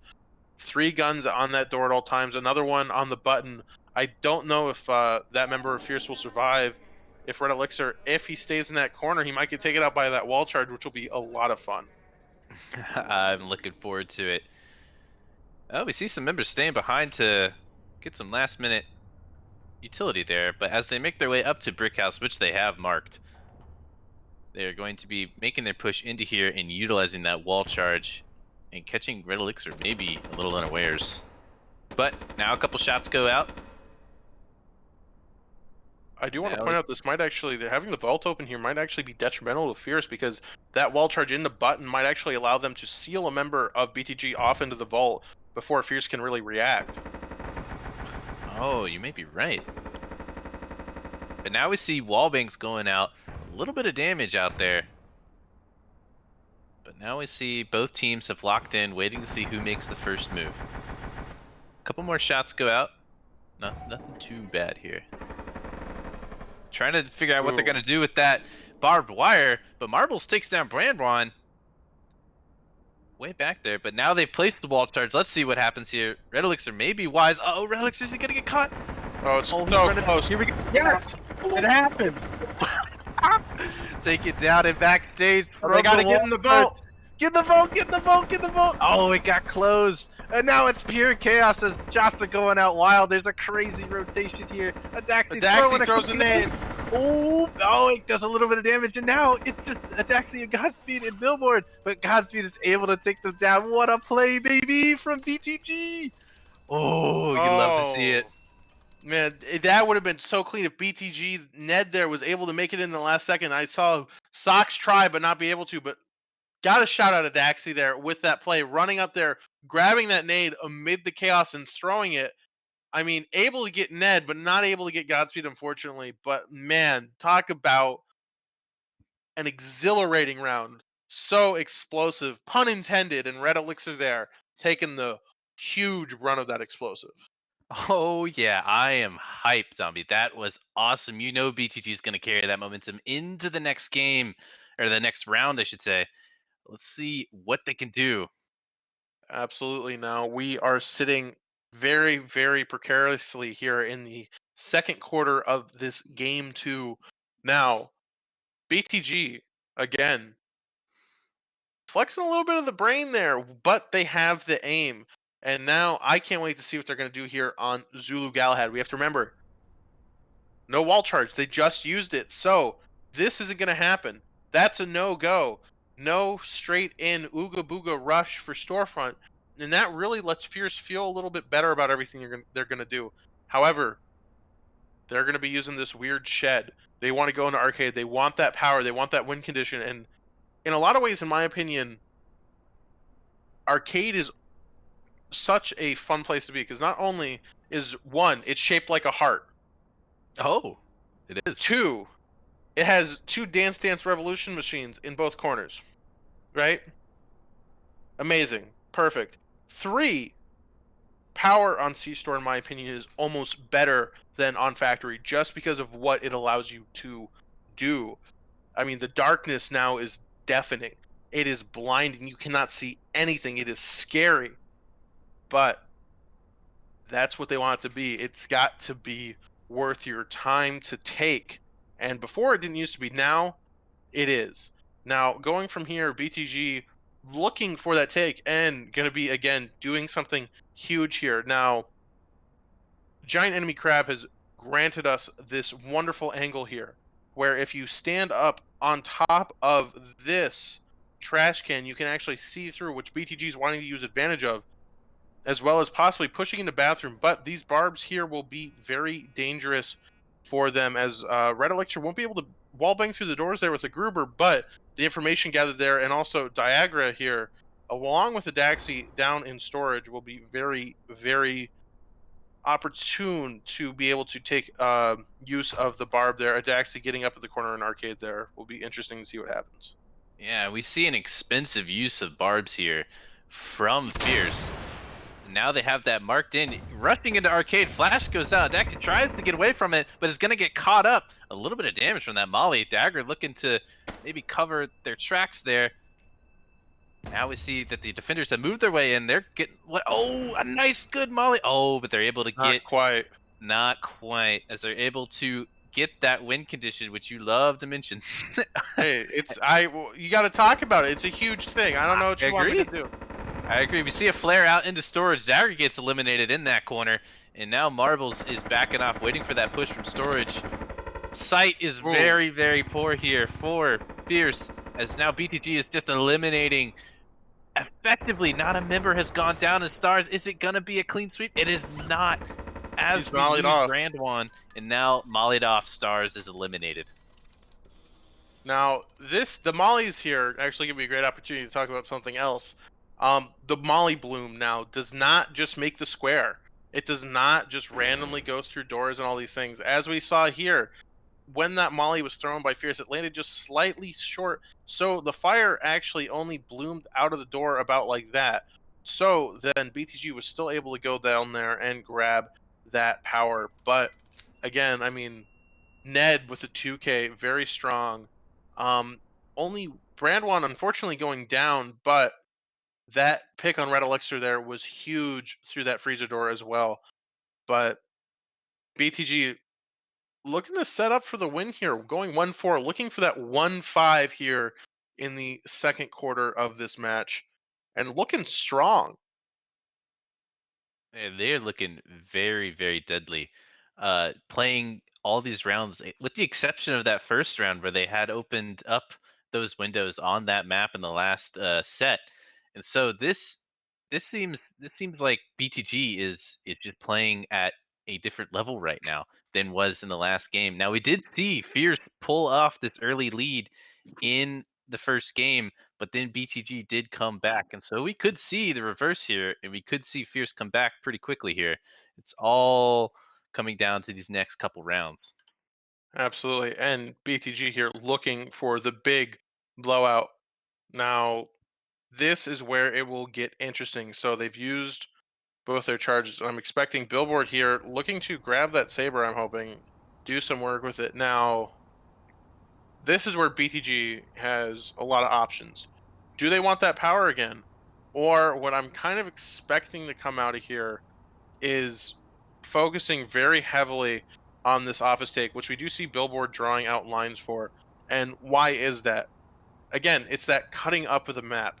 They really want to take this because if you take that office and service at the same time, essentially you clear all of this shelving area almost for free, except for this tiny, tiny little area, which is debatable. But then also, Office gets you these great angles down onto dock and storage, even with where that power is. But Fierce, very, very scared of that power take, calling for a double barb there, as well as wanting to collapse on the server push that they attempted against BTG.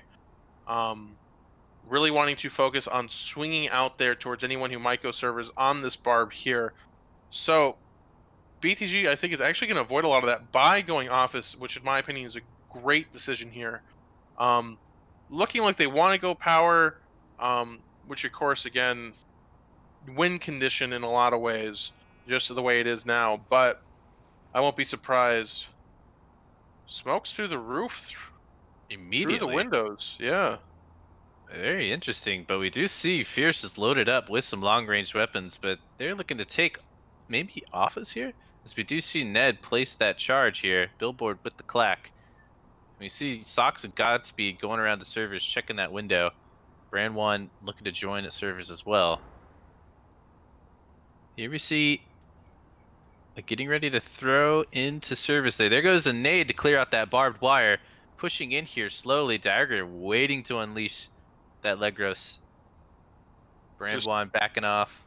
touches Brandwan's toes there with a molly. Ooh, a little hot on the toes there. Okay, now we see the flash go out and Dagger retreats accordingly. And now we see they're putting pressure onto that light, but they're soon going to encounter a whole bunch of barbed wire and a bunch of shots go out. Now they're pushing into Office here. See another Molotov to block off Brand 1. It's actually waiting in that corner. The lights do go down. They've got one flare there to light it up. Two flares, actually, to light up shelving, but people are starting to drop. Red Elixir and Stars going down. As Billboard and Zagri are making a little kerfuffle in the office, Billboard loses that fight. Sock's making their pusher onto Marbles, who gets eliminated, and now it's all down to Zagri, but he does have a saber, and that is a devastating weapon. Oh, but Brand 1 effectively locks that up, making him try to look two ways. He can't look two ways at one time and gets caught. Yeah, Brandwan nasty there with the Legros. Legros better than Saber confirmed. I mean, wow. Such a solid round there Goodness. from BTG. Talk about patience, though. Billboard and Ned here sitting outside of that red door for essentially most of the round, while having faith in their teammates to take servers as well was just, I mean, they want this. They obviously want this. They're coming in way more coordinated than they were the first game. We're not seeing the mistakes that they were making, and they are looking scary. Yeah, You you know, I gotta said imagine that Fierce is frustrated now. I imagine maybe BTG's gotten in their head a little bit that I they're just playing better for the last couple rounds. Just their shots have been on point. They have been very precise with every move they've been making. and not only better, but sidestepping Fierce's plans in a lot of ways. I mean, talk about what they were able to do there. Now, this map, Sinful Caesar, this is a simple map. I have a lot of beef with this map, and let me tell you why. Okay. So, yes, Castle is an easy power take, all those things, but I want to point out where the castle button is. It's right here. So, essentially, because of where bomb is, this is a door entrance. Castle is a not this castle, not the red door, but the yellow door is a explosive entrance. You need a charge for that. And Adaxa here drawing out 2 barbs for that. But that's the thing that's going to be very interesting about this map. In my opinion, the only real proper way to take this map is you can't really do pit because they barb you off here. You have so many sight lines on that effectively pit is a very dangerous take if it's not coupled with some sort of charge or push in to castle. And while you don't get windows out of this, so what I think we're going to see from BTG here is a what I consider the only way to take this is up through base, through castle, and charge out of there. And if you get shut down in beach, which Fierce isn't holding, it seems, so that's not going to be an issue. This game can really go a different way, and I believe what they're going to do to preserve that charge is have a member of them waiting outside there of the red door to be kicked out as Ned Yeah. heads to the green. Absolutely, and I've played this map here casually, and actually I played it in the showdown with the DPL, the small little DPL team we had, and this map did give us trouble because Castle is such a, I mean, you've got that drawbridge that you got to eliminate there, and it creates such a choke point that you have to either like bait out a molly or just use speed to get there to give yourself enough time to push it effectively. Because, I mean, yeah, Pit is just a death sentence. You can hold that angle all day, and it's just so hard to take this map as an attacker, I feel like. But what we do see here is BTG has moved effectively into making their way in the castle. They're a little apprehensive, thinking maybe now they're going to make possible use of this power here. That could be a game changer there. As they do use Ooh. it, they've got the night vision. I believe the power difference here will make an effective use. Now they've put up a door charge onto that drawbridge. But again, the backlit in water can be devastating for them as they have to push out of it. A barb here on the left side plays from Fierce as BTG's taking their time making this execute. Now Diagre is waiting there with a Gruber. The Gruber is good, but its DPS isn't amazing when you're in close range, so that's going to be a little rough. But now we see a shot exchange from Red Elixir and Ned. We do see the door charge out there. There goes that molly. Oh, billboard. Oh man, Adaxi able to sneak out and take down Ned, but now Brandwan able to watch that and take down Adaxi. Godspeed making their way onto Red Elixirs, hiding in the corner. That leg goes. Daggery getting caught up by Stocks and Brandwan. Now they're pushing it hard into here. Godspeed's hooked right by red. Oh my goodness. No. Oh no. What a push there, Zombie. What happened? There are multiple things going on there at once that I got a little lost. Okay, here's what I think would happen. So, Godspeed ran through. Red Elixir didn't get seen by Godspeed, but was also flashed. They pushed. All 3 of members of BTG pushed stars, expecting both of them to be back there. Red Elixir, I hope, was flashed because he didn't get a kill, and essentially he had a free 2K on 2 members of BTG on that ramp and didn't take it. He shot, he missed, and then all 3 members of BTG turned on him and ended his entire career there. That was just unfortunate. As I mean, BTG looking strong as ever. What a great coordinated push from them. Oh man, yeah, that map is just, oof, you never know what you're gonna get with there. It can either be so one-sided, which we kind of saw there, or it can just be really, really nasty coming into the final last moments of it. Yeah, absolutely. I mean, interesting game. But BTG securing the tie, looking for the 7-1. BTG is not happy. They're their post game pep talk must have been good.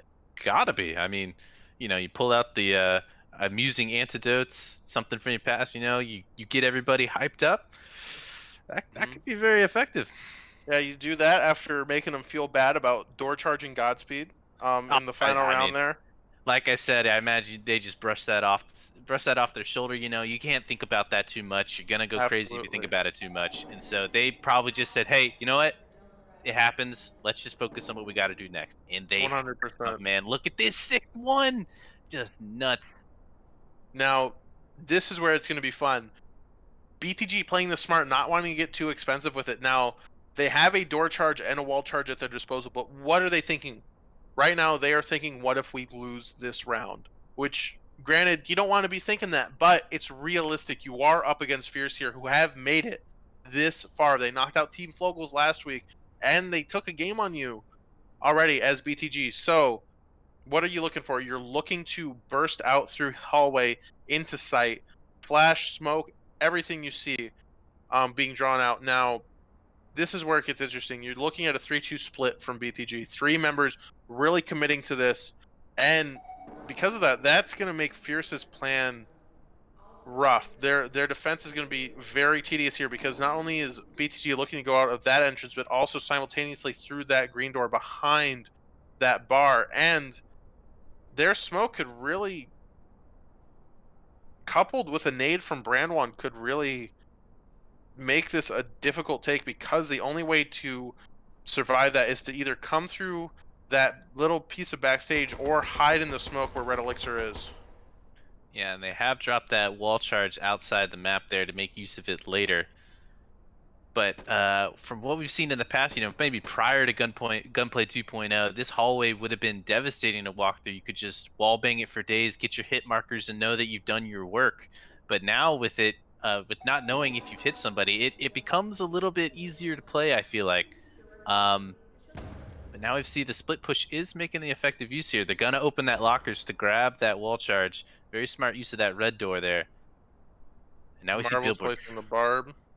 Absolutely. Now we see Billboard creeping up here. Sox making a bunch of shots. Dagger eliminating Sox, but now Billboard's in the back of it. Oh, Oh no, Daya! Billboard gets taken down. Dagger with the 2K. Oh no. And actually with the big rotation here to block off Ned's push here. And now it's just down to a 3v4. It's not looking too hot here for BTG. They may have to take this to another round, but we know what they are capable of, and Fierce should not back down.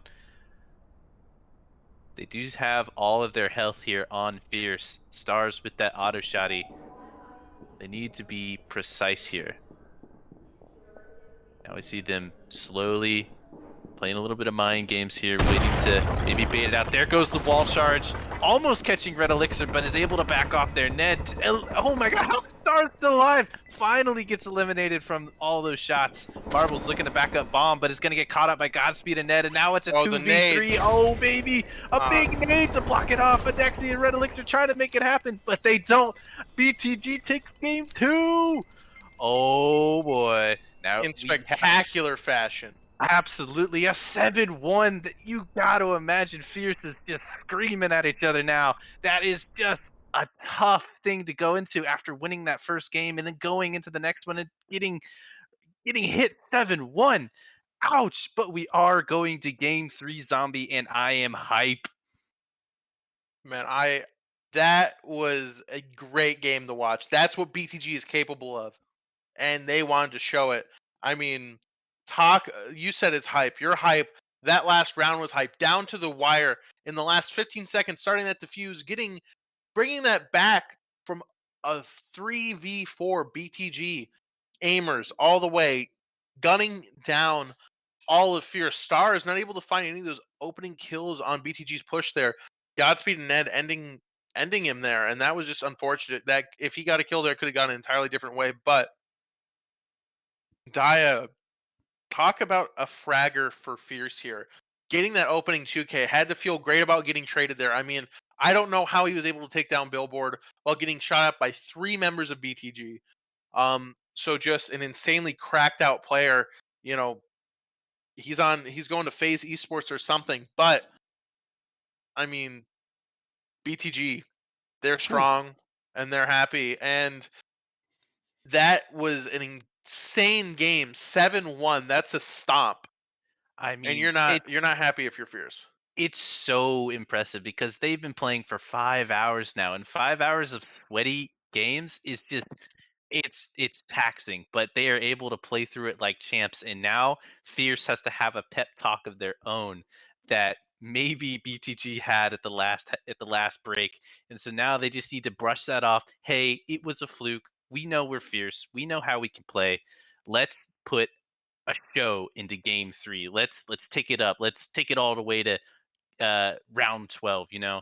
Let's let's show them that we're Fierce. You know, we deserve to be here. They need to have that talk now and start putting immense pressure onto BTG. Absolutely. And if I know anything about Fierce, and I know Adaxi is not happy about that game. Not happy at all. He is knowing him, he is frustrated, and he is giving his team that talk right now.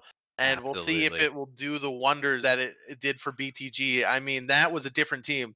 We knew BTG was scary, but 7-1ing Fierce, scary.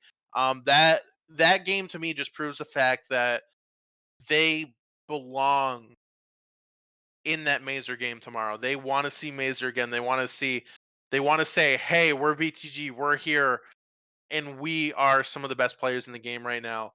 Fierce, really strong team, but not putting on the demolishing performance that BTG did. Particularly the first game was very close. Granted, it did go to a win to Fierce, and we cannot discredit them for that. But that was a stomp, and you cannot deny the fact that those are some clips that are going in the BTG highlight reel for Oh yeah. this season of DPL. Absolutely. Those have got to be seen at the very end because there were some amazing plays there.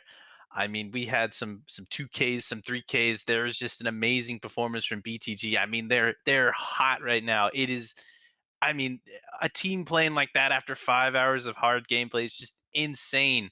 But we know that this next game is I mean, it's going to be close because I know Fierce has been in this position before. You know, they've been down before, but they can pull it out. They can come back, and they're going to come back as hard as they can, and hopefully not fold if BTG does another amazing performance like that. But I do believe we're going to go to a break here. We So are. get your drinks, get your popcorn. We're going to game 3 in the playoffs. So get ready. Don't go anywhere. Get your pep talks too.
All right, I am back. I am Zombie Bacon. I'm here with the Shoveler and special guest from the analyst desk, Cocoa Puff.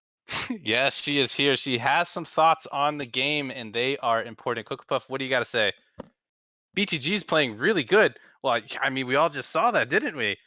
I mean, that's not much of an analysis, Coco. Okay, you've got an opinion. Okay, all right. Well, she's too opinionated right now. Well, She's just I would have that reaction too if you told me my of course if you said my analysis was obvious. I mean, we're talking about the esteemed Cocoa Puff who helps Sir Donut do the stats. I mean, oh. let's be real here. I mean, if Cocoa Puff says BTG's playing well, they're playing pretty well. All right. Well, if you do respect Cocoa Puff, throw some cat emojis in the chat. She'll know. I'll let her know, and she appreciates it. But anyway, we got to get back to this next game. We still got BTG and Fierce here playing at a very scary level here. BTG just put a spanking on to Fierce though, Really? 7-1. And I know they're looking to do a similar performance here and lock down their entrance into finals here. And I know Fierce is having some troubles here, but we know what they're capable of. They've been here before. They can pull it out. They can bring it back for sure. Zombie, what do you think we're gonna see here? Now, what I think we're going to see here is yes, BTG are tired, but I think they did some lines of G Fuel. Something happened. Something had to happen. I don't know what happened, but the pep talk they had was too good. They're hyped up. That's a super team if I've ever seen one. 7-1ing Fierce is no small task. But again, this is where things get very, very serious. And I cannot stress the importance of this match enough to both of these teams. We have to remember it's 1-1 for each.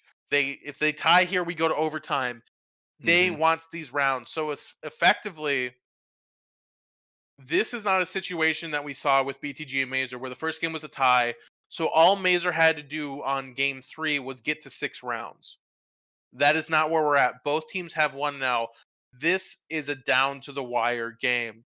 And neither team wants to give either any quarter. They're taking no quarter here, and they want this. BTG, we've said it a million times. I'll say it again. That was a stomp. That was a spanking, like you said, Suvler.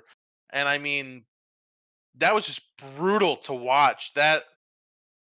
I'm in. That was shock and awe, and I'm still in the awe stage of that. Absolutely. And well, she's come back with some more analysis though. I'm Perfect. not sure it's hard to hear through all the expletives, but I believe she's rooting for BTG and she has some choice words for Fierce, but I don't think I could repeat them. She's got a bit of a sailor's mouth. So unfortunately for Cocoa Puff, her analysis is precise and funny, but I cannot repeat it. Well, I mean, that's unfortunate. We got to keep it family friendly here at the DPL, but if you could hear it, I heard some of the uncensored lines coming through before they got caught up by our production team, and that was not nice. It was not, but um, she's still a good girl, and I still respect her. But all right, Cocoa Puff, we got to get into some DPL action. So see ya. Absolutely, and both teams are loading into the game here, and both teams are ready. This is exciting. This is what you come to DPL finals to watch.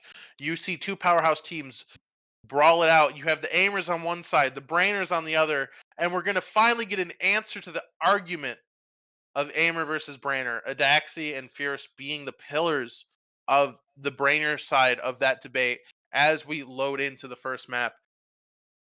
This is pivotal in DPL right now. This is gonna be just an incredible match. And Absolutely. BTG, if they play the same way they did, I mean, man, that's gonna be you're not gonna be happy being Fierce. You're gonna go home and you're not gonna tune into the grand finals. That's a you need Oh man. to. I mean, now Warrior or Odysseus, great map. Now, what is interesting about this storefront is this is where this came at a very interesting time of where storefronts still weren't quite figured out. We weren't seeing the subtile sets played with yet. We weren't see the non-storefront bombs, pardon me, played with yet. So, what did they do to try and make storefront more playable here? Well, they put this southern cap on storefront with all of the windows there. So effectively, what we did see preliminarily drawn out by Fierce was a double barb here, but that doesn't seem to be happening. And Fierce actually kind of reading BTG really well here. Looking with these barbs in arcade, very well placed for either that green door or that shed push. But BTG looking for that shed in the office and that power. And again, I'll say it again, Billboard erasing it and circling it right as I do.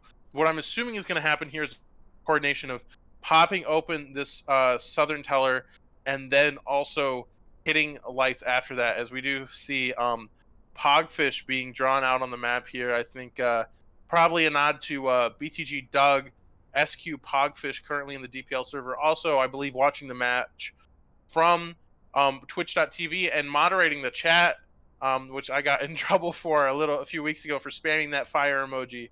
But water under the bridge, Doug, you're still a great guy as we get into the start of the round here. And Daya looking to hang around the DDR machines just like I used to, wanting to play some DDR until he has to get to work as BTG makes their way towards their entrance. BTG making their way to that arcade entrance. They are on attack here with Fierce on defense. Now Fierce is locked down the bottom half of this top half. And now we see the charge into arcades. Diagram retreating, but does get a molly out there. Billboard able to sneak around it. A lot of damage on the Ned there. And now is about to make a play into Tellers here to get pressure on this bomb. Red Elixir all alone in office, about to get pressure from Sox and Brandwan. Now we see, there goes the charge. Oh, Red Elixir with a nice shotgun shot onto Sox. And now we see Godspeed able to take out Red Elixir. A nice trade there. But we do see a lot of damage onto BTG. Ned has taken a lot of damage there. See Brandwan making a few shots. Oh no! But actually taking out Godspeed as Ned is now putting pressure on the bomb there. Marbles taking a bunch of shots there from Bathroom, trying to take out Ned. Billboard trying to take out Marbles, but it's just too elusive there. So much damage onto BTG right now. They need to make a big play. Ned goes down, and now it's all down to Billboard and Brandwan as the defenders of Lockdown Freezer Stars watching that back push. And now is unloading the knack into Brandwan. Billboard gets taken down in Bathroom, and now it's all down to Brandwan, who's just going to save their gun possibly, or make a one last minute kill here. Pushing into 4 defenders is not something Brandwan wants to do, and is just going to retreat with the clacker. Yeah, great call there from Brandwan. I think, unfortunately, trying to blast through that freezer door with the black tar, which I'm not sure if that pens actually, which was kind of unfortunate, but very, very smart call from him. Sitting by the truck with that clacker, going to allow them to do a lot of more things, particularly using a charge on each map now. Really unfortunate take there. I do want to point out this barb in arcade actually did its job, but was still able to be passed if you go through on top of that DDR machine as the bomb explodes. There we go. Great defense round from Fierce. Really strong looking from them. They had their pep talk, obviously. Obviously, they unloaded with that first game there, only losing 1 member of their team and able to take out 4 members of BTG. A very solid performance here opening from Fierce. That pep talk putting in its work. Absolutely 100%. And now that is what's going to be very interesting going out of this. How is BTG going to be able to secure the rest of these rounds? BTG, they're looking a lot more aggressive than they did in the Mazer game. Obviously, feeling a lot more confident in their abilities against Fierce versus Mazer, but could be a detriment there. BTG very strong coming off the 7-1, might be a little full of themselves. Now, Vulcan Display is our kill house map. Now, this is an interesting map. Generally, people open the vault door on this map, closing this section off so that it denies the attackers those very long angles up into office and such. Now, with that, you do have to be careful of the office red door if you leave that vault door open, because you got to be careful of them getting in there very fast. Now, Fierce Barb's coming out very early and very standard positions, really covering the main entrances, whether that's kitchen, office, and even brick house. Now, BTG looking to want to red door into reception, and then take that green door to brick house, as well as coupling with that with a club push through the windows. Pretty normal take, pretty much what we're used to, and BTG really relying on that individual aimer skill. That's been taken off the map, but Sox calling out a barb there, so will be interesting to see if they choose to use their last nade. The nade Billboard used last round wasn't able to find anyone, utility or otherwise, and Adaxi drawn out a little bit of the lines for BTG there. I wonder what he's hoping to do as well, but BTG looking strong and looking to really commit themselves to this map as they want to take this round. Yeah, they have marked up that push here. Well, splitting it up into making that push into club into backstage. But we see two shotguns here. Daxi with actually a attacker shotgun, and we see Stars with the auto shotty. Red Elixir and Diagri holding down kitchen here. Shots go out now, but the defenders are backed way up. You see the vault door is close here, so they can move into office here. The button is in brick house though. Now they're making their way into reception, playing very cautiously here. Defenders are backed way up. The vault door is open now. Now we see a bunch of shots going out. Only a little bit of damage. Adaxi takes down Ned. Molly goes out to push that out. Adaxi pays the price with a trade. And now I see both teams are now 4v1. Ooh, Billboard with an elimination on the Stars through the wall. Very effective. Nade goes out to clear out that barbed wire. Molly goes out. Marble's backing off. The vault is currently open. Perhaps they have forgotten that vault. Maybe they're hoping to waste some of the time of the defenders now closing that vault when they push it. If they paid attention, they know it is already open, which they do, which Brand 1 can see effectively. And now I see a bunch of wallbangs coming out into Diagri. Marble's able to sneak into the vault. Vault door is now closing as we open up for Brand 1 to eliminate Red Elixir. Throwing a flashbang, Diagri is flashed all the hell, but is able to eliminate Brand 1 and retreating into kitchen. Vault is closed. They now need to open it. Diagri sneaking in a shot on the Godspeed. It's now a 2v1, and Fierce is very, very low. Actually, it's 2v2. I forgot about Marbles, who does go down in the vault. But now it's all up to Diagri to make this big push here. But Sox is watching that angle effectively and takes this round for BTG 1-1. Yeah, Marbles was so low there. I mean, if they got the hero play, but it didn't cut out because Billboard and Sox just sitting him down. I mean, Sox grabbing that Gruber and Adaxi furiously drawing lines now. Really, really smart play of sending Marbles into the vault there, actually, because if Brand 1 and BTG were looking to do it, they could have very, very quickly sent Brand 1 up through office into vault very quickly and had him closed in there, and I think that's really why Marbles went into the vault to try and counter that play. Unfortunately, that is not what BTG did, and then turned that 3v4 into a 2v4. Although really able to find those frags, but BTG just putting them down. Now we are back on Kill Dome USA. Now, Shoveler, what do you think of this tile set? I know we've talked about Trumpet Forest, all these things. Pretty interesting, but as a concept, how do you like Kill Dome? How does it play for you? Because I'm a DPL player. I've played these in scrims. I love the new map set, but you mentioned that you've played some of these in casuals. How do you enjoy playing them? Do you enjoy them as just the playing experience, or what are your thoughts on this map? So as a casual and someone who is, very not as experienced with this game, Kill Dome I have a lot of trouble with. There's angles I'm not used to. There's sight lines I'm not expecting. I'm just not used to it yet. But as a theme, I'm a huge fan of Kill Dome. Kill Dome is so hype. You got the intro music. You got the fans throwing beer bottles all around. You got the announcer.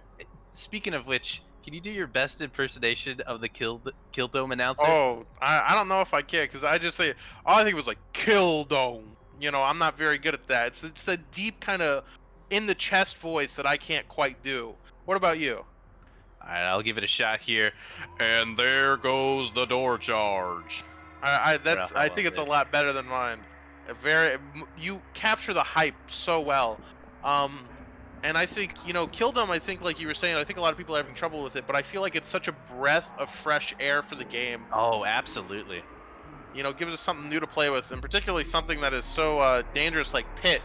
As BTG get out here, looking on Trumpet Forest, going for a very aggressive take, really just ignoring the southern half of the map, going through jungle as they set that door charge. Yeah, looking to push here into jungle. The bomb is there. I played this map before, and that part up there can get you locked out pretty quickly on attack here. But they've used the smoke here to block off marbles from getting They're an going to early wall pick. charge. But It they looks to can't be wall going- charge the ruins. They didn't know that. Oh no. So they look to maybe make an audible here. They're all locked up in one spot. And now there's shots going out crazy. Ned pays the price. Sox takes a little fire damage there. Godspeed getting locked up in pit as a huge amount of shots come out from Red Elixir. Oh my goodness. There's a ton of damage on the BTG right now as they're trying to make sense of this play here. Adaxi ready to unload that knack as they do, and takes out Godspeed, or takes out Sox there. Godspeed hanging below the bridge there as another shot goes off, confetti in the air. Oh no, a very big disaster there for BTG. It seems like that was the play they wanted to do, but they couldn't make work of it as this tile set, like you said, it looks like they left the wall charge outside knowing that they couldn't use it. They didn't know it. So as we see them writing, they're like, no wall, question mark. Very weird. That did happen to me in game where I didn't know you couldn't do that. And that did cost me and my team the round, which was unfortunate, but it had to happen. It was, it's the way things unfolded. Now, going into that, they must be very frustrated. And that just comes down to playing the map. I mean, that looks like such an enticing play. That looks like the only thing you should be doing there. Double charging, we have it, we can do it.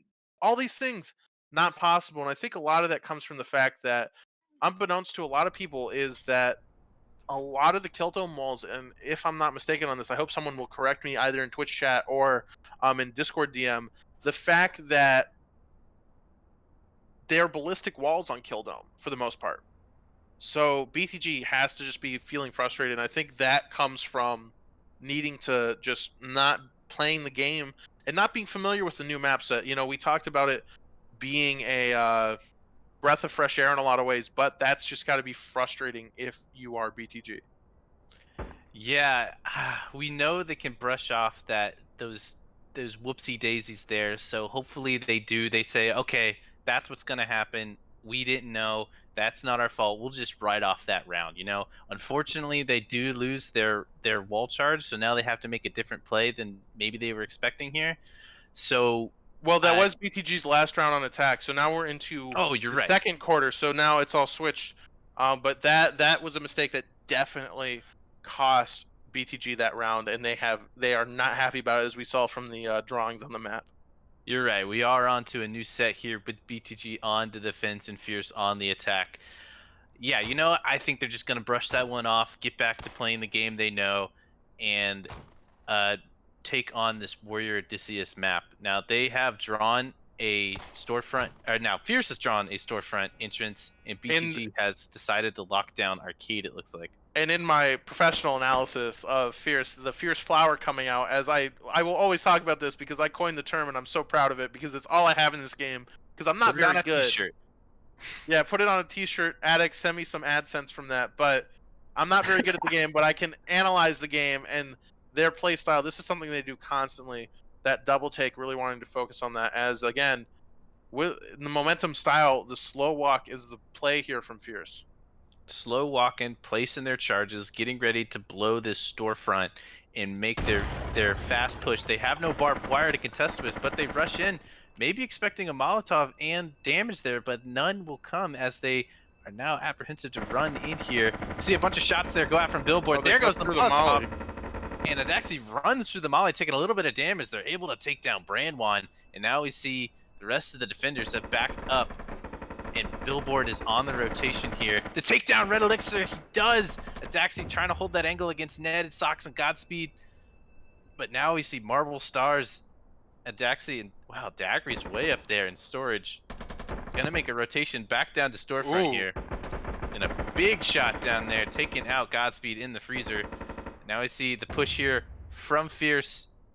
It's now a 2v3 to see a bunch of shots go out here. Daggery's made his way into freezer, takes out Socks. It's now down to Ned with that KR trying to make shots. There goes a flash running into Arcade. Bomb pressure going down. Ned needs to make a clutch play, but Stars picks him off through the teller window. Yeah, their own Barb there becoming their own worst enemy, as Stars is able to get that kill. And the Daxi saving his utility, not only the Clacker, but that nade, not using it. Great call from Fierce there. And just talk about gun battles. Their pep talk is working out right now.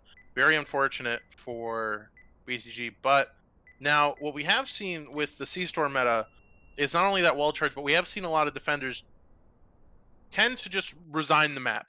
They're like, okay, we can't win this. We did see a KR come out, but we did see Grubers and Legroses and things like that. Weapons you're not really going to care about losing in some ways. And only 2 Barbs coming out when now we have 3 per map. So BTG really kind of resigned themselves. They're like, okay, C-Store is not a map we can really hold that effectively. We know we're going to lose this. We're just going to throw it away. We're going to eco this map. We don't care. Time to go on to the rest of the set and rest of the quarter here. Absolutely. I know BTG was probably reeling from that kind of sour dome loss, but I think they're just going to brush it off in the next couple of rounds. We do see Fierce taking a 2 round lead here, but I know BTG is able to contend with them. So we move on back to Vulcan Display. Zombie, what do you think they're going to see here? Now, Marbles doing my job for me. They're looking for that red door reception, which is really what I was expecting from Fierce personally. Again, taking the map from 2 sides, splitting it up 3-2, which could, really work for them. But Billboard here drawing out that big angle. I'm expecting one member of BTG at least to be here to really ruin Fierce's day of the 2 members that are going to be moving through club. Now, that's cool. That's fun. Who cares? Let's talk about reception. This is really the make or break of the map, if you will. So they know there's going to be a Barb on that door. Billboard already drawn it out. Fierce is committing 3 members up to the north side. Now we know that Adaxi saved an aid from the last round. Why does that matter? Well, they're going to feel a lot more confident using that here versus having to save it for Kill Dome. So they may take 2 nades here depending on, because sometimes what we do see is a Barb maze in Brick House, which I don't know if we'll see that from BTG. However, some more reactive Barbs will come out from BTG. I hope to see. Now, why does this matter? We do see Fierce drawing out a wallbang line here for one of their members. Right now, we're not seeing Fierce win a lot of those wallbang fights. We're seeing BTG take those, and that could be a turning point, turning that 3-man push into a 2-man push, possibly into a 1-man push, which is never a position you want to be in. Brand 1 with the Legros gonna be smoked off if Fierce pulls this off right, if he can't get a kill. All right, and they're slow walking to Ooh. their positions. We got 3 going in here into reception on that red door, and we got 2 going into club. Now the defenders have spread out here. We got Socks and Godspeed holding down that reception in Brick House here. We're going to see a bit of a slow play. Billboard holding out that mop, waiting for Daggery and Stars, but they know that someone's holding down that angle. They have it marked up. Now a couple wall banks go out trying to find someone in reception. See Brandwan, I believe, threw down a barbed wire there. And now we see the push into here. A little bit of damage there as Brandwan starts to retreat in the backstage. We see Stars and Dagger run in, using that smoke to block off Billboard's sight. Very smart, long-range shots there's here. a small chance they can get, though, if Billboard plays this right. Yeah, he's got to shoot over that table, though, so that's a little difficult. Billboard creeping up to get that early pick here. Brandwan backing them up. Adaxi and Red Elix are running into here. We see Marbles in the back, ready to make a good play here. Billboard goes down. Brandwan go down. Dagger with a 2K already. Ooh. Oh, a nade! Throws out. Marvel's able to take down that barbed wire and Godspeed with 1 nade. It's looking really bad for BTG as it's now down to Ned to take out anyone, and they can't, as now Fierce goes up 4-1. Oh, baby, it's looking rough for BTG. Very rough for BTG. Diagra confirmed better than Brandwan and Billboard, taking out Billboard on that mop with the AP. That was just unfortunate. I'm personally not too sure why Billboard was creeping up here could have held that long angle, but that's what happens. I think they're still reeling from that kill dome loss. Now Stars picking up that mop, and Billboard I think only getting off one shot, so that's going to be very useful for Fierce going into this kill dome map. Now this is looking very similar to game one. Fierce on that 5-1 upswing, or looking, pardon me, for that 5-1 upswing. They want it, but will Absolutely. BTG let them have it? Yeah, we know BTG is able to come down from a deficit. We know that they can push back and give Fierce a run for their money, but Fierce is now up 3 rounds, and so it's going to be difficult for BTG to contend with this fatigue and that nasty loss on Kill Dome. But now we're back on Trumpet Force. They're in a Daxi scrubbing out that wall there.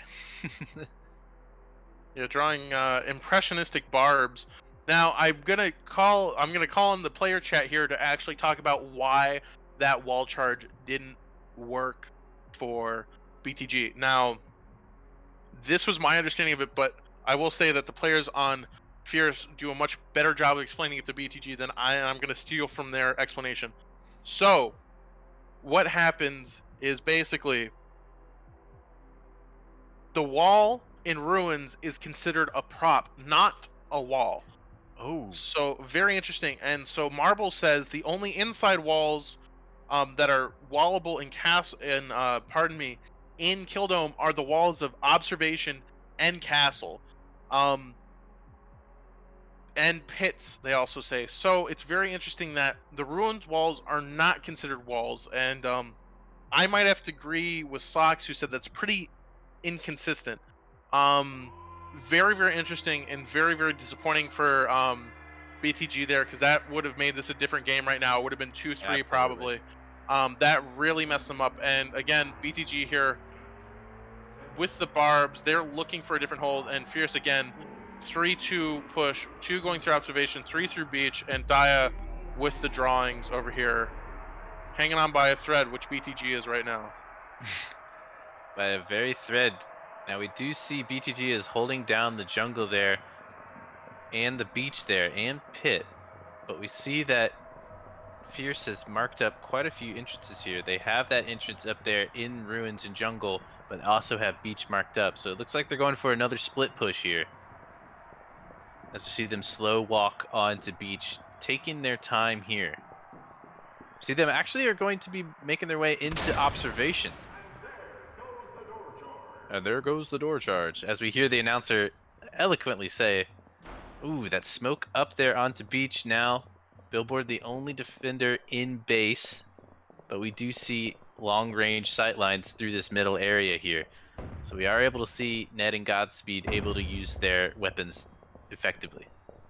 But now it's just a very slow play here. So we see a couple opening shots here. Sox trying to take out a Daxi. Daxi blowing up that barbed wire, but it actually gets caught out by Sox with a long range Igmar. Now Red Elixir is going to pick up maybe some utility here and move on. But the rest of the attackers are in base. Billboard waiting patiently as time is now ticking away, about to be 50 seconds left.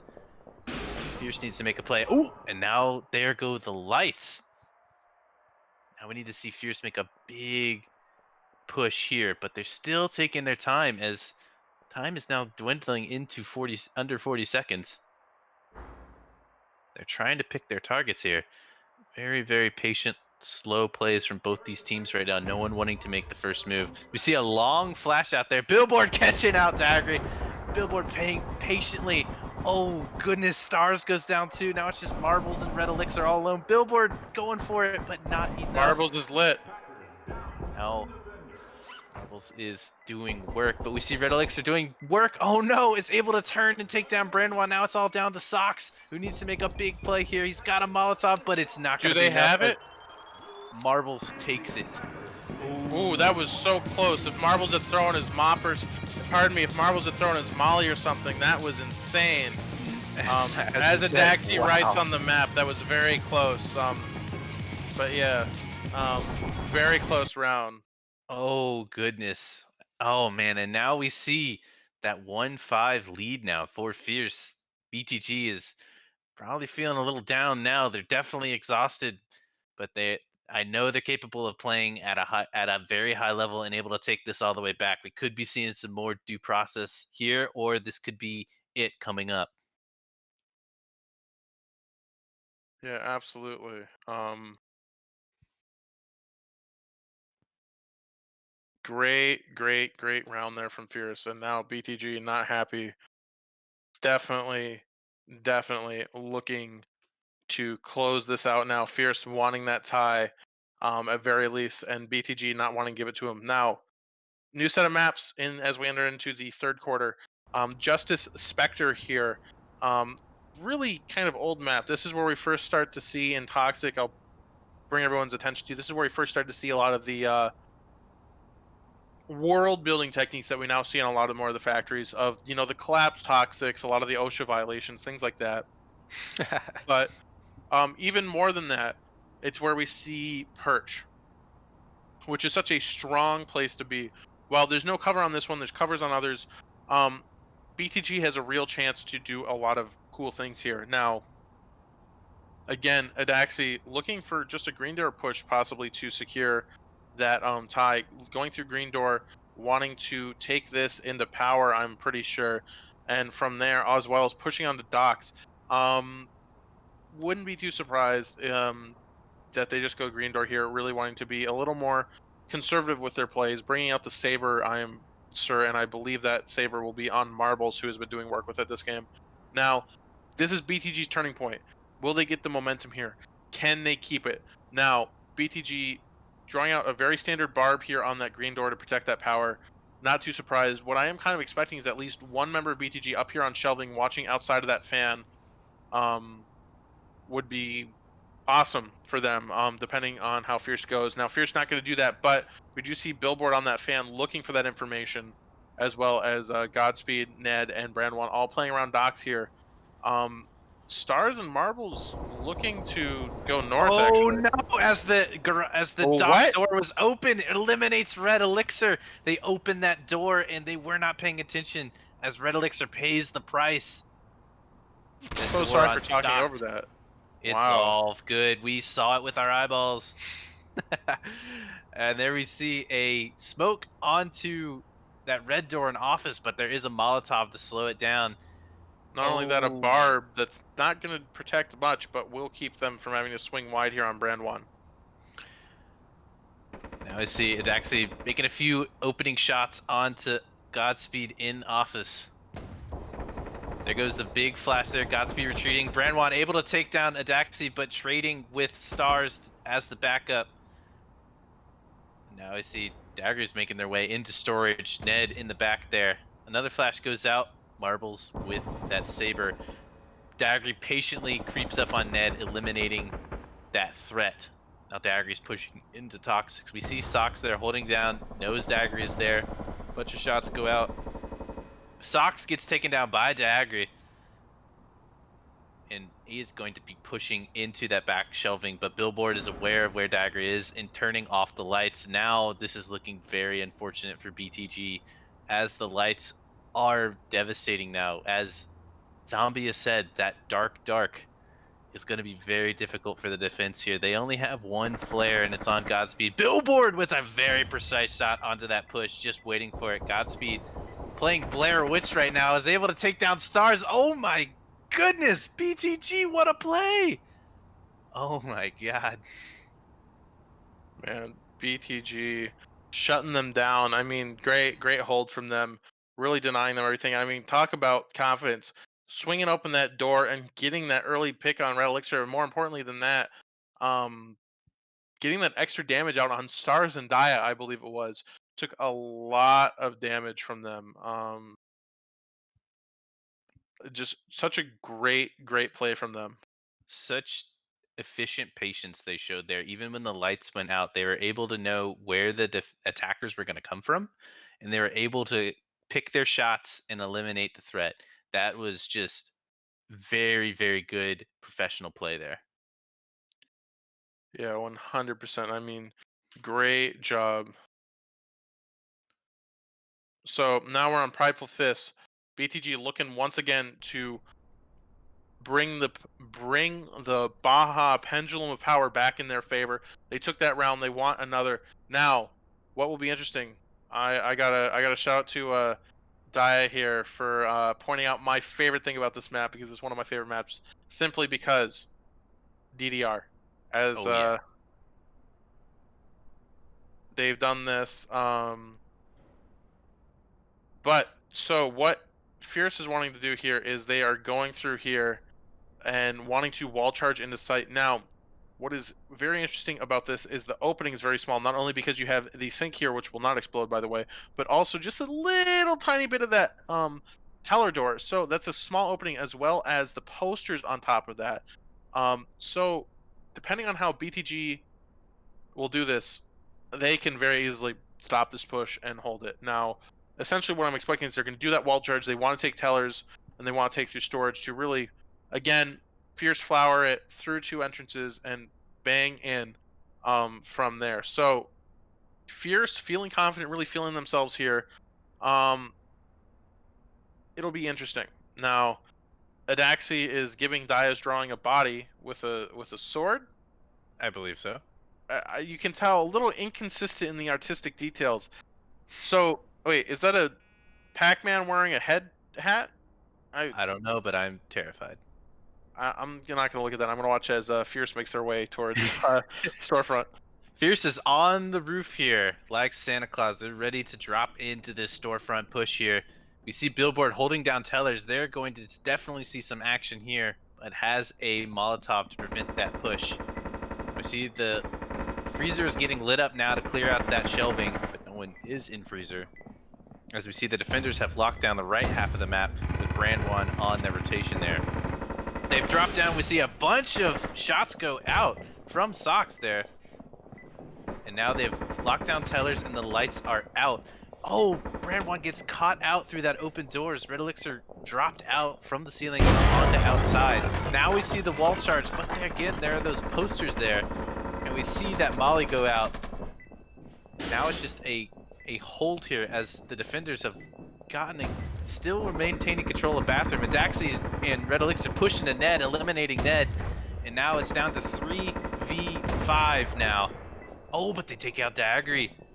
Sox, Billboard, and Godspeed need to be precise here. They eliminate Godspeed Stars, takes but out lose Sox. Sox. Oh! Big lead from Red Elixir takes them both down as, oh boy, Fierce goes up 6-2 and is now ready for match point. Oh Man, boy, that's Zombie. BTG now. They need 4 rounds in a row. They want this. Fierce really wants this too, though. Absolutely. Fierce, wow, they are looking to stomp out the resistance of BTG here. Looking for that 7-2. They really want this, and they are set up to take it. I mean, attack is very strong right now, and while it's not what we saw in some of the previous games, that's how it's playing out here. You want these attack rounds, and I think if BTG is able to win this one defense round, they have a very good chance of taking this game. But Fierce does not want to give them that. And as we go into Kill House here, we're going to see some good old-fashioned due process fun, slugfest. But you are not happy if you are BTG right now. That nade took out 2 members, as well as Godspeed taking out Sox. But Caesar Paladin now. This is our Kill House. We have a great lumber yard in, and what is so fascinating about this is the fact that you have these sort of rat spots back here, and I don't know if BTG is going to want to make use of that, but these dummies are bulletproof, so you can stand behind them, and they do have to be cleared. But I don't know if Fierce will be doing that. Fierce looking for this brickhouse take with essentially a free red door right here in brickhouse. So if you go in through there, you can shotgun it open. But BTG wanting to place a barb there, and probably, I'm assuming, hold it from back here in club on the stage there. So Fierce looking to smoke it, as well as possibly doing a green, another 3-2, looking through that courtyard red door, looking to really push BTG and just squeeze this last game out of them. So this Yeah, is they rough. have marked up that office push, and that is pretty effective here. They're going to be pushing here twice, once from Lumberyard and again from Courtyard. Now, BTG has marked up some barbed wire, but yeah, this is going to be a difficult hold for them. I mean, Fierce has got a solid play here. They're going to smoke out that entrance to prevent that sight line, and then they're just going to, be fierce. Oh, but we see the defenders. We actually do see Billboard with a mop now. Interesting choice here. But they have Mark, and they're slow walking their way to Courtyard here. Billboard is peeking maybe for an early pick, but I think they're going to be using a smoke here to lock that off early. Yep, they throw that smoke in the corner, blocking off Billboard, who's now going to retreat and maybe get an early pick through the door, but doesn't. And there goes the charge into office. Billboard retreating, Ned as well. Now we see the rest of the team has now made their way in. Hallway getting lit up with wall bangs. No one in that back corner as now Dagger checks it out. And now there's, Brandwan taking down Marbles through a wall bang. A very effective shot, but Marbles does go down as well. Yes. There goes the charge. There goes the grenade to eliminate that barbed wire. It is now down to these last 8 players. Fierce looking to close this one out. They need to play precisely. They throw a smoke out there. Now it's down to Ned and Socks waiting for that. But we see a Daxi with a heavy rotation. I don't know if Billboard has that sight looking, but has split their attention. Godspeed holding down hallway. If a Daxi pushes right here, could catch Godspeed unawares, but Billboard is on the backup. Couple more shots go out, and now they're using full use of their time. Daxi moves in, taking out Godspeed and Billboard. What a performance! Red Elixir running in. Ned eliminates him. Socks getting taken down by Daxi. It's now Ned versus Stars in Daxi. Ned wants to keep the dream alive. Pistol is out, but it's not going to be Fierce enough. takes it. Fierce takes the game. Oh man! And Fierce is going to grand finals. In the finals against Mazer. A big happy face from Daggery. Well deserved. What a game 3 play. Oh my goodness, Zombie. I did honestly not see that coming from Fierce. I don't think anyone did. I mean, 2-7. That's ridiculous. That is unfortunate for Fierce. Pardon me, unfortunate for BTG. Very fortunate for Fierce. I mean, oh my God, Fierce going on to the grand finals. You have to be happy if you're in that position. Absolutely. They had that rough second game, but they were able to move on from it and just put up an amazing performance in the third one. And you have to admit that BTG was running on fumes at the end. I mean, they had been going into possibly their 6th hour of hard gameplay, coming off that earlier Mazer game, which they're just so tough to beat. They came in, they put up a performance in the second game and the first game, but ultimately Fierce was able to play at an effective level and just came in the third game swinging. I mean, absolutely, and that's wow. That's shocking to go from being 7-1 by BTG, to then 7-2ing, and then get 7-2ing BTG. I mean, that's talk about a shift in the game. That's ridiculous. Yeah, absolutely. I mean, BTG a little sour from that one kill dome where they couldn't use their wall charge, but now rest of DPL probably knows about it. I mean, we probably Yeah. won't see that mistake made again. It's unfortunate, but hey, it comes with the new game. Game's still in early access. Information's not always readily available, but hey, they still put on an amazing performance. And please in the chat, put your favorite react for BTG. They played exceptionally well. Fierce as well. Fierce just came out swinging with this last game, and they played at a very, very high level. Adaxi looking to carry on the Brainer versus Aimer argument, and I mean, but also even past that, let's be real, they are the underdogs here.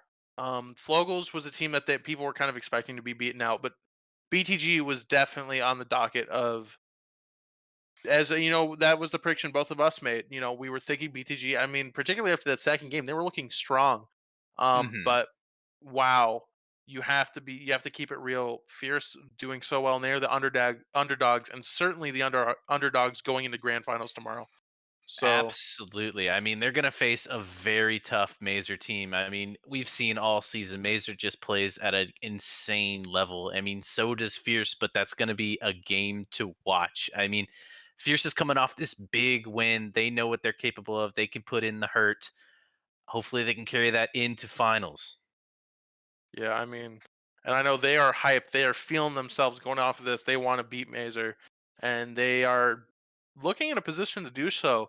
BTG, a team that was kind of considered on par with Mazer in terms of, you know, aimers, but Fierce here looking to set the meta. Unfortunately, it looks like we had a bit of an issue with that last round where we saw Fierce take the game.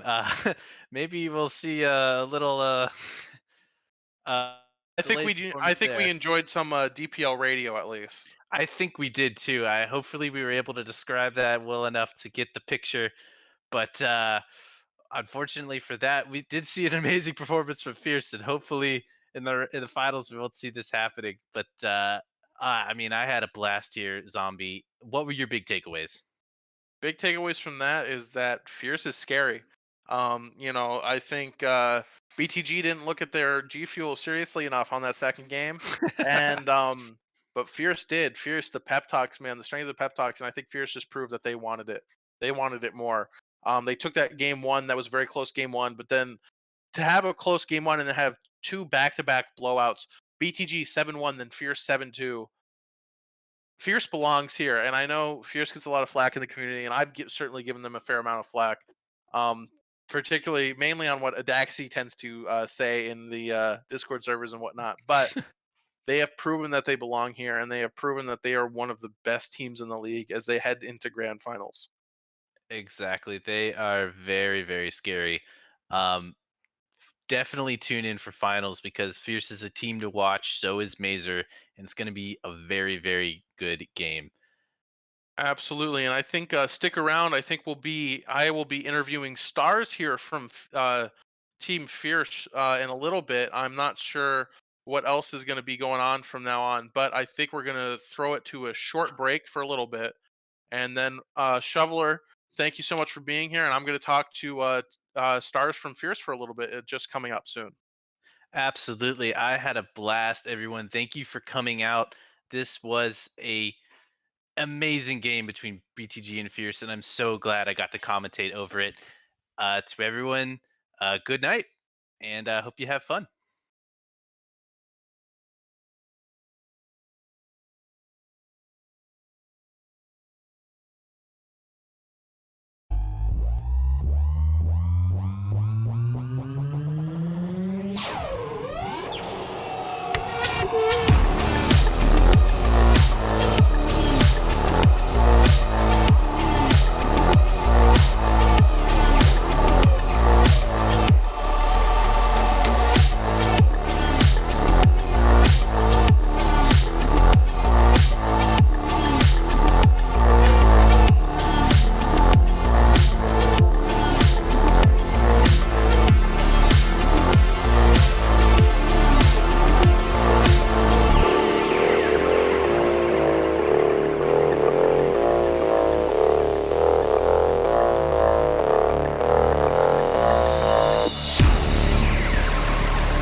All right, I am Zombie Bacon, and I am here with Stars from Team Fierce, the winner of that intense series against BTG on that best of 3.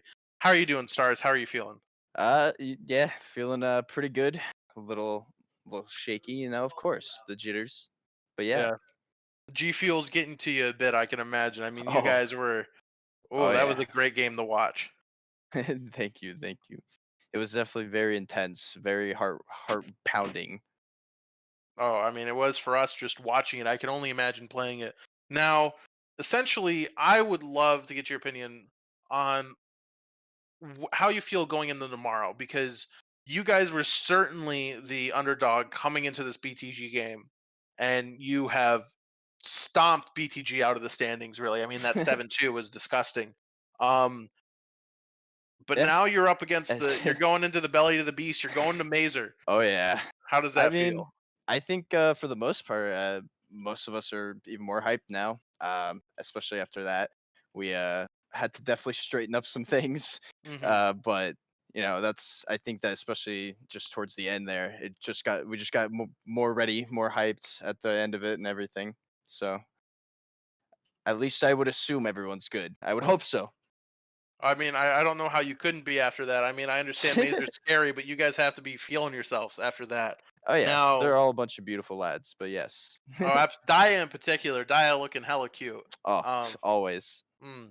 Now, I was hoping to also get your opinion on how are you guys feeling about Gunplay 2.0 as it comes. Now, I've heard soon TM through the grapevine that we're getting a small adjustment to buff shotguns and kind of shift some things around. But how are you guys? How are you enjoying Gunplay 2.0? How do you feel do you feel it's affected the game in a positive way?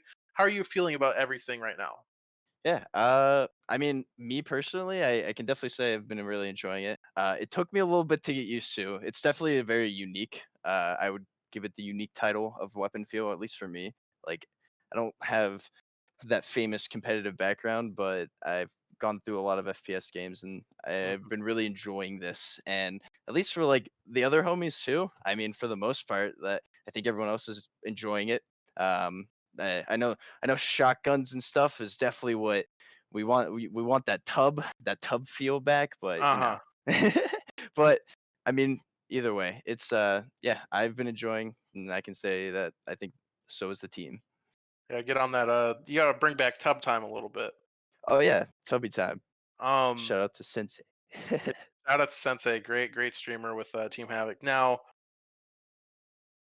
I gotta ask you the important question now, the one everyone Oh, wants answered. oh boy. Amber versus Brainer. Ha. Well, you see, all right, Hmm.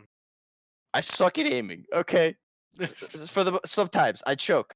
I'm gonna definitely call myself a brainer, and I think brainer number one. All right, I'm saying it how it is. Big brain plays only.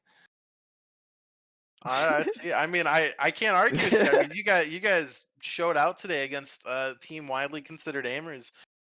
So there you go. That's it. That's from the winner themselves. Stars Brainer over Amer. Now, once again, going back into that, how do you think that Gunplay 2.0 has shifted the sort of weight back onto the more tactical side of things? Do you think that the mind games and things like that are a bigger part of the game now because of the way guns are? Oh, for sure. At least how I feel, I feel like it's definitely slowed the pace. At Mhm. least a little bit. There's a couple guns where you can definitely get away with running around pretty easily, but for the most part, no, for sure. I think it's that brainer play is starting to become more useful. You know what I mean? So it's like, yeah. Yeah, absolutely. The Ooga Booga Rush is no more. And you guys, I mean, 'cause some of the plans you guys are coming out with are incredible. I don't know. Personally, I'm not sure how you handle with all the stuff being drawn on the map at times, but it seems to work for y'all. Varbles definitely needs to work on his barb drawing game. I'm sorry, bud, but you know, but It's yeah, getting a little it's impressionistic there for a little bit. I was like, okay, I'm going to assume that's a barb. It's yeah, vaguely an X and a circle thing. but no, for sure. All right. I mean, thank you, Stars. Great performance today. Any last words you want to say to everyone watching DPL? Yes, actually.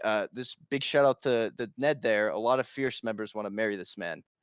Just want to throw that out there. Hmm.